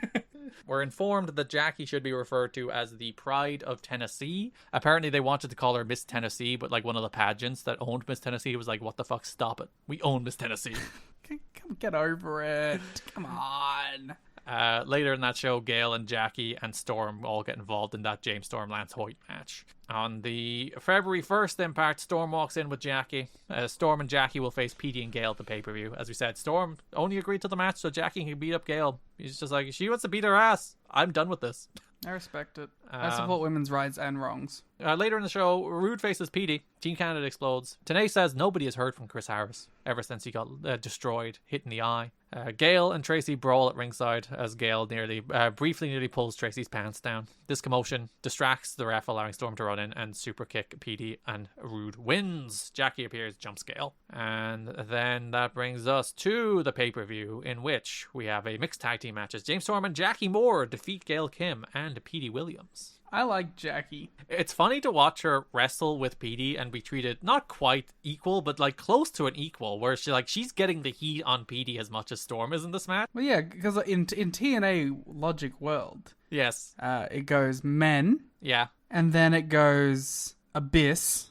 Okay, he's not a man. Demons. Oh yes, demons, sure. Extraterrestrials, sharks. Yes. And then it goes about on the same level, small men, yeah, and woman. Okay.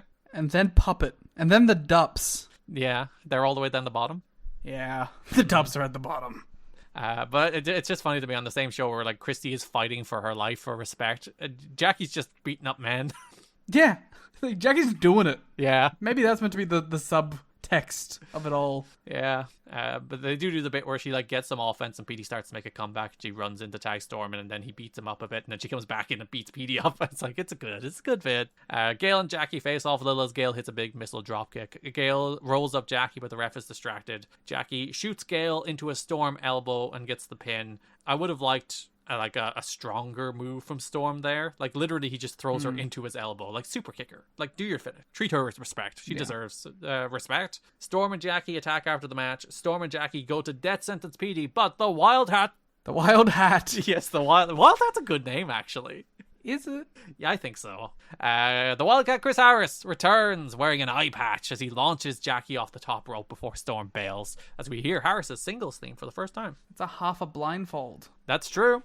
Maybe that's foreshadowing. The Harris singles theme isn't very good. It's like a remix of the AMW theme, but it's not as good. Guilty. It literally just does say, "We find the defendants guilty. We find the defendants guilty." Chris Daniels is doing some bullshit this month. Yeah, I mean, which is basically just he's going back to church. Yeah, so as we mentioned, he had that match against Christian in which there was a pre-match interview where he was like, who should I be serving? What the fuck? Is the house haunted? What the fuck? What fell over there? Something from my desk just fell off my desk. Whoa. Nothing moved. The ghosts of the Americans have come to get revenge for your slander. There's like ghosts of every nation surrounding your house at the moment. Oh. Being like, come on. What have you said about us? What have I become? And Vampiro's there for all the slander I think you did about him being a vampire. Wait a minute. You should be anywhere. I should be in fucking England.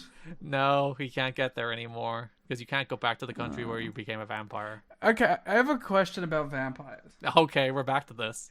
Wasn't there a thing where like a vampire... This is stupid. I don't know if this is... I'm just making this up. Uh-huh. Wasn't there a thing where like vampires can't travel across water? I believe so. Right? I thought for a second I may have made that up and got really embarrassed in my head. I believe that is a thing in Bram Stoker's Dracula, which like he can, which is the reason they always have to like stow away in ships and shit. But that's still traveling over the water. But like he does move from Transylvania to London in Dracula. That's what I'm saying. But I do think there is like something about there being conditions about vampires and how their ability to travel over water. Because this also happens in Nosferatu and in JoJo's Bizarre Adventure. Yeah. The 3 seminal vampire classics. Yes. Okay, well, I'll accept it. They cannot cross running water under their own power, but they can travel over water if they are carried, sail on a ship, or cross at the exact slack tide moments. That seems some bullshit. It does. It must be said. Which is the reason he has to... Oh, yeah, because he travels by sea in a box of native soil in Dracula, which is why he can get away with it. And you can only step off the ship at the exact moment of high tide or low slack, where the running of the water stops running. I think at a certain point you'd be like, this isn't worth it. It does yeah. There's a lot of bullshit that comes. There's a lot of like power dynamics that come with vampires. They really hinder your power. And all that to go to fucking London, which is the reason I don't believe Vampiro is a real vampire. I think he crosses water all the time. Yeah, but he's always bringing soil from his native land. Yeah, that's true. He has Canadian soil everywhere. Yeah. To give clarifying question. Oh, you still want to talk about this, huh? well, if you're a vampire, when you say native land, is native land a country of origin or country where you became a vampire? Oh, man, native land. So, like, would Vampiro be Canadian soil or English soil? Ooh. You have to think it's Canadian. I would have guessed homeland. Whereas I guess like it's your vampire origin point. But like, what if it's the vampire who stuck you? Yeah. Where he's from. Oh, okay. So you become like a descendant? Yeah. And what if it's like really annoying that you don't know where he's from and you're like keep trying? It's like, is it Lithuanian soil? No. Fuck. Yeah. This is nuanced. There is a lot of rules. I don't feel equipped to be the one to answer it. I've read Dracula, but I don't purport to be an expert. And I've watched Nosferatu, both versions. I don't even remember what fucking story we're talking about at this point. Daniels, man of God. Daniels, is he a vampire? No, he would hunt them. I don't know if he would. I think he would see vampires as a besmirchment of his great leader. What? God. But he's a fallen angel. That's true. But maybe he's trying to find that faith again. I think he's doing the opposite. Oh, he's going devil? Well, like, he feels like he's not really finding faith this month. He's more like lamenting. So yes, he does lose the Christian. And then we get a vignette where he's going on about everything that's happened in the X Division. He won the X Division title and then he lost it. And then, like, what's the meaning of all that? There has to be some greater purpose in there. It can't just be events without purpose. Or maybe it's like, you suck and you lost the match.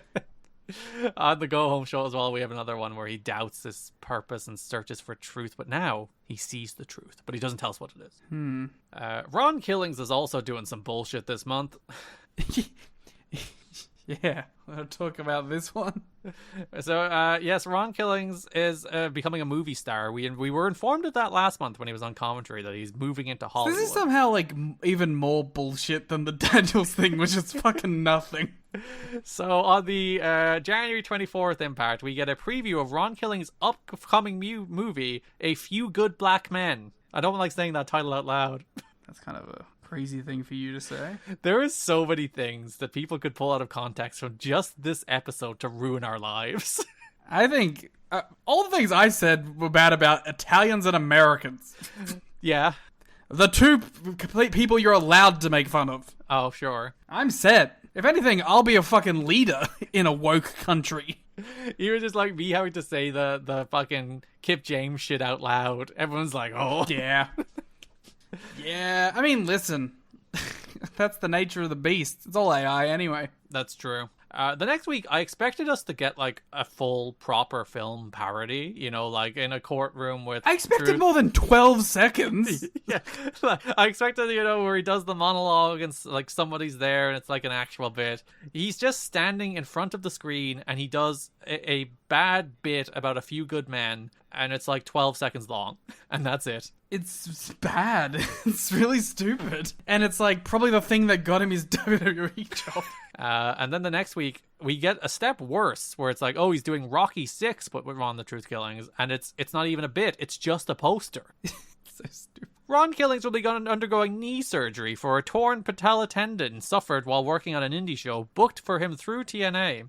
He'll be out for a few months. Jeff Jarrett told him they would take care of him. He'll remain on television doing these hokey acting skits. However, and this is guaranteed to be a morale killer, says Dave, he was informed that they will front him the money needed for his surgery, but they are going to restructure his pay over the next year where he has to pay it back. What? Again, Dixie made all the bad decisions in TNA in fucking 2009. Everything was rosy until Dixie took control in 2009. If you watch Dark Side of the Ring. Ring. We weren't doing insane shit. Nobody was ever involved in a bad decision. As it was the Panda money that wasn't being spent, but listen.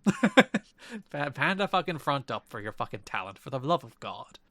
They do, but like it's one thing for Conan because he came into TNA with the problem, which they should still pay for. Fucking pay for your talent, for the fuck's sake. But it's another for a guy who was injured on a booking that you sent him out on. Yeah. But I think both are bad, and you should pay for both. Maybe I'm too woke. Liberal. What did you say? I said liberal. Liberal. Just. I said it with such vitriol. The final feud of the month is Eric Young and Bobby Roode. At least this was good. Yeah, that's why we're ending on it, because there was a bunch of bullshit. We saw a honey trapping. January 18th, Impact. Shelley asks Nash what's next for them after the PCS. JB walks up to Shelley and it's like, Shelley, I have a little work for you next week, huh? Damn, it's easy to get that fucking, like, that kind of videography work in TNA. Yeah, you just have to hang around and eventually someone will be like, I need to film something. It's a little ethically dicey, but you in? He's in. He's like, that's my one specialty. Nash says it's time for them to leave the nest. He's going to do an extreme makeover. There was a segment, Star jumped Senshi here, and Senshi punched a hole in the wall. I forgot about that one. Yeah. It was a good wall punch. It was. JB is outside of Styles' locker room. Eric Young sneaks up. He says he's off the pill. He wants to go shopping for condoms next week. Oh, sorry. He says he wants to go shopping for condos next week. And JB is like, you mean condoms, right? Just, it's such a good line. Yeah. Eric, I'm off the pill. Because it's like, why wouldn't you just stay on it? Like, ignoring all of the other aspects to that sentence. Like, if you're worried about contraception, you were already on contraception. AJ walks in and is like, all right, Jellyead, hit the bricks. And EY's just like, gotcha, and walks away. AJ's like, I want to hear nothing about no premarital sex. Yeah, he wants none of this. The next week, Eric Young is shopping for condoms with Jeremy Borash and Alex Shelley. It's one of the greatest segments in TNA history, perhaps the greatest segment in TNA history. Shelley begins by saying, you've always got to have your first on camera. Which is just simply not true in any sentiment. Yeah, I think it's bad advice in many aspects of life. EY is like, I'm worried about the size, and JB is like, no, they come in 3-packs, you're fine. And then EY is like, no, because my dick is small. I don't want one. And then James Storm. He strolls in as JB has condom in hand, and James Storm says the phrase, buying rubbers at 4:00 in the morning. No, that's not the full phrase. Yes. He says, 2 men buying rubbers at 4:00 in the morning. Yeehaw! Why, I never. They go off to buy them, and Shelley says the tremendous line, you either get chlamydia like me or you don't. Are you going to wear it or not? Yeah. He's got to learn from his mistakes. Yeah, James Storm does have an entourage that includes Slick Johnson. You know what my favorite thing about the entourage? Yeah. Is Slick's like, extra small. But then the 2 women that are with him go, hi, Eric. Yeah. Like, they just like Eric. Like, they don't find this to be like an embarrassing scenario. They're just saying g'day. It's really funny. They go to pay for the condoms, and the worker asks for a price check on the condoms. And then the Storm crew go,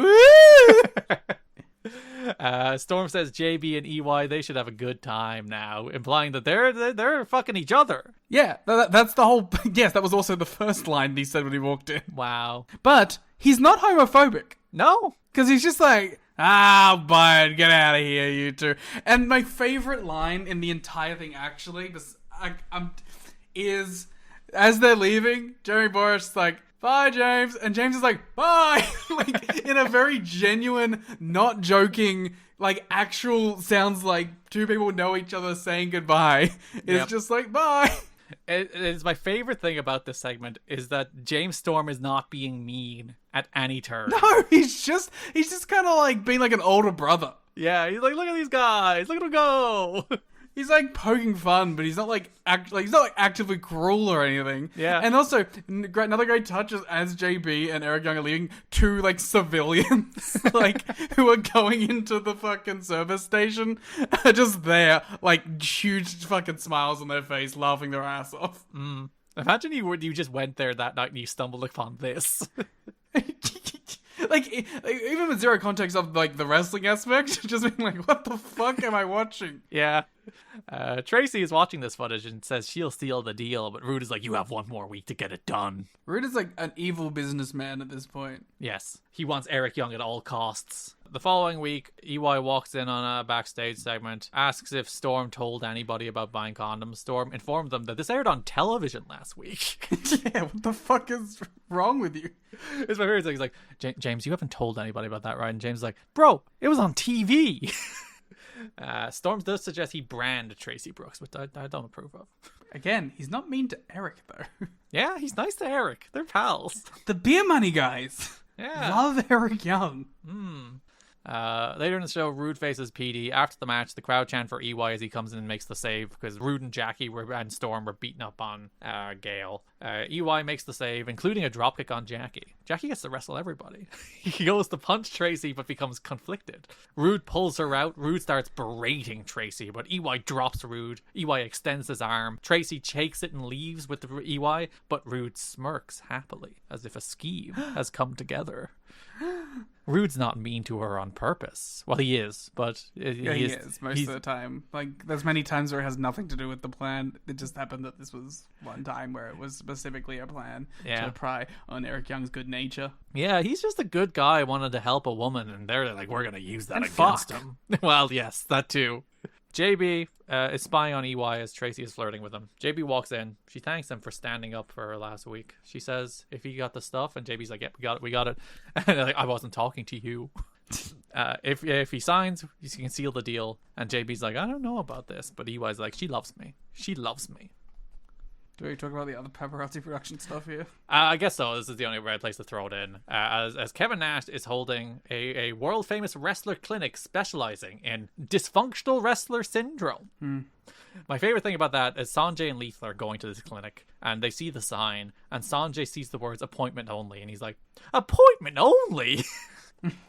He is, like, infuriated at the concept of it just being for appointments. Because he's like, also because he was asked to be here. That's true. Nash is doing a psychiatrist character. He talks about how he made Samoa Joe, and he's like, look at this doll. He got that because of me. And then he made the doll. And he made the doll, yes.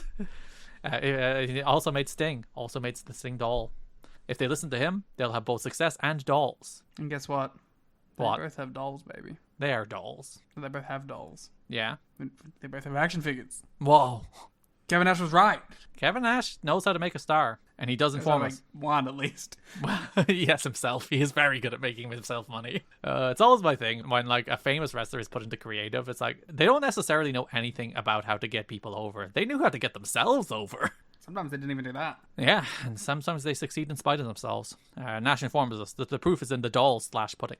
This is a fun little note here where they basically talk about how, like, what the plan is to reshape this and how they're like, oh, you know, Lethal does this good Randy Savage impression. We might do that on the way there. And it's like, brother, that's the whole thing for, like, the next 4 years. It is funny how you're like, yeah, it's like, oh, you know, as part of this, we'll have him unleash his Randy Savage impression. It's like, that becomes his career. Mm-hmm. Like, arguably still Black Machismo was like the defining part of Jay Lethal's career.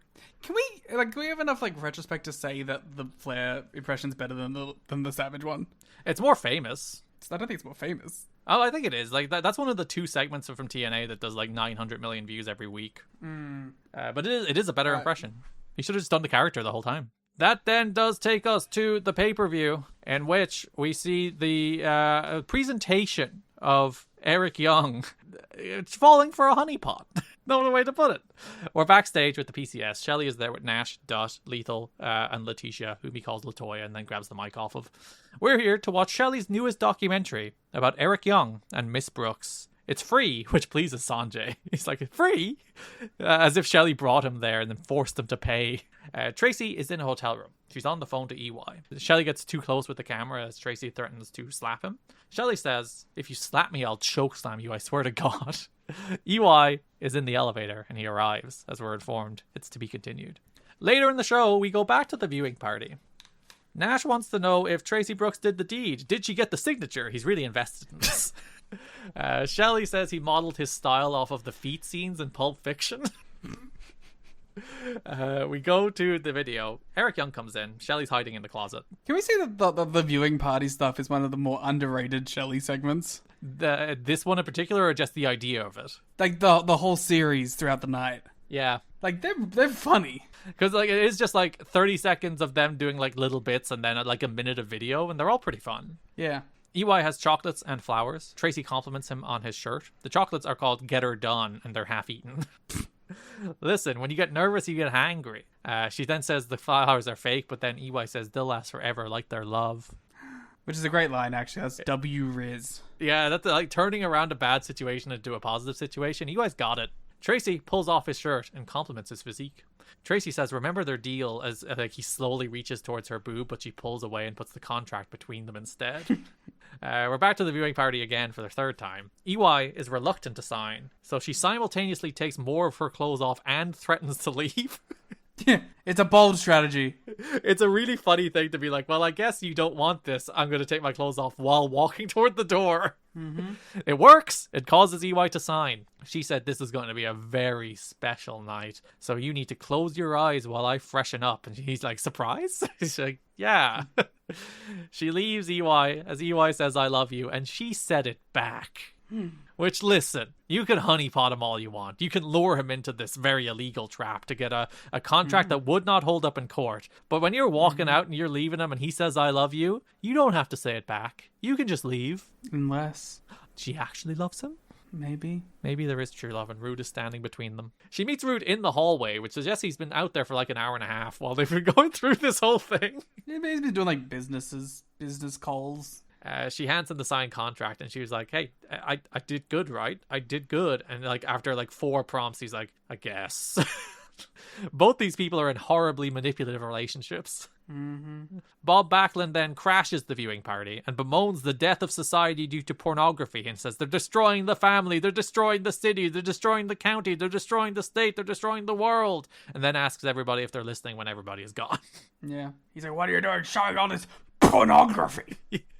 Bob does not approve. And listen, it's an unethical situation. No one should approve. And if it was pornography, it'd be very illegal.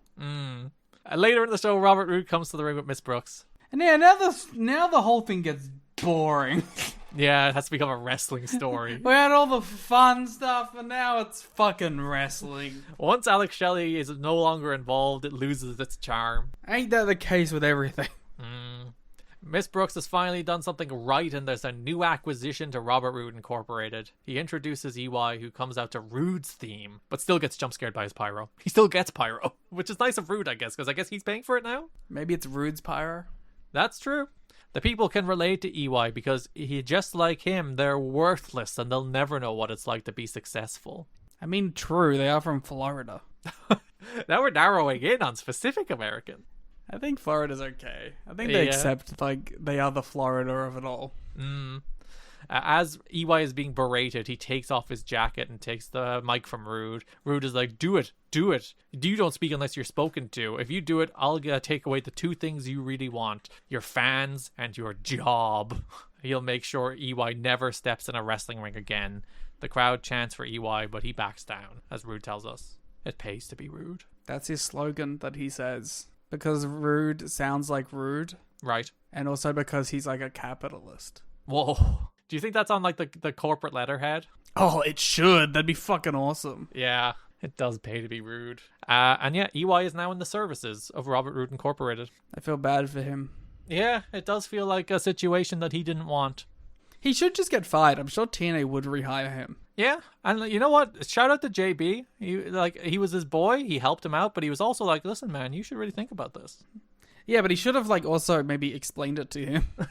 Yeah, at no point does he ever say, "Hey, man, they only want to do this so they can get your services. It's a trap." Yeah, because he's also distracted by Horny every 3 seconds. That's true. Storm is the one who should have explained it to him. Storm would be his boy. Storm is the only one who could get it. Storm isn't, distracted by horniness. Famously, does not care about the women. He's just having a good time. Yeah. I'm surprised that they never tried to add a third person to Beer Money and have, the 3 vices. I guess Jackie was there. What's her vice? Well, I guess she has to be sex, then. Oh, no. Well, if it's alcohol, money, and sex, Yeah. her vice has to be sex. She is representing. Which, honestly, is actually a great flip on it. Yeah. If you have, the female character be, the one who's, the sex-obsessed one versus the, 2 other lecherous men already there, Mm-hmm. It'd be if it's Val Venus, it's fucking on the fucking nose, isn't it? Yeah, I would not put him in Beer Money. I would not put him in anything. Well, we'll see him in TNA at some point, unfortunately. Yeah, but it doesn't last long. He has 3 months. You'll have to watch one Val Venus pay-per-view match. Didn't we already watch it? Or maybe 2. Does he have 2? We didn't watch the pay-per-views. We only watched the TV. I think we only watched the TV, yeah. If we did watch the pay-per-views, I don't remember them. No, we watched WrestleMania, but I don't think we watched any of the TNA stuff. Yeah. I think we might have thought that would have been too much of a... Just actually covering it? Invasion of it. Of the principle when we had it, the actual show. By the time we get around to those 2010 episodes, I will not remember them. Yeah. Although, I think that first one is pretty, well ingrained in my head now. Yeah, but the rest of them I'll be I don't know. Where's Bret Hart? I just remember that they were really bad. They were really bad. These shows do. It's again one of those "Are we a Vince Russo defense podcast?" where you're God, it does get worse when there's other influences who aren't him. I mean, I've always Bischoff is worse than Russo to me. Yes, we did establish that when we were doing Dark Side. Yeah, I will take Russo over Bischoff. Yeah, any day of the week. That is it for February 2007. We will be back with a new episode of Reign Takers, and also I believe we're doing CZW versus Ring of Honor next, right? I think. I mean, nothing else has perked my ears. Yeah, so we're locking that in next. It'll probably be a 3-part series or something. We'll have to work that out. We'll see how long it all is. We'll be covering the Ring of Honor CZW feud next for Patreon, so you can look forward to that. Go to tnachat.com, patreon.com/kiddingme. Subscribe, where you can also get the show notes for this show, the star ratings, and every 200 pieces of exclusive audio or something like that are already up there waiting for you. That's the most Irish you've sounded in a long time. The waiting for you? Yeah. The accent really came out then. Interesting. Follow me on Twitter at Garrett and Liam, on Twitter at The Cleat Muda. Follow the podcast on Twitter at TNA History Pod. Subscribe to us on YouTube at You've Got to Be Kidding Me, and on TikTok at TNA History. Head to the link in our description where you can buy some cool merch, t-shirts, posters. Go get them. Thanks for listening, and bye-bye. Do damn thing. Woo! Most people don't realize how much their personal information is being bought and sold every day. Data brokers are making billions, pulling details about you from public records and the internet, and then packaging and selling it, usually without your consent. That's how your information lands in the hands of scammers, spammers, even stalkers. It's why you get endless robocalls and why ads seem to follow you everywhere. That's where Aura comes in. Aura actively removes your data from broker sites and keeps it off. They also instantly alert you if your information shows up in a breach or on the dark web. But Aura goes beyond data protection. With one app, you get a VPN, antivirus, password manager, spam call protection, dark web monitoring, and even up to $5 million in identity theft insurance, all backed by 24/7 US-based fraud support. Other companies might sell just credit monitoring or just a VPN. Aura gives you all of it, together, at the same price competitors charge for just one service. Start your free trial today at aura.com/remove. Protect yourself now at aura.com/remove. Hi, I'm Case Lowe, co-host of the Open the Voice Gate podcast. The one question I'm constantly asked when it comes to Dragon Gate is, how do I get into the promotion? Well, stop asking and start listening to the Open the Voice Gate podcast, released every Wednesday on the Voices of Wrestling Podcasting Network. For exclusive news and show reviews, look no further than the leader in Dragon Gate coverage, Open the Voice Gate.